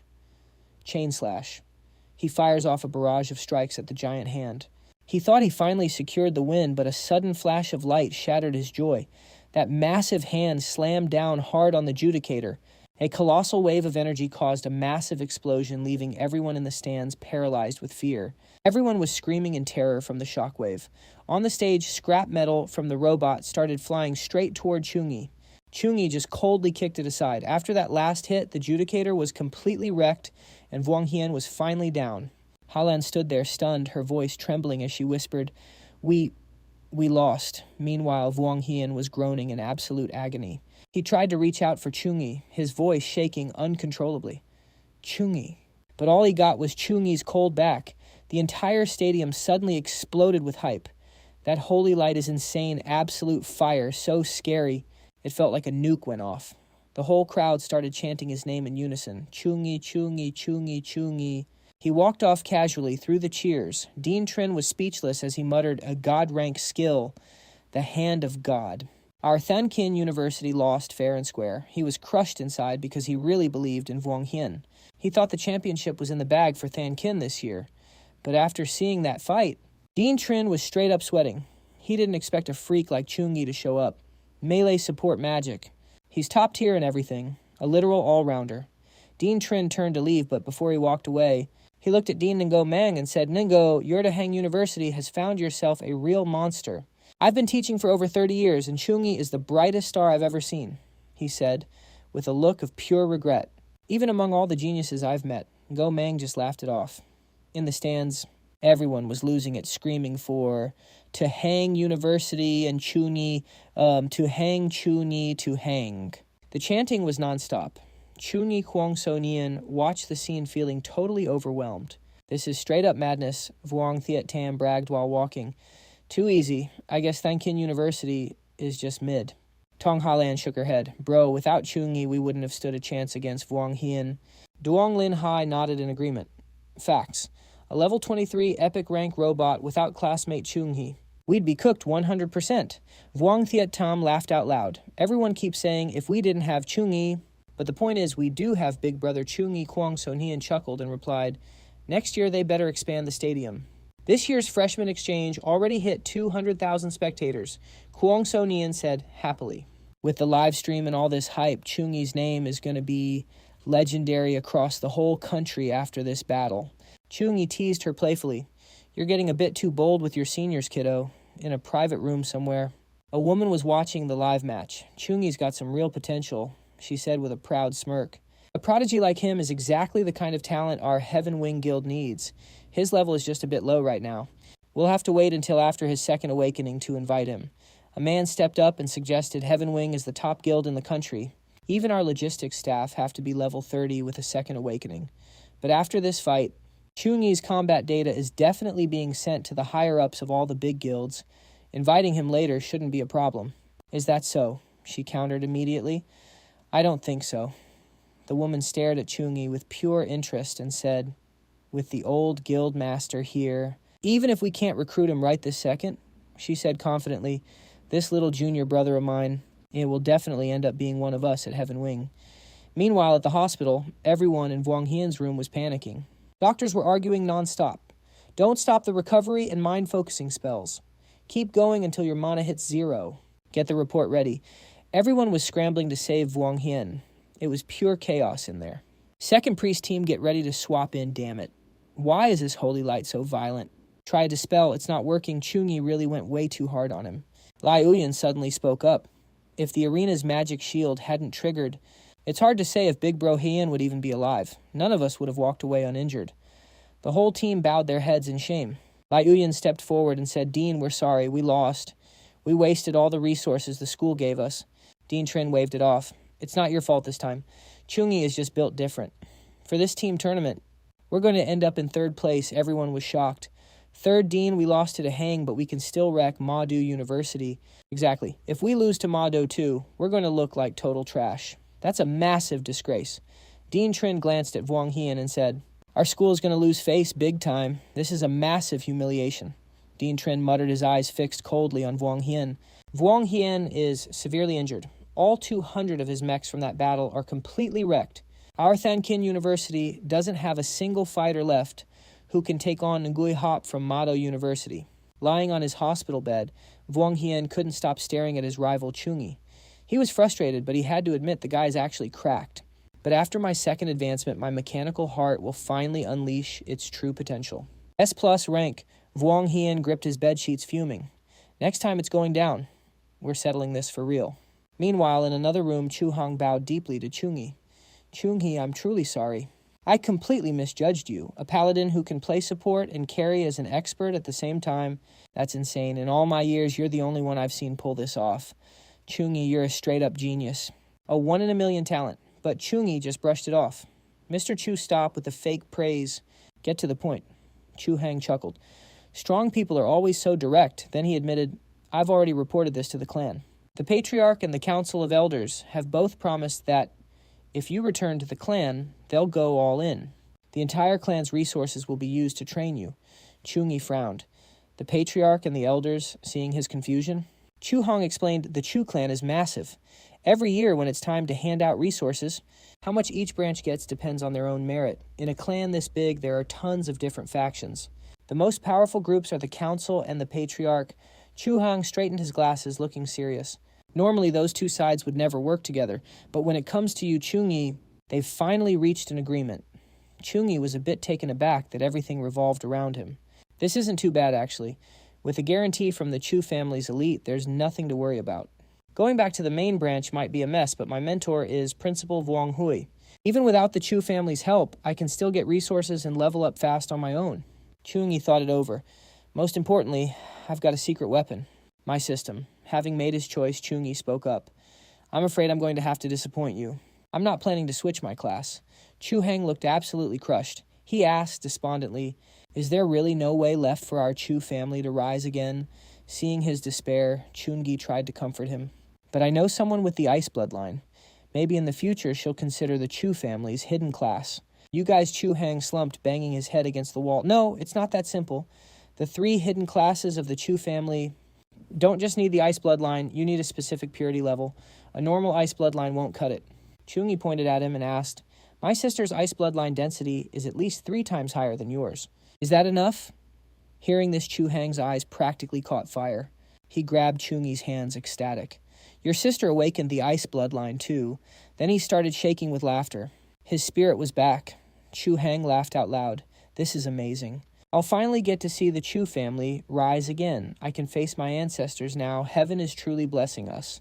"Is it true? Is her bloodline density really 3 times higher than mine?" "That means her density is nearly 10 points. She can pick any of the 3 ice hidden classes she wants." He was acting like a total madman. Seeing this, Chau Nghi thought to himself, "He's lost it."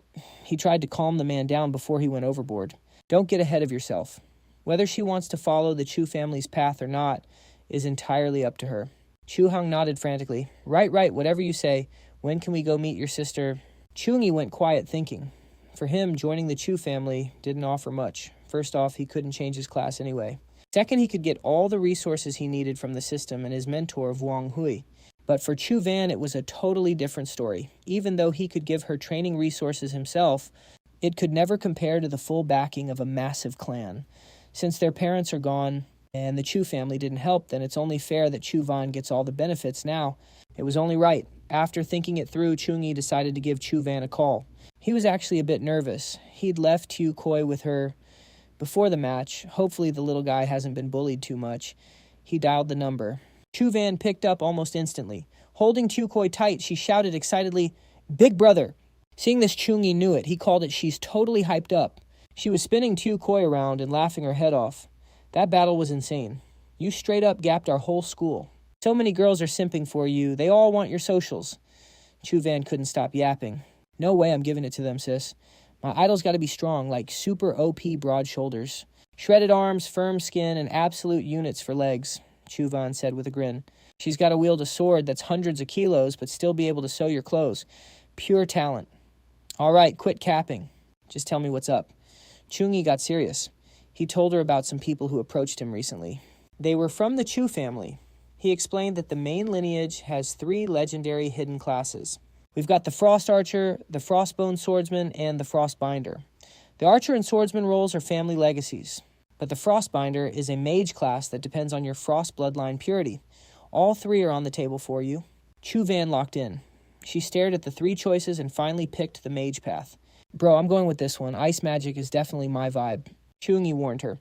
"Once you accept the Chu family's path, you've got to head to the clan's estate in Thienlan province. It's at least 3 to 4 years of hardcore training." "You sure about this?" Chu Van didn't blink. "I'm locked in, bro." She sighed. "My big bro is already peak. As your sister, I refuse to be mid-A." She thought to herself, "If I use the clan's resources, I won't have to drain my brother's stash anymore. I won't be a burden." Once she picked, Chau Nghi promised to take her to Thienlan himself as soon as he finished his business here. Conversation over. Chau Nghi headed straight back to the freshman tournament arena. The system welcomed the crowd. "Welcome back to round 4 of the National Freshman Exchange Tournament. Today we're cutting down to the top 8 prodigies who will advance to round 5. Before the solo matches start, let's look at the top 8 rewards from the Ha VM Awakener Alliance." The system pulled out a vial. Behold, the S- rank magic potion. The crowd went wild. "No way. Another S- rank potion. The Alliance is straight up flexing, so generous. That's fire. Even. Rank 3 Awakeners would kill for that." Huang. So Nian turned to him. "Chau Nghi. Last year the champion only got an S- rank potion. This is insane."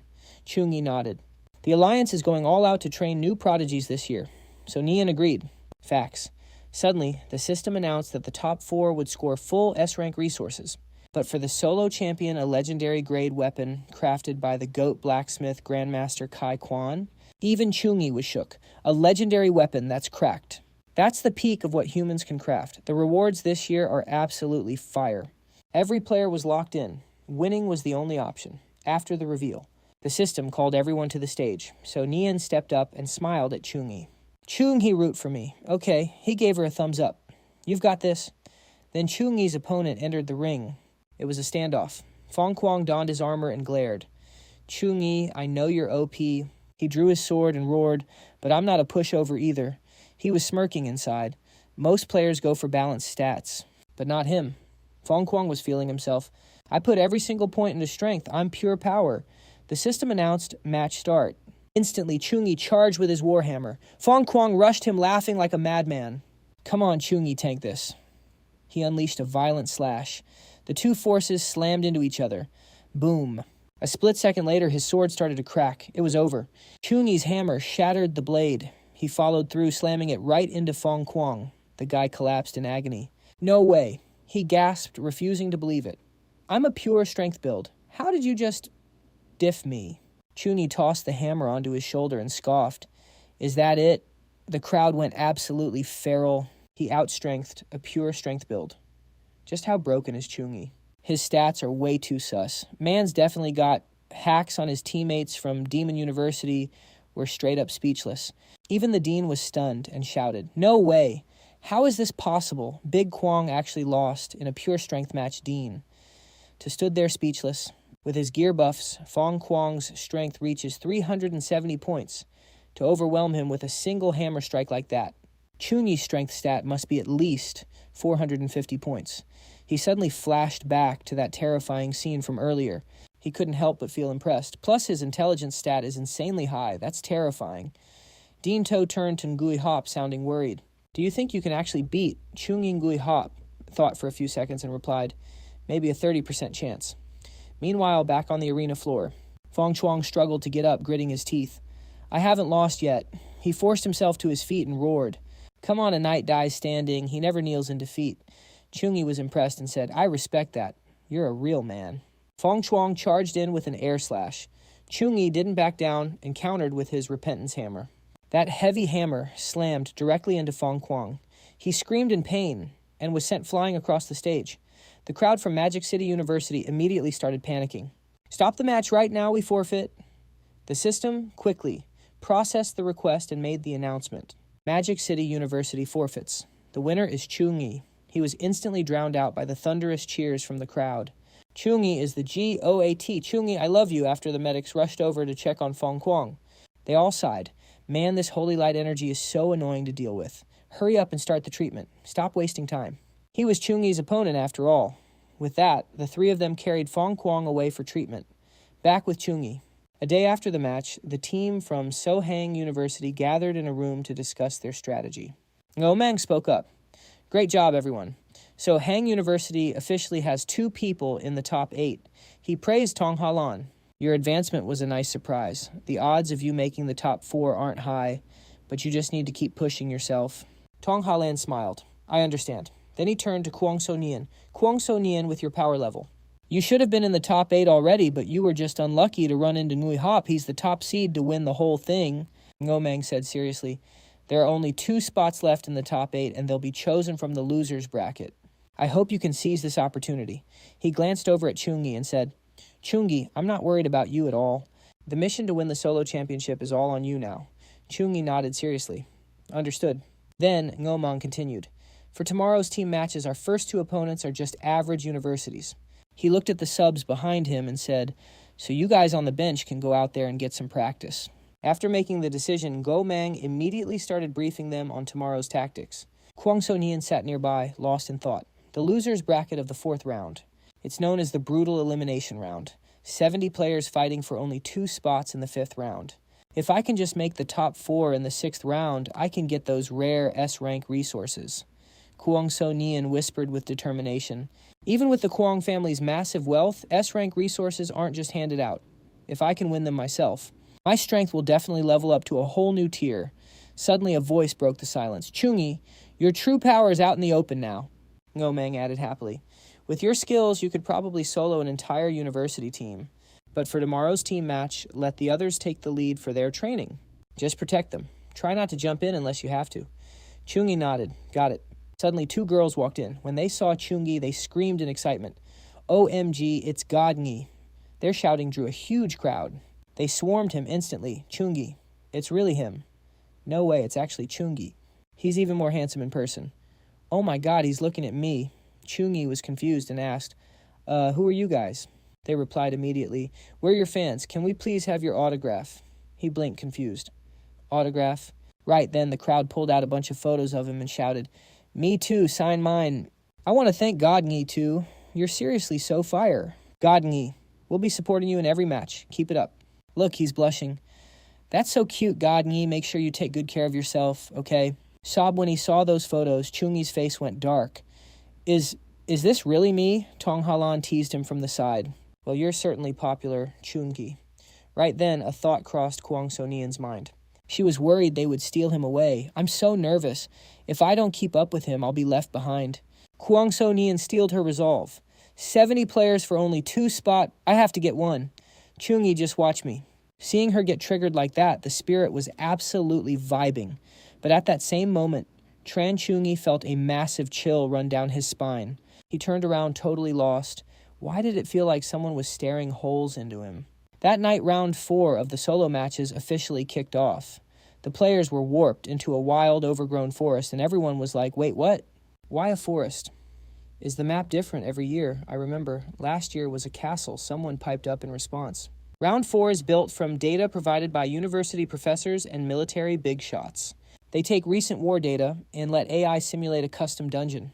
A girl holding a staff looked around totally on edge. She continued to make the dungeon feel like a real battlefield. They added random settings right from the start. That is why the map is never the same every year. But then she added, and that is not all. The monsters we face are different every year, too. Kwang So Nian moved cautiously, thinking, man, this place is seriously damp. Suddenly someone asked, wait, so what are we supposed to do now? We have to... The voice was cut off instantly. The system pinged, welcome students to this quest. Quest Foggy Forest Maze. The system started explaining the rules. Every 30 minutes, mysterious monsters will spawn around the abandoned village. There will be 3 waves of attacks in total. These monsters only know how to devour. You must take them down. Kill them before they eat you. The top 2 students with the highest kill count will advance to round 5. The system also gave a heads up this dungeon is not lethal. No real danger here. No return scrolls provided. Everyone breathed a sigh of relief. One guy cheered nice, so we just have to farm mobs easy. Still pretty basic, nothing to sweat over. We have cleared so many dungeons during practice, this is light work. Kwang So Nian silently watched the crowd. These unknown monsters spawning randomly was giving her a bad vibe. The system announced Wave 1 is beginning. Suddenly, a thick purple mist started rolling in. Kwang So Nian locked her eyes on the mist. Here they come. But even after the mist cleared, there was absolutely nothing there. Only the leaves were rustling. She frowned. Still nothing. Where are they? Suddenly, a guy behind her grabbed his neck and groaned, man, why is it so itchy? He snapped, damn it, why does it itch so bad? Kwang So Nian's eyes widened in horror. Some purple substance was literally growing out of his neck. He started screaming, it itches, but the more he scratched, the faster that purple stuff spread. It itches! He charged toward Kwang So Nian, screaming in pure agony, help me, it itches! It itches, help me please. Help just like that, he was officially knocked out. The system announced, player Lam Thu from Dan Thon University has been devoured, disconnected from quest. Kwang So Nian's mind was racing. I cannot see the monsters at all, maybe they are invisible. Then more students started dropping like flies, everyone started to freak out. They kept screaming what the hell is happening to them. They could not see a single enemy, yet their teammates were being taken out one by one. It was total chaos. What is going on? Where are these monsters coming from? We cannot even see them. How are we supposed to fight? In the middle of the madness, only Kwang So Nian stayed locked in. I cannot panic. I have to stay calm and find the source. Every monster has a weakness. She wondered, are they intangible or do they just not have a physical form to hit this many people at once? It has to be an infection. But how is it spreading? While she was thinking, a tiny purple speck lunged at her.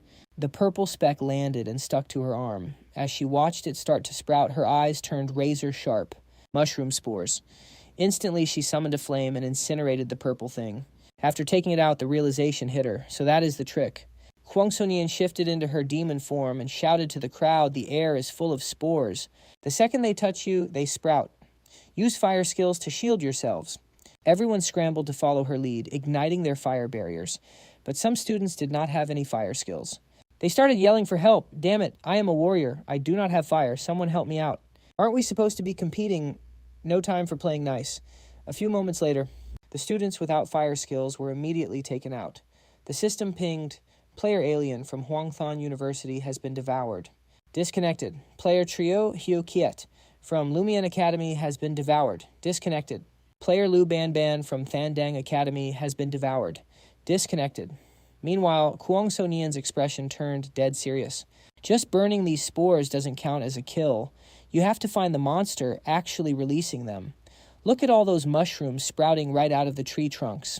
They are showing their fangs and spraying bacteria everywhere.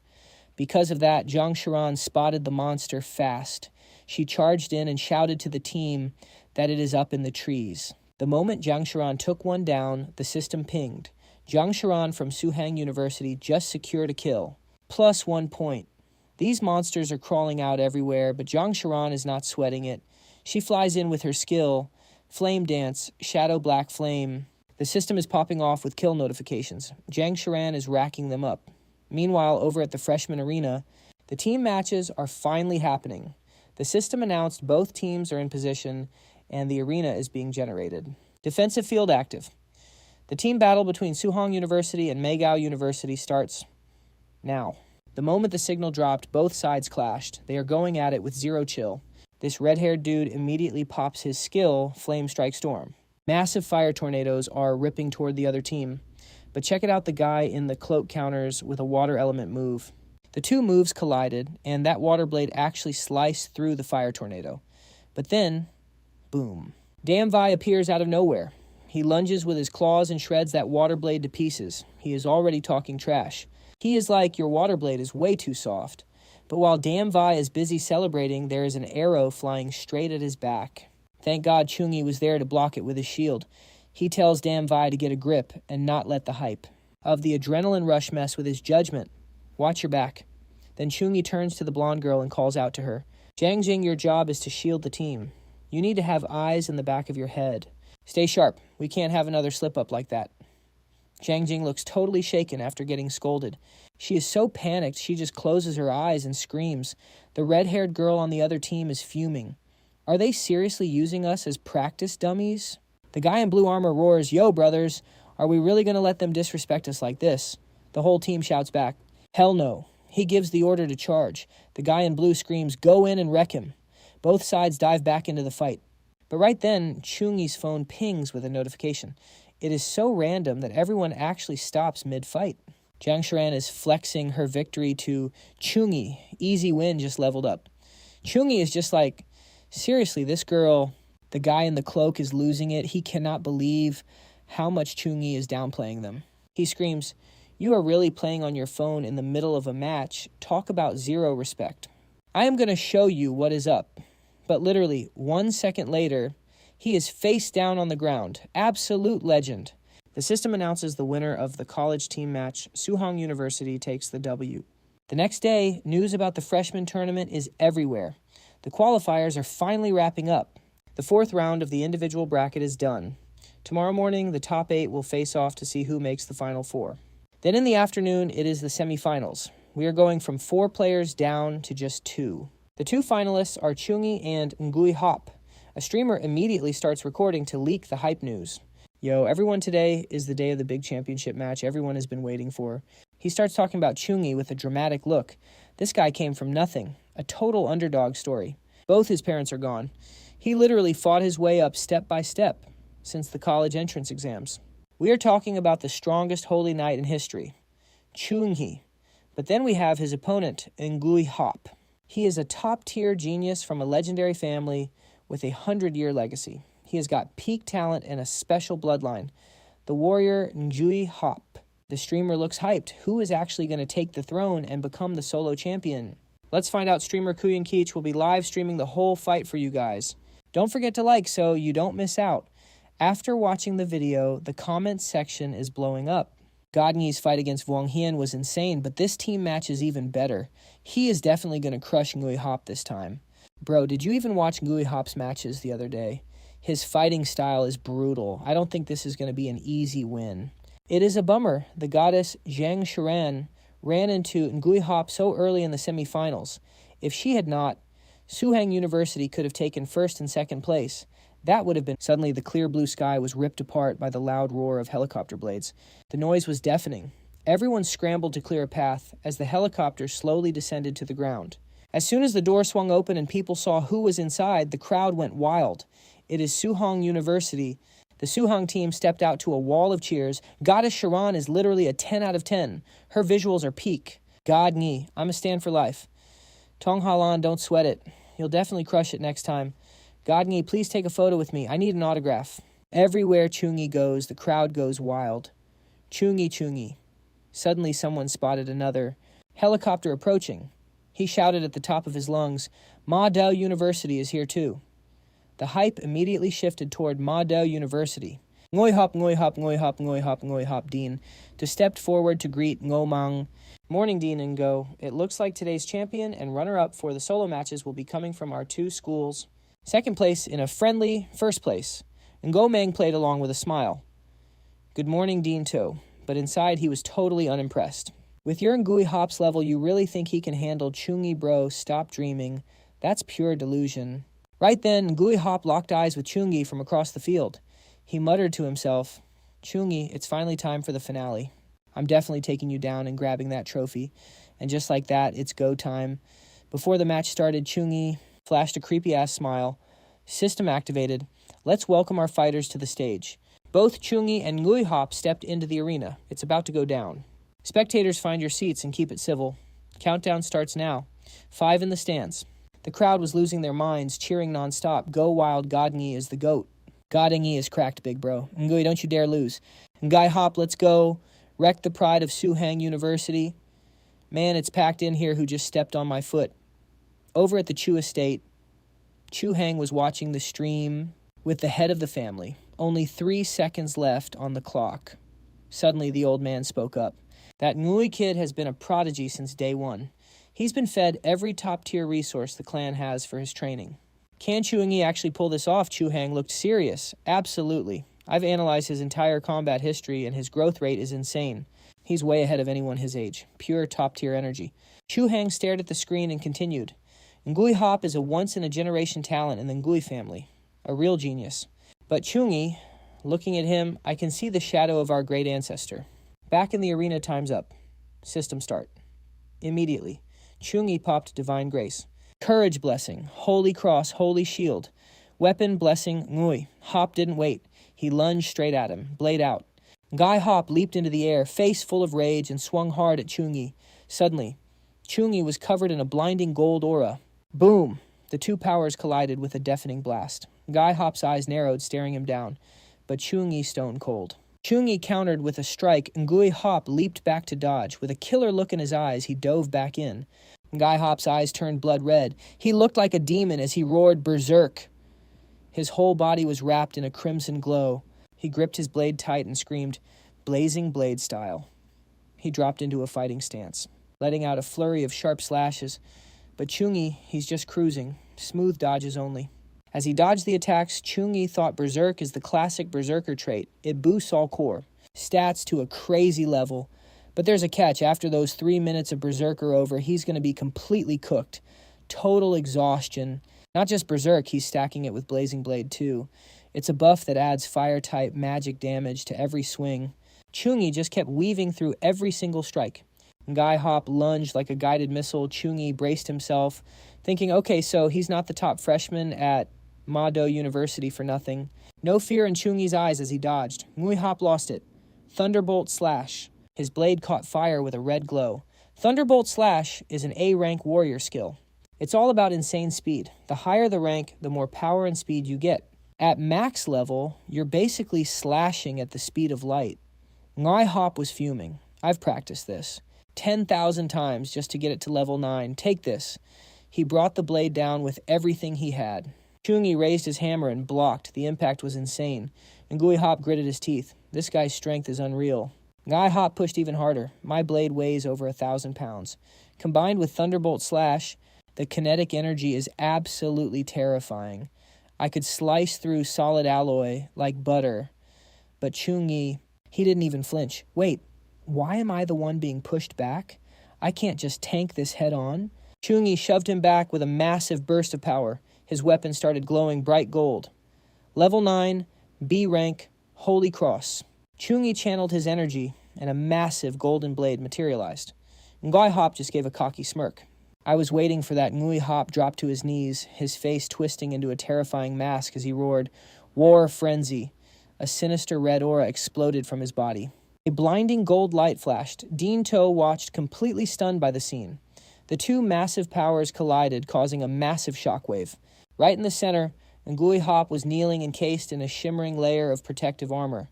He slowly stood up, his smile getting even creepier. He gripped his massive blade. A system window popped up in front of Chau Nghi.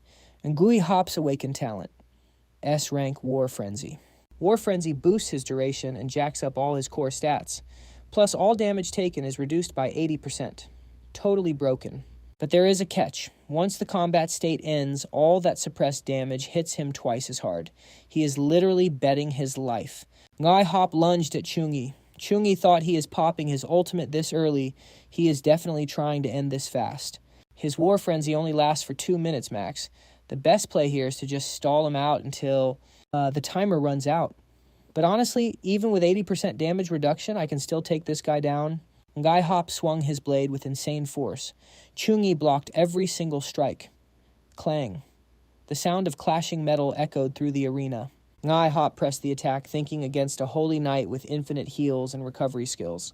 A long battle is just a trash strategy. That is why, right from the jump, I activated Berserk and War Frenzy. I am pushing my power to the absolute limit. Boom! A massive explosion rocked the stage. The crowd went wild. Everyone was completely shook. Someone yelled, "Why is he taking him head on?" Ngui Hop is literally in God mode right now. Stalling is the only way to survive, but God Ngui is playing so aggressive. He is clearly confident in his stats. I believe in God Ngui Hop blurred across the field, sending a deadly slash at Chau Nghi. He leaned back, barely dodging the blade. Chau Nghi raised his hand and a golden light erupted.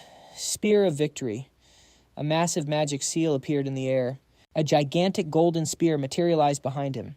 Shrouded in red light, Ngui Hop roared with fury. "Bring it on!" Another massive blast. Ngui Hop laughed like a maniac. "Ha ha ha! Your Spear of Victory is trash against me." Chau Nghi stayed chill. He tapped his forehead and cast his next spell. "You are laughing way too early." Light's Retribution. Bolts of lightning rained down, ruthlessly striking Ngui Hop. But his shield managed to hold firm. Ngui Hop grit his teeth. That really is his strongest offensive skill. He held up his blade to block the lightning, thinking, even with 80% damage reduction, this still stings. If I hadn't popped War Frenzy, that one hit would have ended me. He looked up, noticing the lightning starting to fade.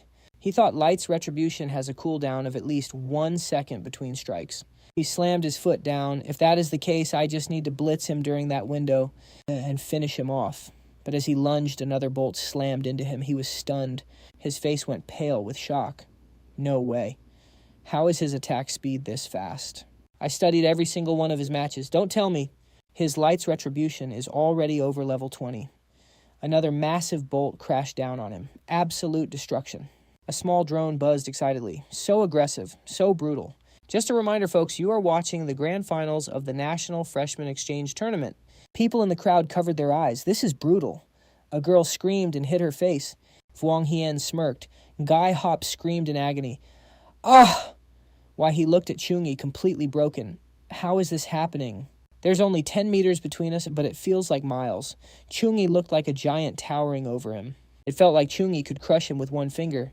He was like an unreachable peak. Ngui Hop screamed in desperation. "I don't believe it." Red light pulsed in his palms. He grit his teeth, eyes rolling back as he roared, "Secret art, Heavenly Shadow Blade." A massive blast sent dust and smoke everywhere, but Chau Nghi just stood there, completely unfazed. A red streak flashed by. Chau Nghi touched a small cut on his face. The red blade slammed into the ground, shattering the floor. Thousands of blades rained down around him. Chau Nghi looked at the spectacle and thought, soul-forged blades. Legend says the Ngui ancestors mastered this during the Demon Realm Wars, fusing their souls with pure mana, to forge 10,000 blades that could wipe out an entire city of demons in a blink. Now those blades were aimed right at him. They glowed with an eerie red light. and Guy Hop wasn't on his ancestors' level yet, but this soul-forged state was still pretty impressive. Chau Nghi smirked. All right, playtime's over. Let's finish this. Suddenly, thousands of blades rain down at insane speeds. Chau Nghi waves his hand, casually flicking his fingers. If he used his previous moves, the crowd would be so disappointed. So this time he's showing off a custom fusion skill he created himself. Check this out. A massive frost wave hits, freezing everything for miles. Chau Nghi stands in the center of a giant blue vortex, totally in control of the power. He takes one step forward and boom, the ice spreads instantly, covering the entire arena. The fly cam is going wild. The announcer shouts, "Everyone look." Student. Chau Nghi's skill has completely blanketed the stage. We can't even see what's happening up there. The crowd is losing it, shouting, "Yo, what's going on?" One guy yells out in frustration, "What the hell is this?" Another ultimate move. Since when does he have ice magic? The elder jumps to his feet. Chu Hang is totally shook, yelling, "Elder, elder." He looks completely panicked. He points toward the stage and screams, "Chu Hong, do you see that? That ice energy is absolutely insane." Chu Wai executes the spell, and tens of thousands of blades are frozen solid. They're all locked down and bound by glowing gold threads. Chu Yi clenches his fist eyes sharp. The gold threads pierce through the ice, and everything shatters into a million pieces. Chu Yi grabs the pendant on his neck, his other hand wrapped in gold energy. Shards of ice fly everywhere as Wei He gets absolutely wrecked. Wei He slams into the ground, coughing up black blood. As the ice slowly melts, the announcer's voice rings out. Wei He is unconscious. The winner of this match is Chu Yi. The crowd erupts, cheering, "Let's go, Chu Yi." Our number one senior is Wei Tu, OP. The announcer shouts, "Big congrats to Chu Yi." And respect to Wei He. These two just gave us an absolute peak tier battle. This was easily the best fight we've seen in 10 years. Let's hear it for the top genius of this entire generation. Chu Yi raises his hand with a smirk, while fireworks explode behind him. The flycam voice returns. The solo matches are officially over. Next up, the team battles and the survival match. Stay tuned for more, Wu Mong says with a grin. So young, yet he can use the Wei family's secret arts. That level of chi harmony. In any other year, he would have been the undisputed number one. Too bad he had to face Chu Yi. Jiang Suran smiles as she plays with her hair. Wu Mong watches Chu Yi walk off, yawning and stretching. Honestly, I thought Chu Yi would need to use his angelic form to beat Wei He, but he won using just Light's Judgment and a fusion of light and ice. This kid is built different. Wu Mong claps Chu Yi on the shoulder and praises him. Nice work, Su Hang University. Finally has a solo champion. Song Hilan adds no cap. Even though we've won the team matches 4 years in a row, we haven't grabbed the solo title once in that time. Big Brother Yi really made us look good. Wang Tiexin is hyped and confident. The team match the day after tomorrow is against Magic City University. Wei, he is badly injured now. Magic City is no threat to us. The team championship is already in the bag. Song Helen warns, "Yo, stay humble. Don't get too cocky." Jiang Suran hugs Ling Shi and giggles. Brother Chu, ye little Shi, was totally wrong earlier. You could definitely pass for an archmage. Ling Shi turns red and pulls her hat down. Oh, Chu, Jiang Suran cheers Chu Yi. Let's go out and relax with everyone tonight. Chu Yi just scratches his head. The scene shifts to a busy night street. It's been about 300 years since the game Eternal merged with reality. The arrival of monsters and the rise of the chef class have changed everything. The food scene on Planet Blue has evolved with thousands of new dishes. This is the busiest district of Qingjing City. East City has a famous food street. Whether it flies or crawls, everything here is turned into a gourmet meal. It's a paradise for foodies. The vendors are shouting roast dragon meat. Get your roast dragon meat here. Fresh 20-year-old dragonling melts in your mouth. Try the Wolf King blood jelly. It's great for your health and your skin. Deep sea monster fish balls, hand-beaten 30 times for that perfect snap. The flavor won't wait. Song Helen and Ling Shi walk together. Wang Tiexin says, "Whoa, that looks fire." Ling Shi smiles as she eats her candied fruit. Jiang Suran and Chu Yi are chatting up front. A Liang watches them from a distance. "She's a total 10, A Liang says. He tosses 2 skewers to his buddy and fixes his hat. 100 out of 100. A perfect score. His friend is shocked. "Bro, what are you doing?" A Liang smirks. "Gonna go talk to a goddess like that. You don't see girls like her every day. If I miss this, I'll regret it forever." His friend says, "Bro, she already has a boyfriend." That guy sneered. "So what if she has a boyfriend? Big bro Luong is here now, ain't I enough?" Chau Nghi turned around his face, ice cold. His sharp eyes turned blood red. Luong suddenly froze in fear. Seeing this, the other guy mocked him, giving up already. That's not like you, Luong. He pointed at Chau Nghi, stuttering, Nghi, Nghi. God, Nghi. A moment later, Kwang So Nien leaned over, gasping for air. This food paradise is the real deal. We've been walking for an hour and haven't even seen half of it yet. Tong Halan linked arms with Vuong Thiet Tam and said, 6 roads meet here. Of course, it's not easy to finish the whole tour. You two stay here and grab us a spot. We're going to get some food. Vuong Thiet Tam scratched his head and said, I want to rest too. Tong Halan pushed her from behind and snapped, Rest your head. Let the lovebirds have some alone time. You trying to be a third wheel or what? Lin Hai turned around to look at the specialty of the 50-year-old Olia wine shop. The owner happily introduced it.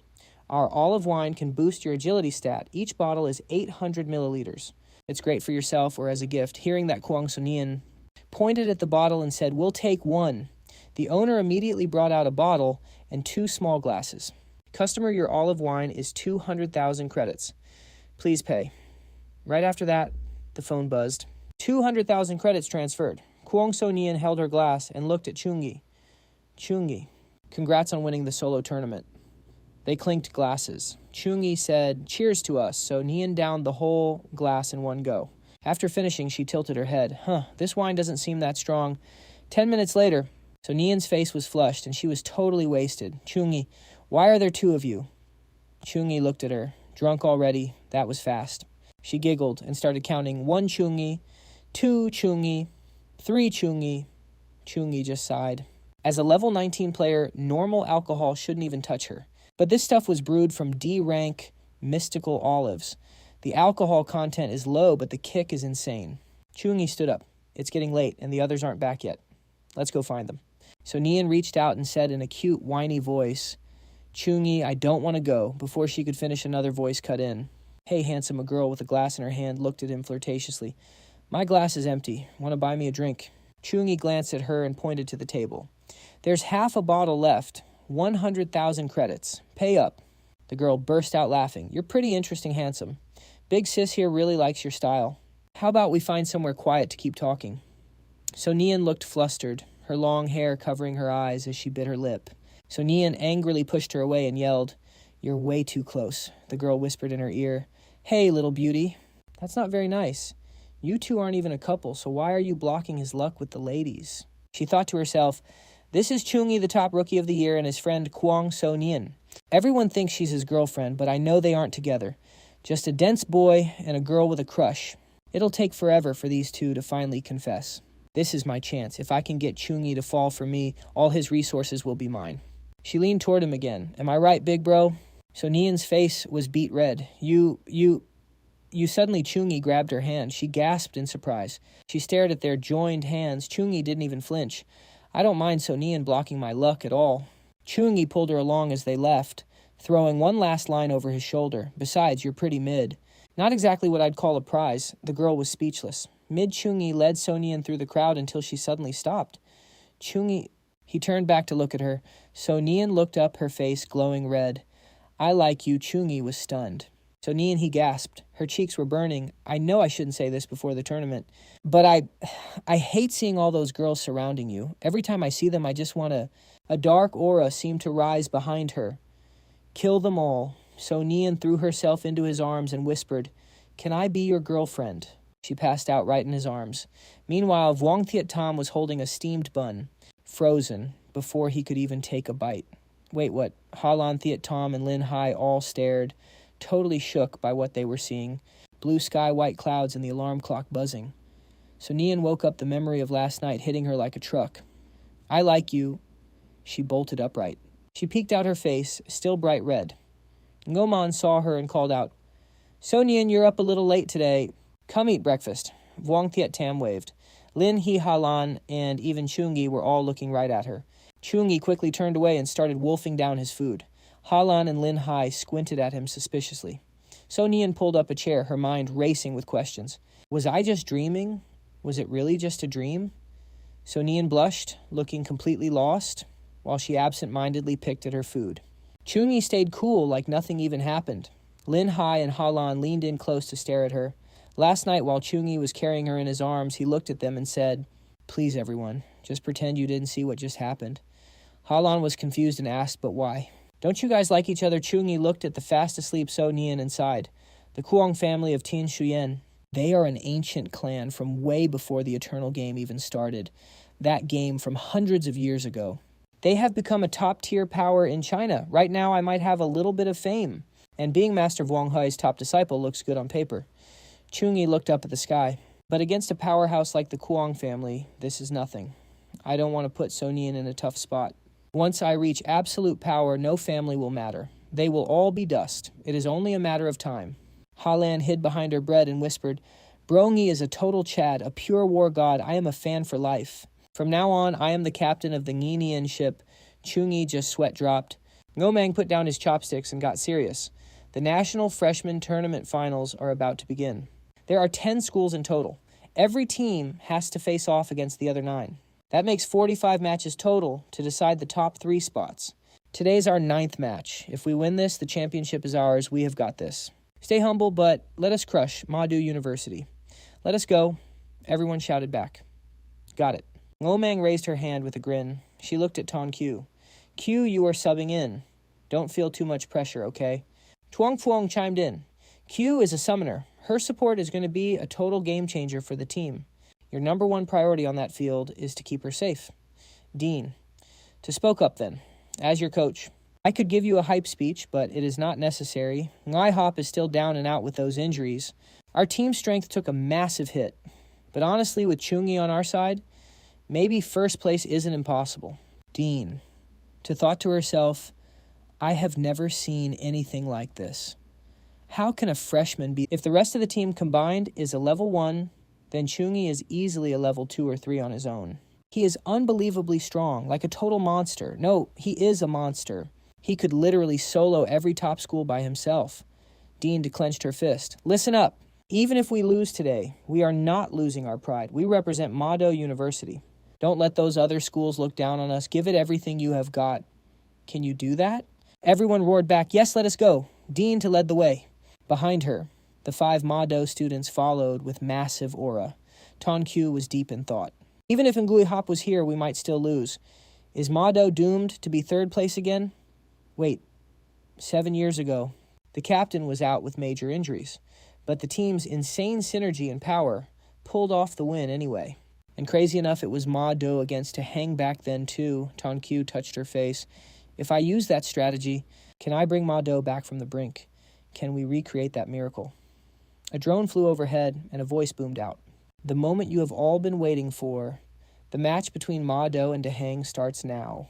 But first, let us talk about the prizes. Here are the rewards for the top 3 from the HaVM Alliance. For the team that takes 3rd place in this group event, everyone, including the subs, gets a full set of 3-star gold rank gear tailored to their level. For 2nd place, it is a full set of 4-star gold rank equipment for every member. And for the champions, the HaVM Alliance is going all out. Every member gets a full set of 2-star epic rank gear. The crowd went wild, no way. That's insane. I am so jealous. The rewards this year are double what they were last time. These guys are absolutely loaded. I am coming for that loot. Chau Nghi leaned on his hand, thinking about the legendary weapon for the solo champ. It is better than epic gear, but still does not beat the team championship rewards. We are talking a full 7-piece set, top-bottom belt, boots, weapon, necklace, and ring. It is the whole package. Each university team plus the substitutes makes 10 members total. 70 epic tier items. That is enough value to forge 2 legendary weapons. No way. Vuong Thiet Tam is grinning ear-to-ear, hands folded with pure confidence. Ha, we hit the jackpot this time. Epic gear, get in my bag. The announcer's voice booms. The rewards have been revealed. Calling Suhang University and Madu University. Both teams step forward. The crowd goes wild. Suhang University. Chau Nghi, Madu, let us go. Both teams are locked in. Chau Nghi and his squad are oozing confidence. 3, 2, 1. Go. Ton Q's face is stone cold. The tension is real. Chau Nghi's team charges and Chau Nghi is rocking a massive hammer, and Vuong Thiet Tam is loving it. Ton Q closes her eyes, hands up, casting her spell. A ball of light forms right in front of her. Ton Q is chanting under her breath, Summon Young Dragon Spirit Regius. Summon Bee Swarm Spirit. Jack Yazan, Summon Giant Snake Beast. Haditha, Summon Hell Guardian Beast Sebius. Summon Lion King Spirit. Kamala. 5 powerful spirits surround Tonku. This aura is insane. The spirits roar and charge straight at Chau Nghi Lion King. Kamala lets out a deafening roar and lunges with a massive strike. Golden energy explodes from its body. Lin. Hai raises her staff, nullifying the hit and firing right back. The Jack Yazan swarm swoops in, stingers ready. Tong Halan weaves a sign and talismans fly out, sticking right to their tails. Tong Halan waves her hand, boom like fireworks. Meanwhile, Vuong Thiet Tam is throwing hands with Haditha. Huang Son Hien spins her weapon and dives in, carving up Cebius. Chau Nghi is dodging everything like a ghost. His eyes sharpen. Not bad, he thinks. Real combat really is the fastest way to level up. Their synergy has spiked at least 30%. Tuong Phuong and the blonde girl are literally jaw-dropped. Ton Q stays calm, still casting. Chau Nghi mops the floor with everyone in his way and throws a heavy punch straight at her. But she does not flinch, eyes closed, still casting. Then her eyes snap open, glowing with a sharp light. A massive hand appears out of nowhere, catching his hammer cold. Chau Nghi scowls that huge hand is not budging. Ton Q grinds her teeth, pushing back. The flame spirit ape eyes blood red blocks the hit and punches back hard. Chau Nghi grits his teeth, forcing himself to hold his ground. The floor beneath him shatters. The flame spirit ape lets out a roar. A blue circle glows, firing off projectiles. Ton Q is sweating now, desperately summoning Haditha again. That red-eyed flame spirit ape grabs Haditha by the throat. It squeezes, and black blood sprays everywhere. It rips Haditha's head clean off. It glares at Ton Q. Cut the games. Why did you summon me? Ton Q shields herself, terrified. Just fight! She points shaking fingers at Chau Nghi. Beat him. He is a monster. Flame Spirit Ape level 24. Legendary tier. Note, this thing is a born legendary beast. It controls fire and is incredibly rare. Meeting one, you are either lucky or straight up cursed. The Flame Spirit Ape roars. Chau Nghi turns serious. A legendary summon. It looks at Ton Q. Fine. Prepare for death. Ton Q waves her hands in a panic. Wait. That is not what I meant. Debris flies everywhere as Ton Q covers her face.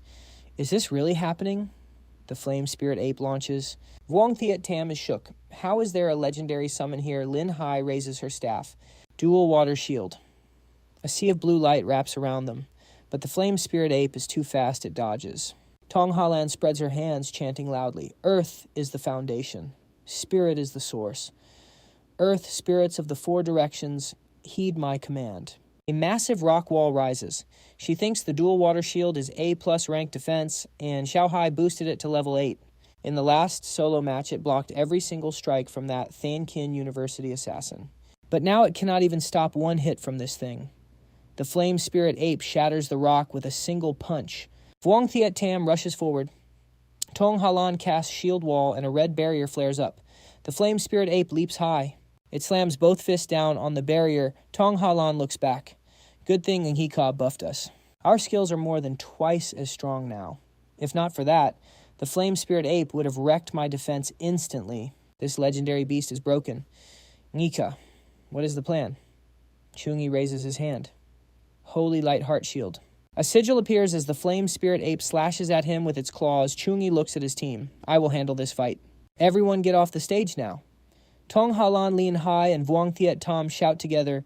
What Vuong Thiet Tam yells, are you kidding me? Hika, this is not some student from Ma Do. This is a legendary beast. It will not hold back. Chau Nghi looked at her and said, take a look at me. Does this look like a joke to you? I've got a plan to handle the blazing flame ape, but once the fight pops off, I won't be able to look out for anyone else. So Nian looked at him, her eyes filled with worry. Chau Nghi, don't worry about us. We can hold our own. Lin Hai spoke up. My power might be small, but I want to do my part to help. Tong Halan's eyes widened as she shouted, Nghi, we're a team, boom. The blazing flame ape slammed its fist down hard. Chau Nghi explained, fighting a legendary rank beast is no joke. One slip up and you're dead. Even if a priest revives you, you'll still lose 30% of your EXP. Plus, you'll be stuck in a weakened state for 3 months and unable to train. Have you guys even thought about the cost? Chau Nghi placed his hand on Sonian's head and gave it a gentle pat. I know you're worried I can't take this thing solo. But honestly, having you guys here is just a distraction. He looked at her with gentle eyes. It's just a legendary rank beast, nothing more. The crowd went wild. A girl shouted in disbelief. What a massive plot twist. It's like history from 7 years ago is repeating itself. Summoner Sun Q, the sub from Ma Do University, Just dropped a legendary rank beast, the MC shouted into the mic. Can Chau Nghi actually pull off a comeback? Who will take home the team championship title? The red-haired guy smirked. Haha, a legendary beast is too fire Chau Nghi is cooked. Just like gear beast ranks go from bronze, silver, and gold to epic and legendary. Even at the same level, different ranks mean a massive power gap. For example, take the dash skill. In the hands of a bronze rank beast, it's just F rank or E rank trash.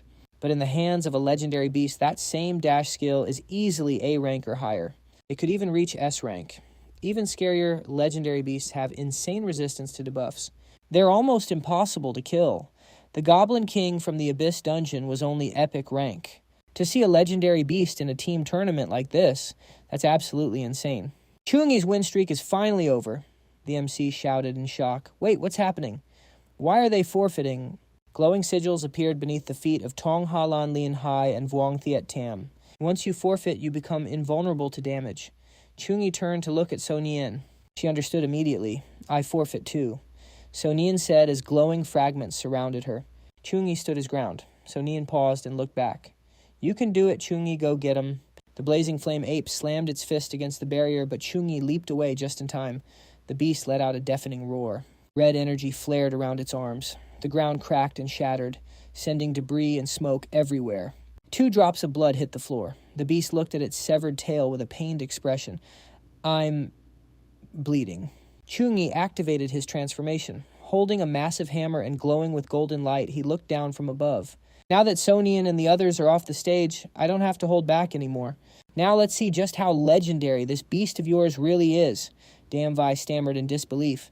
Am I dreaming? No way, son. Q gasped. Chau Nghi actually damaged a legendary rank beast with 1 hit. The ape glared at Chau Nghi. Human, I feel a supreme bloodline radiating from you. The beast thought to itself, my kind are born legendary. We are natural kings destined to rule. But I remember my mother's warning. There are certain supreme bloodlines that must never be provoked. Memories of his mother's embrace flashed through his mind. And now from this human, I'm feeling that supreme aura for the first time. If he weren't so weak, I'd risk everything to run away right now. Lucky for me, he's just a human who happened to fuse with a supreme bloodline. He's not the real deal. The ape raised its fist energy, swirling around it. I let my guard down. Human, it's time for my full power. It lunged forward, hands glowing with blue energy. With blood-red eyes, it pressed its fingers together. A spiked chain weapon materialized in its palms. The beast gripped the weapon. Chau Nghi stayed calm. Come and get some. Chau Nghi reached out. Holy light chains. A golden chain shot forth. The ape countered by throwing its weapon, and Chau Nghi immediately cast Radiant Charge. A massive burst of blue energy explodes, blasting Lang Vien Vien Tu back. He slams his weapon into the dirt to break his fall, carving a long trench. Those blood-red eyes are locked right on Chau Nghi. He has not even scratched. Elder Chu panics. Stop the match, right now. We cannot let our family's only hope get crushed here. Chu Hang bolts out. I am going to find Ngo Mang. Elder Chu screams, I do not care if we piss off. So Hang University stop the fight and save Chau Nghi. Dean Trin is stressing out. Mr. Ngo, call it off. If Chau Nghi dies, we lose a future legend. Exactly. Chau Nghi is destined for greatness. He is a born leader. Ending his future over a match is insane. Chu Hung rushes in. Mr. Ngo, please end it. The Chu family will pay. So Hang University 100 times the compensation. Someone next to Ngo Mang adds, do not throw away Chau Nghi's future for some meaningless ranking. Mr. Ngo, call it Ngo Mang, just picks his ear. What do you take me for? He remembers what the principal said. How strong is Chau Nghi really? The principal just smirks with his hands behind his back. Chill out. Unless it is a legendary beast above level 26, Chau Nghi has got this. Ngo Mang watches the screen. Past level 20, the power gap between ranks is massive for both humans and monsters. At the same quality, a level 26 monster is way beyond a level 24. He is only level 24. That 2-level gap is huge. Winning this, it is impossible. Chu Hong is shaking. Are you not worried about him? Long Vien Vien Tu raises his weapon, eyes glowing red, and slams it down. Chau Nghi casts a spell. Divine Retribution. A bolt of lightning strikes frying Long Vien Vien Tu. It roars in pain. This holy power. My limbs are going numb. Chau Nghi smirks. Let's do it again. Divine Retribution. It screams in agony but blocks the hit. Human. Let's see what you have really got. Bring it, Chau Nghi thinks. My Divine Retribution is already an A-rank skill at level 14. Light Element Buff. Divine Protection, S plus Angel Talent. In Angel form, all my base stats double. This skill could one-shot an epic goblin in an abyss dungeon. But on this guy, it only causes temporary damage. He is healing instantly. It is like I did not even hit him. Chau Nghi stares at the unscathed monster. That Regan is insane. It lunges, appearing right in front of Chau Nghi. Golden energy flashes as chains of cloth wrap around it. It screams in rage. Enough of these annoying tricks. Chau Nghi thinks I have fought demons before. I have beaten legendary ranks, but they were weak to the light element. They could not even use their full power. I need to study this legendary quality if I want to win. Long VN2 is getting faster. His resistance to light attacks is building up. Such insane adaptability. No wonder so many humans died in the Dark Ages. Monsters really are on another level. Facing the onslaught, Chau Nghi chants. Divine Grace, Divine Protection. Holy Blessing. Divine Courage. Those were just the opening buffs before my angel transformation. Once I enter angel form and buff again, that is my true peak. Long VN2 leaps high, shattering the ground. Lai him is shook. Chau Nghi is getting even stronger. Someone adds. Luckily, he did not target 2Q. If the summoner dies, the summon vanishes. Tuong Phuong snaps. Do you think he would forget that? The lion roars. Tuong Phuong yells, stay sharp, protect 2Q at all costs. Lai him nods and they get into position. Then Chau Nghi appears cloaked in a blinding golden aura. Divine lightning crackles in his hands. Ngokong also unleashes his power, his blazing fire armor erupting in flames. He slams his weapons together, transforming them into a massive towering Ruyi Jingu Bang. Suddenly, a colossal hand, dozens of times his size, slams down. Everything shatters under their raw power. The hand hits the ground with a massive impact, leaving a giant crater before exploding total destruction. A golden aura covers him as lightning crackles in his hands. Ngokong unleashes his full power. Flames erupt around him as his armor activates. He combines his weapons into a giant staff. At that moment, a massive hand 10 times his size descends. Everything is pulverized by their combined strength. The impact leaves a massive crater, followed by a violent explosion. Everything nearby is turned to dust. Everyone is panicking and running everywhere to escape the chaos. Right then, a third-tier mage from the HaVM Alliance steps forward. She opens her grimoire to cast a spell. Water droplets swirl and gather as she shouts, Aqua Guardian! Seconds later, the water forms a swirling vortex that hardens into a powerful protective shield. It blocks the blazing fire tornado. Seeing this, the guy with the top knot sighs in relief. Phew, we're saved. Even the pink-haired girl is relieved. She claps her hands excitedly. It's the HaVM Alliance's third-tier mage. We can finally relax now. The guy in the t-shirt next to her adds, that scared the life out of me. I was literally thinking, if we died in this gym, could a priest even res us? Meanwhile, the third-tier mage looks dead serious as she focuses on controlling her mana. She flips through her pages knowing today's battle would be brutal. The HaVM Alliance had actually upgraded the barrier before the opening match. The defense is up to level 7 now. A level 7 barrier is enough to tank a full power, even one at peak tier 2. But then she pauses, clutching her grimoire lost in thought. One of Chau Nghi's skills just smashed everything to pieces.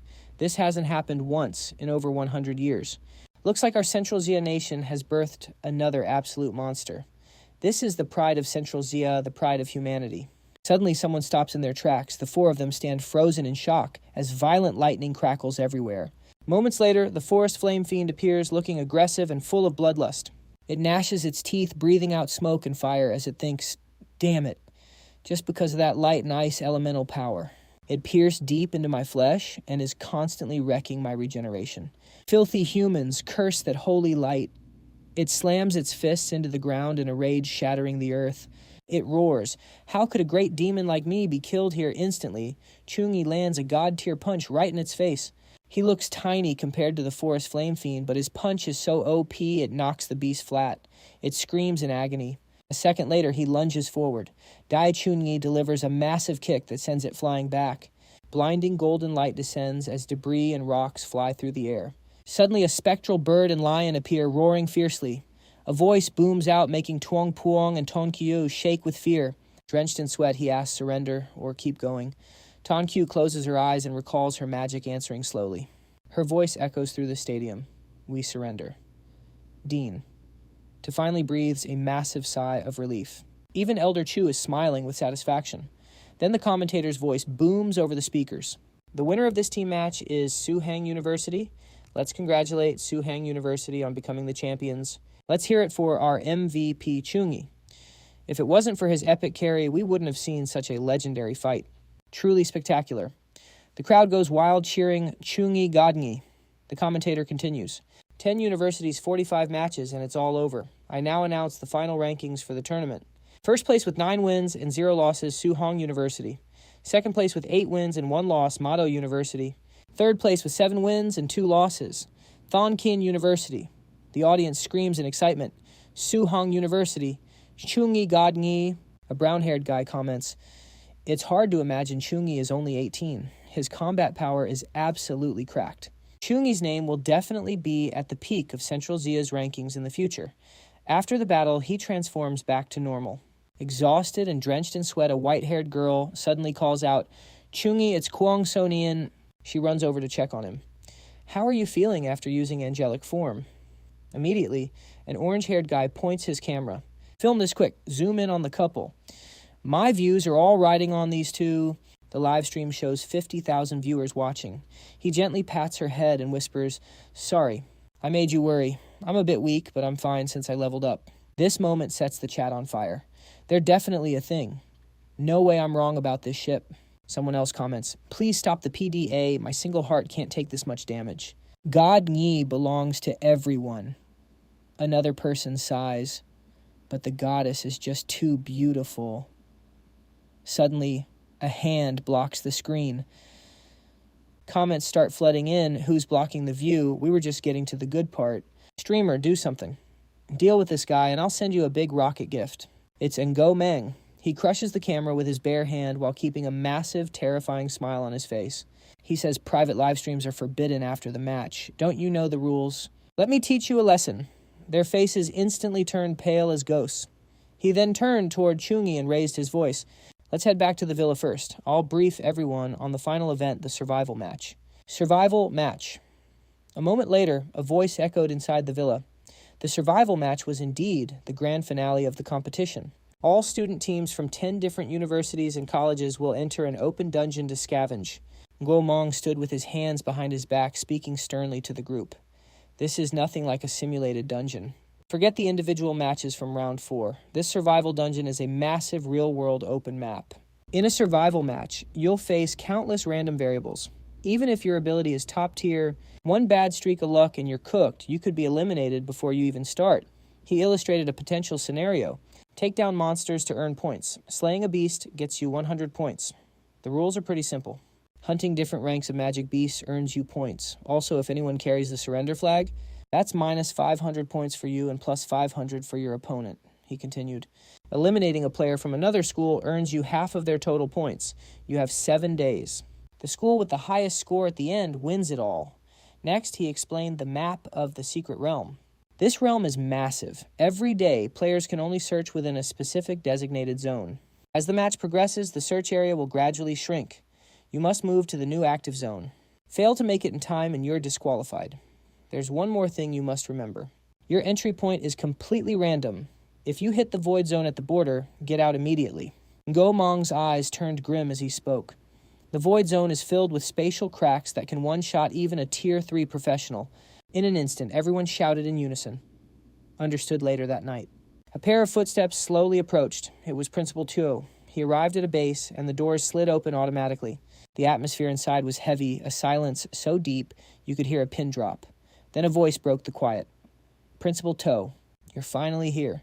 He walked toward the table and asked, what are all the lead mentors from Tohong University doing here? Principal Trine replied calmly, Principal To, barring any accidents, Tohang University is definitely taking first place in the survival match. He paused for a second. Then he continued, are you really okay with that? The scene shifted elsewhere, where a blue-haired girl was casting magic. A camera drone hovered above, broadcasting live with the MC's voice booming. Everyone, the final event is here. The National University Freshman Exchange Survival Match is about to begin. This round will be a long one. 7 days and 7 nights. No live audience on site, but we're streaming 24/7 on the app. Let me introduce the dungeon for this survival match. A massive stone structure began to emerge from the mist. As the smoke cleared, the MC's voice rose. This is no ordinary dungeon.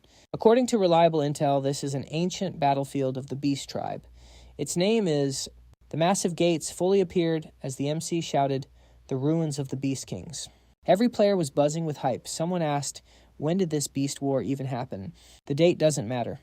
What we do know is that it's packed with danger and the unknown. Fierce, high-level magic beasts are lurking in the wild with razor-sharp claws. Their fangs are ready for any challenger who dares enter. He continued, every inch of soil. Every single rock could hide a forgotten god-tier weapon or a legendary treasure. Only the smartest and bravest will uncover its secrets. Hearing this, one guy cheered excitedly. God-tier weapons, legendary treasures. If I snag one, I'll be totally OP, right?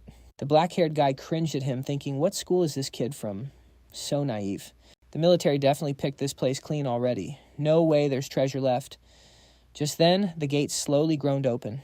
Contestants, grab your weapons, hold on to your resolve, and face the challenge head-on. We're waiting for you to become legends. The black-haired guy saw Chau Nghi and worried, I hope I don't run into him too early. Even just looking at the t-shirt guy's shoulders, you could feel his insane aura. At that moment, another figure appeared. Draped in a long cloak that reached his ankles, looking high-end and powerful. It was Chau Nghi and Ngui Hop standing back-to-back. Total badasses. Chau Nghi's thinking it over, even with physical contact. There's no way to teleport together. Looks like finding them is going to take some time. While lost in thought, he hears Ngui Hop's footsteps fading away. He whips his head around. Immediately, he pops a skill to boost his 1,000-mile dash. In a flash, the guy's gone. Chau Nghi just mumbles, what a moron. Your points are literally at 0 right now. Why would I even waste a move on you? Then with a villainous smirk, he summons a massive hammer. You gotta fatten up the rabbit before the slaughter right. Meanwhile, elsewhere in the forest, a green light flickers. It's Halan. She's focused, eyes closed, sensing everything.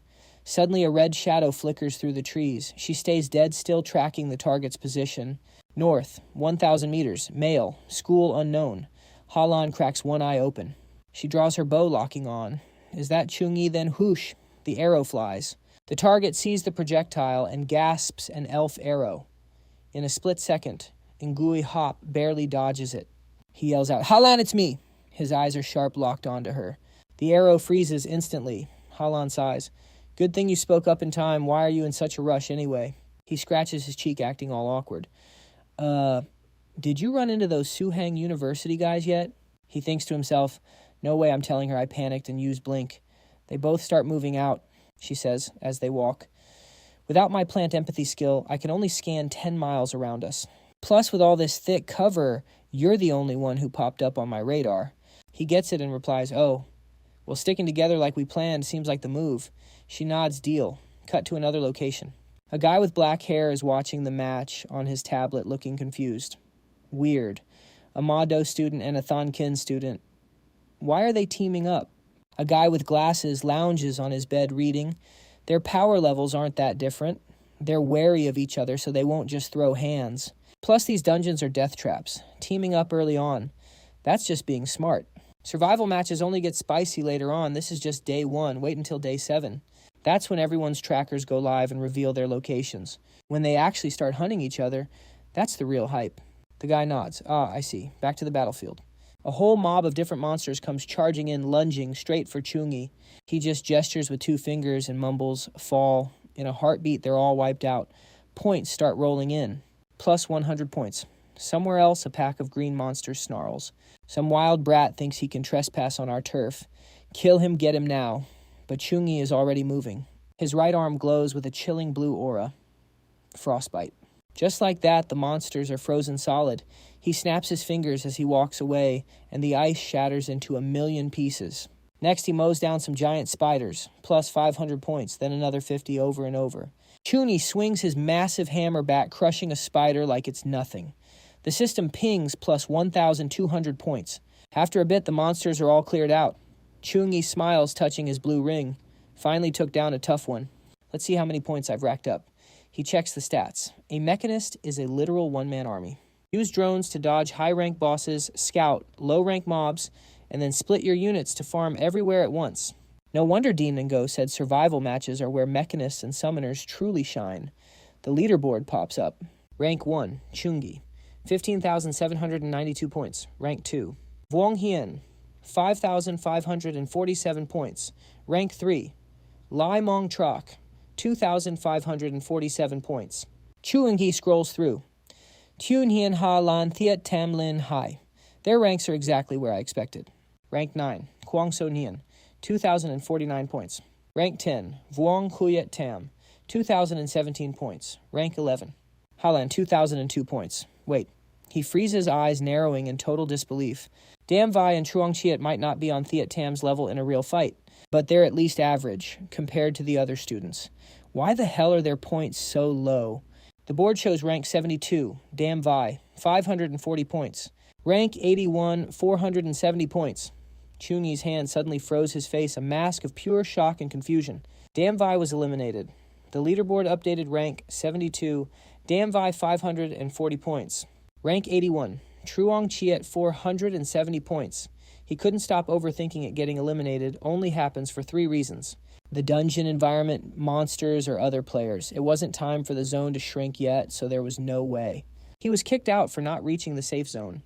Chau Nghi pictured Dam V's grit. Back when he was 1v1ing that terrifying giant serpent and started to wonder, Dam Vi might be a reserve player, but that doesn't mean his strength is trash. Out of everyone in this entire match, Dam Vi is easily mid to high tier. He's a cautious guy who doesn't take stupid risks. Even if he ran into a stronger opponent, his movement is good enough to escape any monster. Suddenly he got a bad feeling. Don't tell me the other players are teaming up, then? Chau Nghi thought of those guys with their twisted, malicious smiles. In this dungeon, you don't just watch out for monsters and solo players. Weaker teams will often form an alliance to chase a bigger payday, waiting for the perfect moment to strike. Their goal, wipe out the other teams. Since everyone was teleported to random spots in the dungeon at the start, every player should be isolated. It should be impossible to form a team this early. So, a situation like that should only happen in the endgame. Just then, the announcer's voice boomed, "Attention players. The dungeon borders are about to shrink. Please reach the safe zone within 3 hours or you will be disqualified." He was stunned. Wait, what? A moment later, in another part of the dungeon, something was moving through a mountain pass. Moving at lightning speed, he cursed, "Talk about trash luck, that was Chau Nghi." He was sprinting full speed toward the coordinate. He realized that this first zone shrink was way more aggressive than usual. He'd have to go all out just to reach the safe zone within the time limit. The Dam Vi situation had to be put on the back burner for now. Suddenly a flash of green light appeared on the peak, and he immediately veered off course. Chau Nghi used his skills to vault toward the mountaintop. Is this Ling He's energy? Right then, Duong Ling He was blasting the orange-haired girl with magic. Water arrow. Suddenly Ngo Kong appeared, weapon in hand, aiming for a sneak attack. Duong Ling He spun around in a panic. He lunged with a powerful strike, snarling, "You're as annoying as a rotten brat." She quickly conjured a shield to block the blow. A split second later, she countered. Stone Pond. A massive spiked boulder materialized over his head. The boulder slammed down, crushing Ngo Kong. The guy's jaw literally hit the floor. Duong Ling He just clicked her tongue in disgust. "Tsk, tsk. You're a real pain, you know. Didn't your teacher ever tell you never underestimate your opponent? And another thing, did you really think I had a bad memory?" Just then, Lak Thang lunged, aiming for a surprise strike. Duong Ling Hai dropped into a combat stance.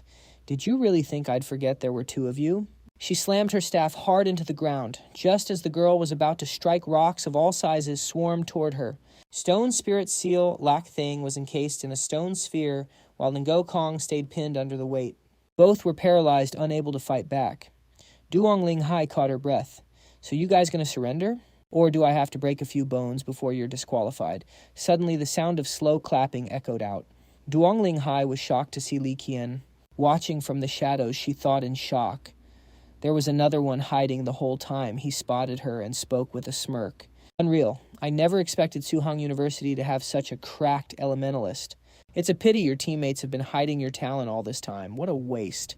The moment he finished, his pack of hounds lunged at her. She snapped back, shut it. She blasted the hounds with a barrage of water arrows, but in that split second, one of the hounds managed to appear behind Duong Ling He. It sank its teeth right into her arm. Lai Qian's eyes lit up with excitement. Now, this is it. Tear her arm off. He was sure he'd won. Without her staff, her casting speed and power would tank. She was cooked. There was no way she could take him now. But Duong Ling He just gave him a wicked smirk. A good chance only works if you can actually take it. As soon as she spoke, a magic circle flared to life right next to her. Lai Qian's face went pale as he screamed without his staff. How can you? Then everything went white in a massive explosion. The blast wave sent Lai Qian flying and his hounds were instantly vaporized. Right after the blast, the system pinged a notification. Player Lai Qian from Thane Thuong University has sustained critical injuries and is unconscious. Status disqualified. Announcement: player Lai Qian is disqualified. Player Duong Lin Hai has secured 1,050 points. At the same time, Zhuang Lin He is clinging to life on the ground, spitting out blood. It is bad. Her mana is completely bone dry. One of the guys ganging up on her sees an opening and moves in to finish her off. Nguo Kang hurls a sharp knife straight at her without hesitation. But then, out of nowhere, a foot appears. Bro is absolutely shook. Wait, what? The one blocking his blade is none other than Chau Nghi. He lifts his leg and roars in fury, "You are asking for death." Just one kick from him triggers a massive explosion. Lin Hai struggles to open her mouth. Chu! She uses her last bit of energy to call his name. Then she passes out. Brother Eunhee. Right then, the match system issues an announcement. Checking player. Ngo Kong from Hachai University is critically injured and unconscious. He can no longer continue. Player Ngo Kong is eliminated. Player Chau Nghi has gained 1,240 points. Suddenly, while Chau Nghi is healing Lin Hai, he catches someone in his side view. Turns out it is that guy Lok Thang trying to pull a sneak attack. One death stare from Chau Nghi and the guy freezes in fear. Then the system pings again. Checking player. Lok Thang from Trio Duong University has forfeited. Player Zhuang Lin Hai receives 1,860 points. After those three announcements, Chau Nghi realizes these three definitely are not from the same school. Teaming up just to eliminate Lin Hai, this was no random coincidence. Later he carries her to a safe spot to rest. Suddenly his AI bracelet pings. Rank 69, Chuang Chiet 680 points, eliminated. Lin Hai gets the exact same notification. Rank 69, Chuang Chiet 680 points, eliminated. This makes her explode in anger. Chuang Chiet must have been jumped too. These shameless cowards have no honor. She turns to Chau Nghi with a confused look.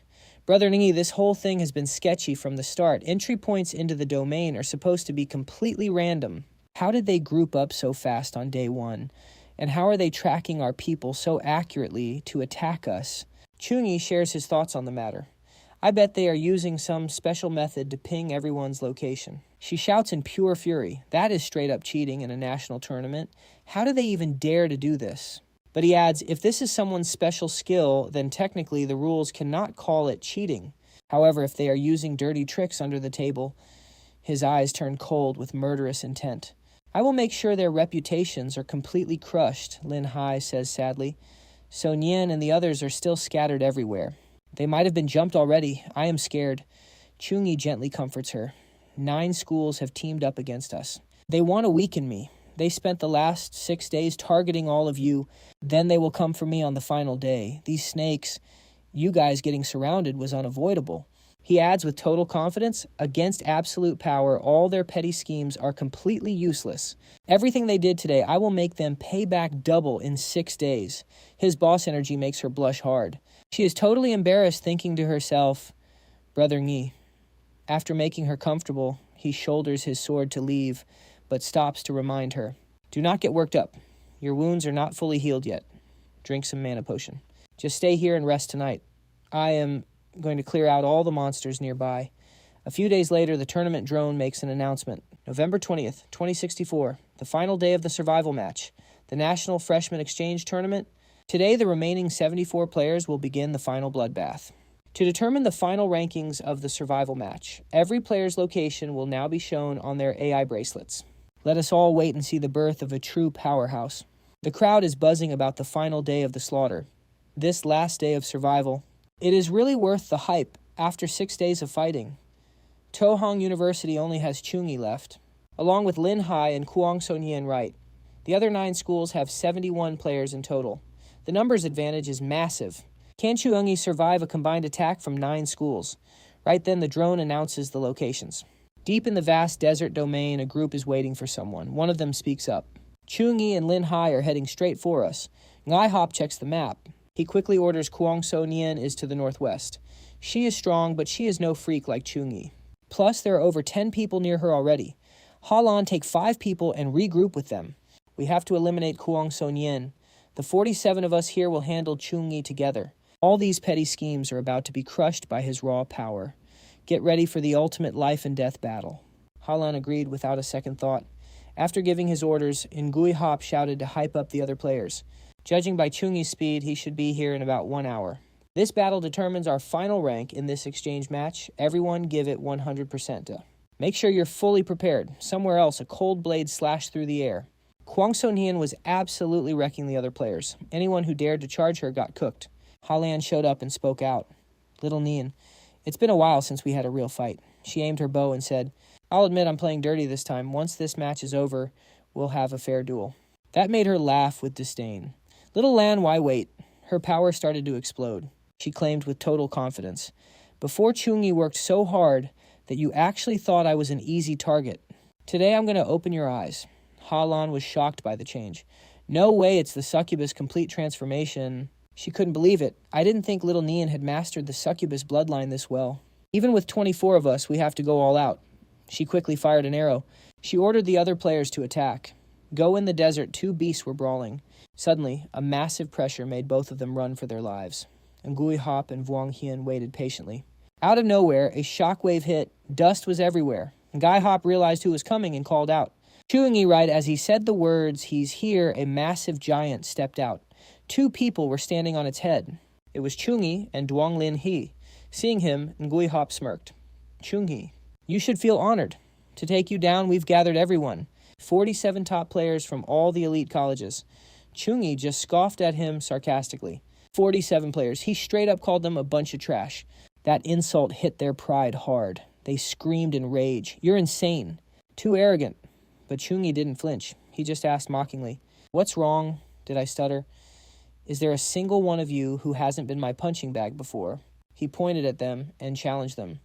You used your numbers to take out over half of my Su Hang team. Now you're all teaming up just for me. If you didn't have the numbers, you wouldn't even have the guts to stand in front of me. Come on, you weaklings. Grouping up is useless. They were absolutely livid. But he calmly declared, I'll show you.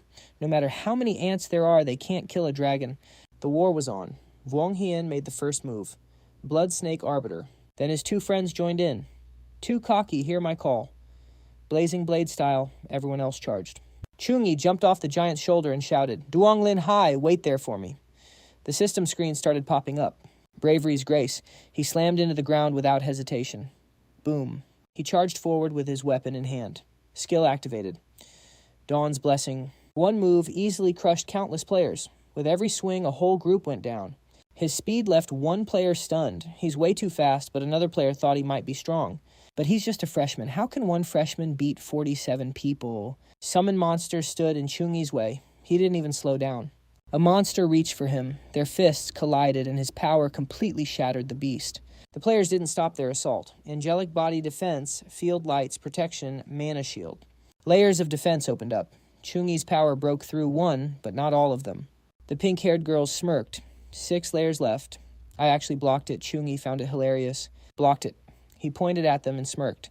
This was just the warm-up. As soon as he said that, a massive hand dropped from the sky. Vuong Hien turned pale with fear. The other players were no different. They were frozen in terror, but then they snapped out of it and started screaming, dodge it, move, get out of the way, or you're dead, while everyone else ran. Vuong Hien stood his ground. Ngai Hop yelled, Vuong Hien, what the hell are you doing? Even with the system spamming red alerts, Vuong Hien didn't flinch. He said, I don't care if the odds are 0. I'm still taking the shot. This was the strategy he cooked up during the post-match review.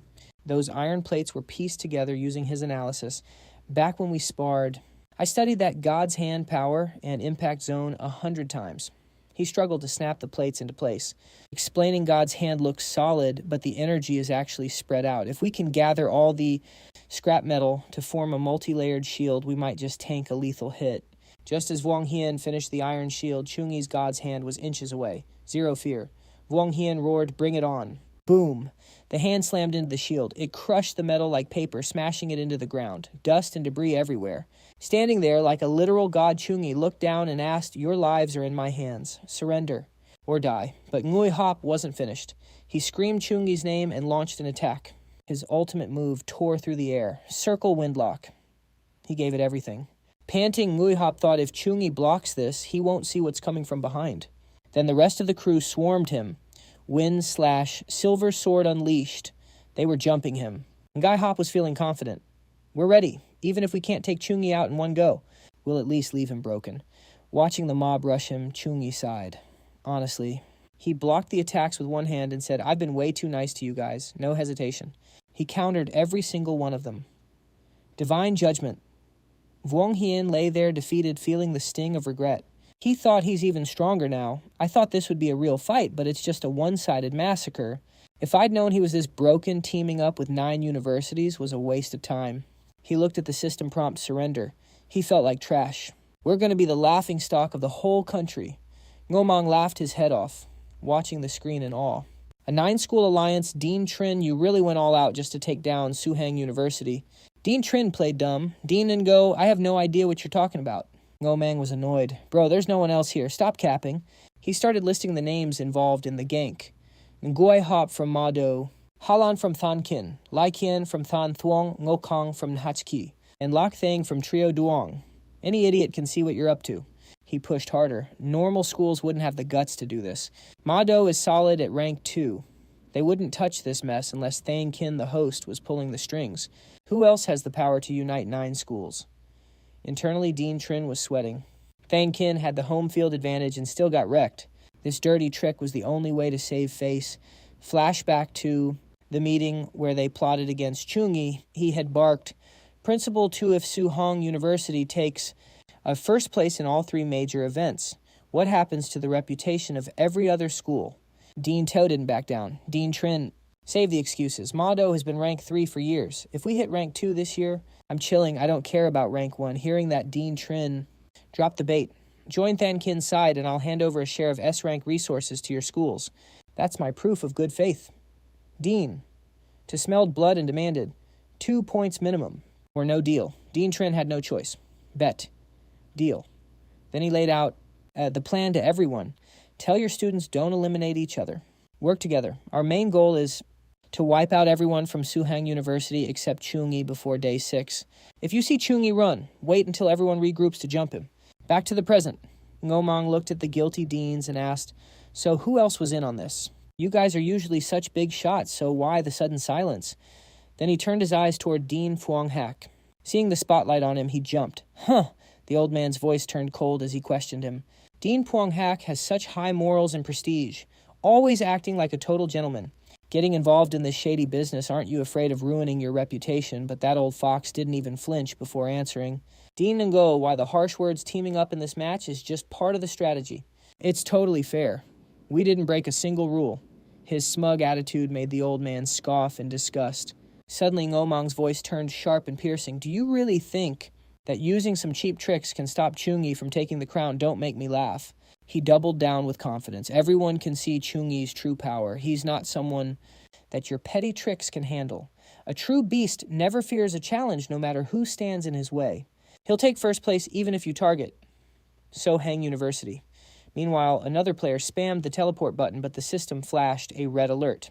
Teleportation failed. Please wait patiently. This made Vuong Hien lose it and scream, what? Outside, the losers, Chau Nghi wrecked, were all crying out in pain. It hurts, I surrender. I give up. Get me out of here, I need a healer. Why isn't the teleport working? Vuong Hien knew something was seriously wrong. We're cooked. Right then, the void started glitching. A pair of massive, terrifying eyes opened right behind Chau Nghi. The dean saw everything through the monitors, and Ngomong stood there frozen. How did that thing get into the secret realm? Dean Trin started barking orders. Hurry, force the teleport and get those kids out now. But then the portal started acting weird. The operator panicked. Space-time is unstable. I can't lock onto the coordinates to open the gate.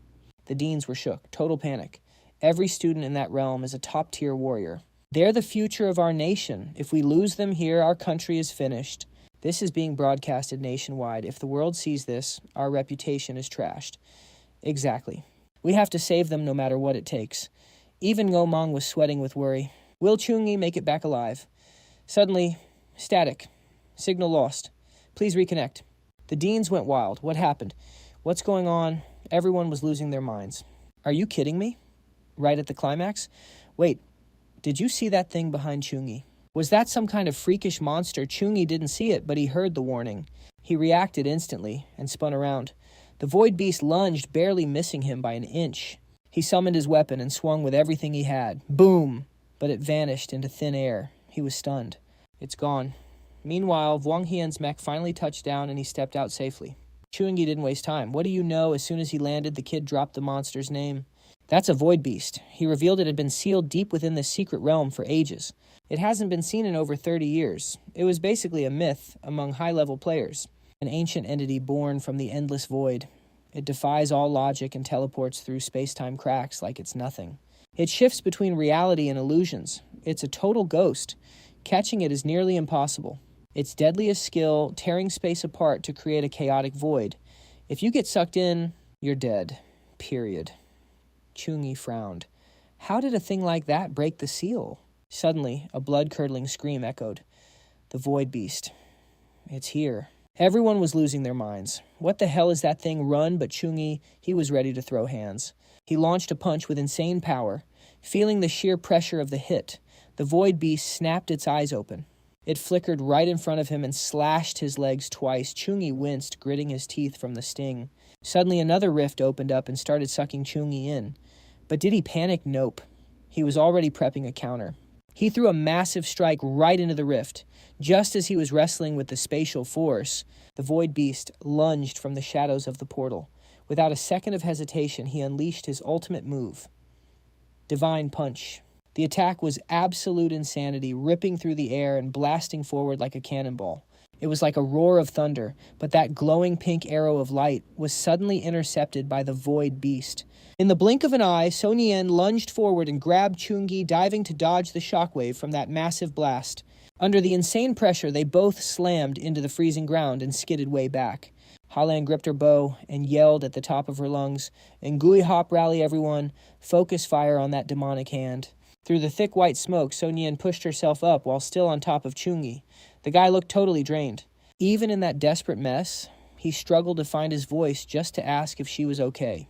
Chau Nghi, what are you doing here? She just sighed in relief. Good thing I made it in time.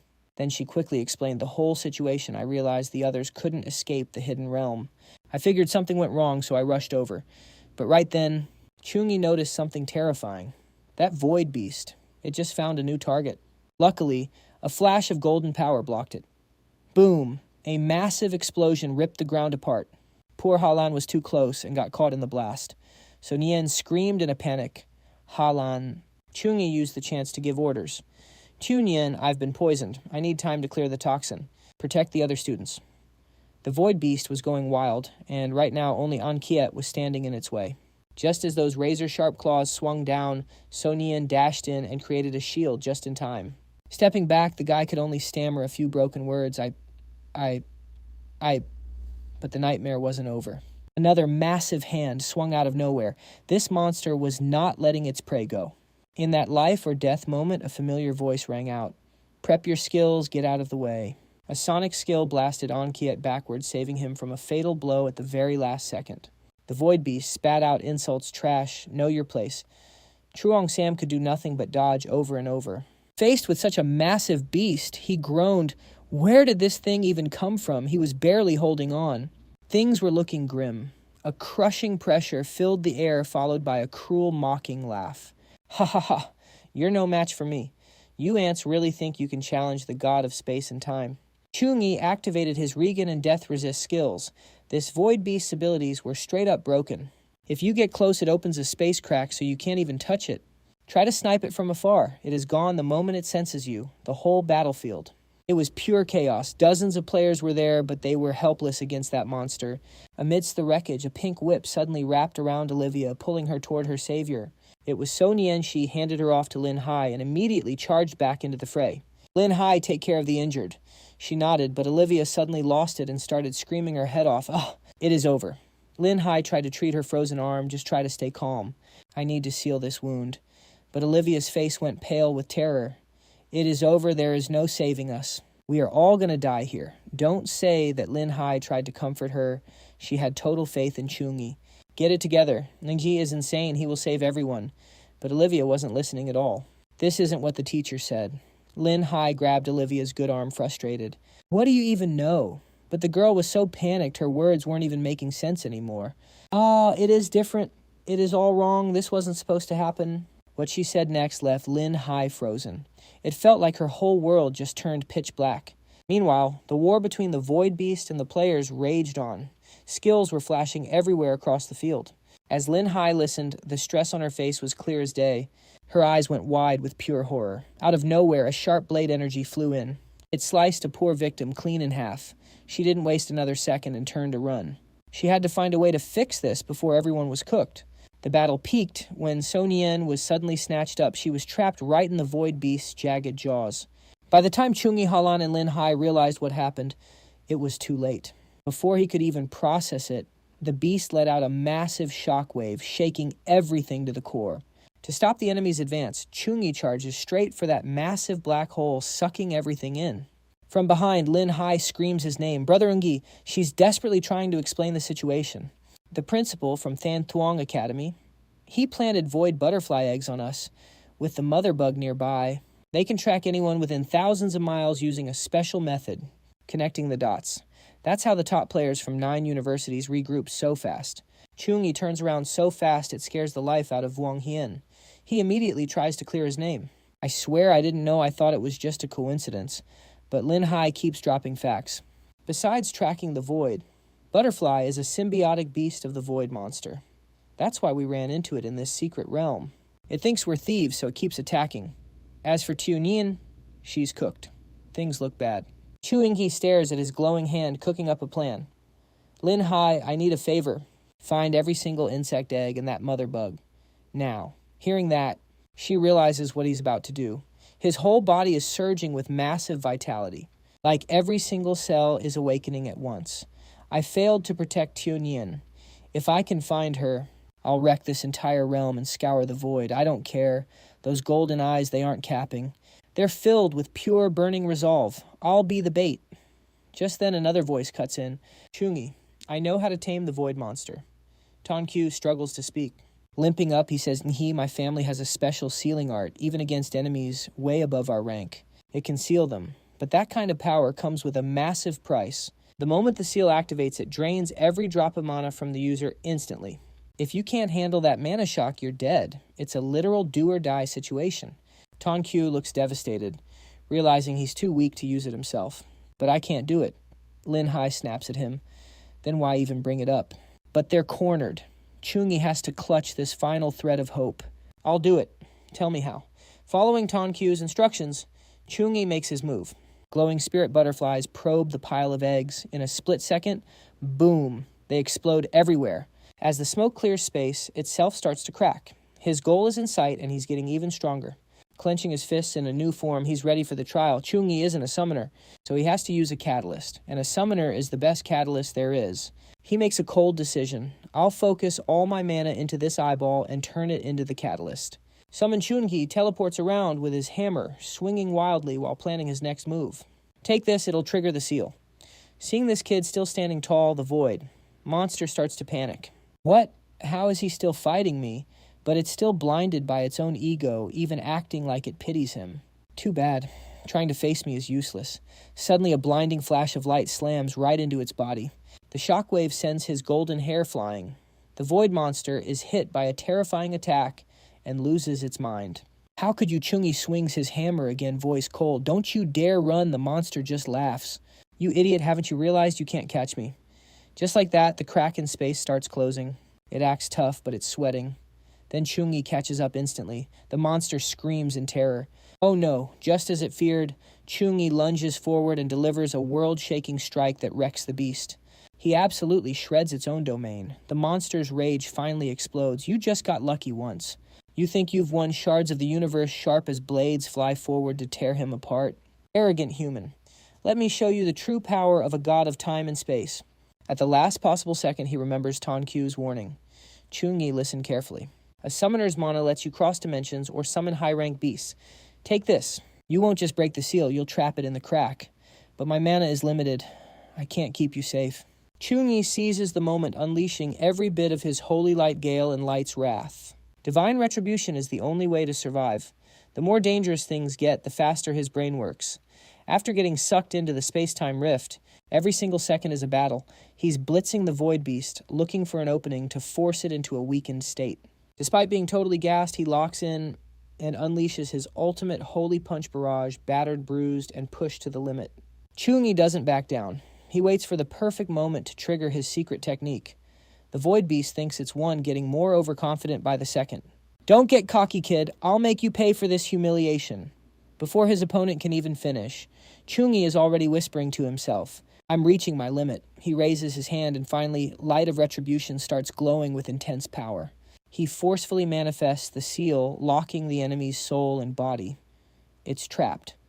Now its movements are slowed to a crawl, making it impossible to attack anymore. But this victory came at a massive cost. Chau Nghi is completely drained after using Angelic Divine Form twice. "I've wasted way too much mana." A mysterious halo slowly forms as he mutters under his breath. Between spamming his skills and his overwhelming power, the beast only realizes it's stuck when it can't move a muscle. It gasps you. His fingertips glowing with holy light move slightly. Instantly, sacred runes form a cage locking the Void Beast down. Under his command, the beast is totally helpless. Chau Nghi, completely out of energy, starts falling through the air. Memories start flashing by. The heavy expectations to bring home the glory, the pressure of a 5-year championship streak for the school. And then there's So Nian's gentle voice. These vivid memories stir his heart, and suddenly he sees her landing right there to check on him. He remembers when she was in her succubus form, their lips lightly touching. It felt like she was transferring something vital to him.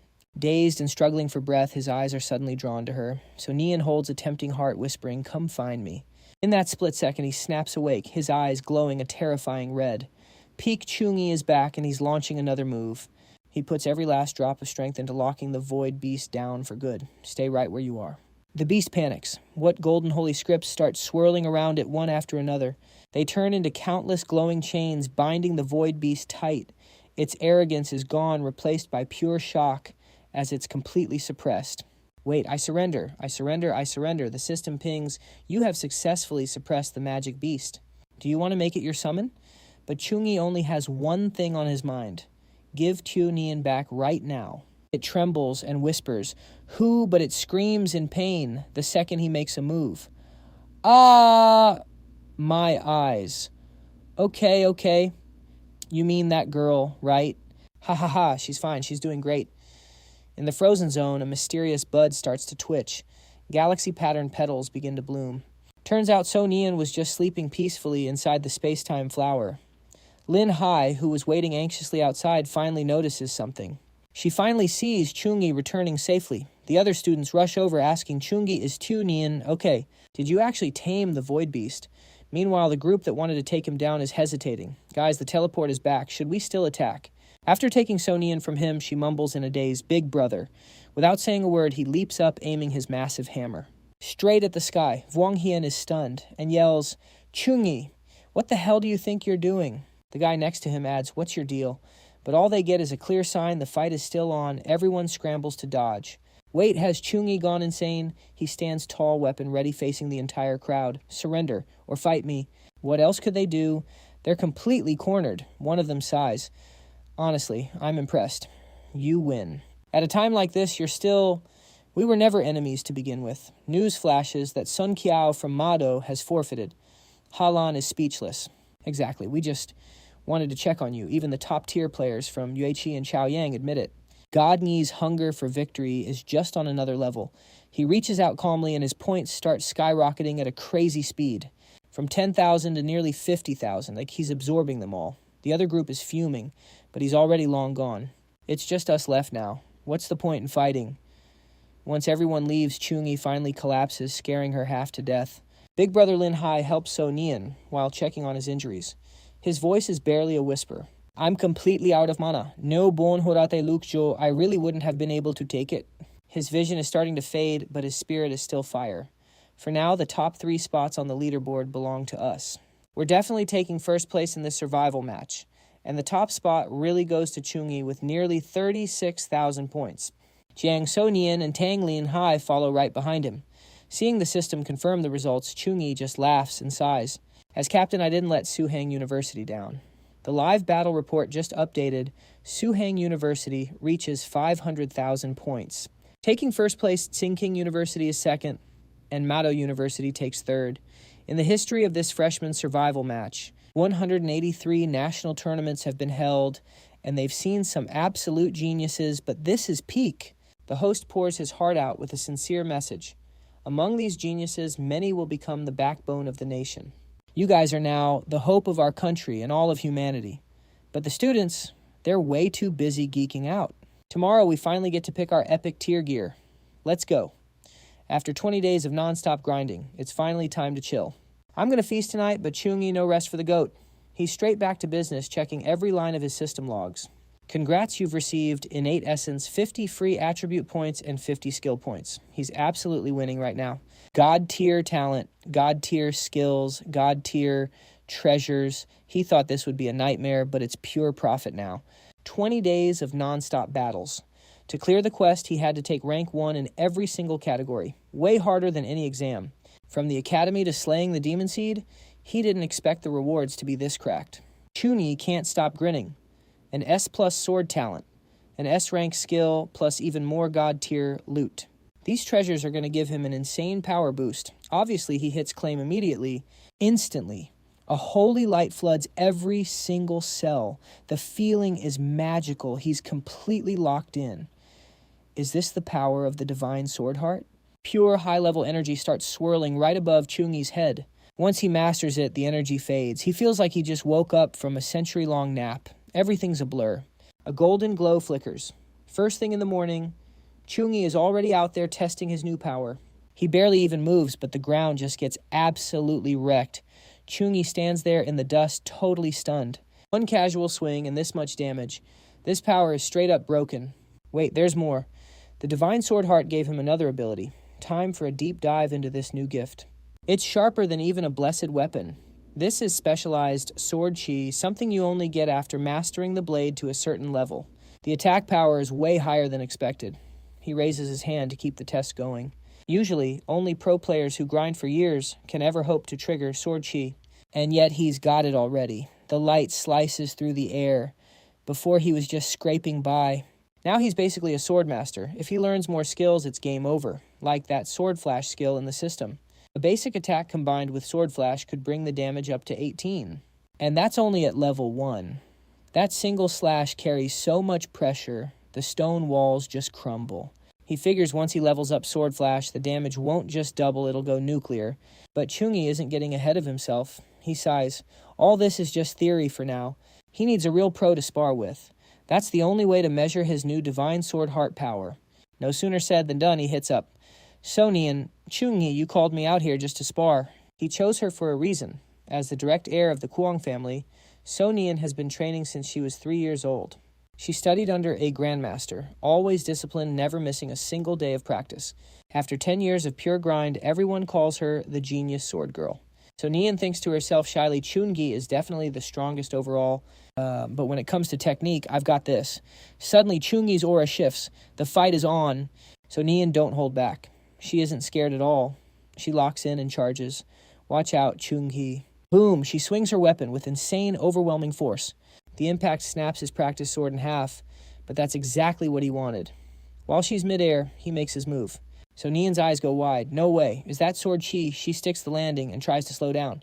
She's stunned. Is Chau Nghi's sword talent really this cracked? But she barely lasts a few seconds. Another attack comes out of nowhere. She doesn't flinch, using all her experience to block the strike. Her shadow blade counters with massive energy. They're trading blows back and forth, completely locked in. 100 moves later, they're fighting so hard they don't even notice Ngomon showing up. Am I dreaming? Since when did Chau Nghi become such a beast with the long sword? He watches every move, analyzing the flow. Every single one of Chau Nghi's strikes feels absolutely divine. So Nian is all about speed and unpredictable moves. With his experience, he can see the level.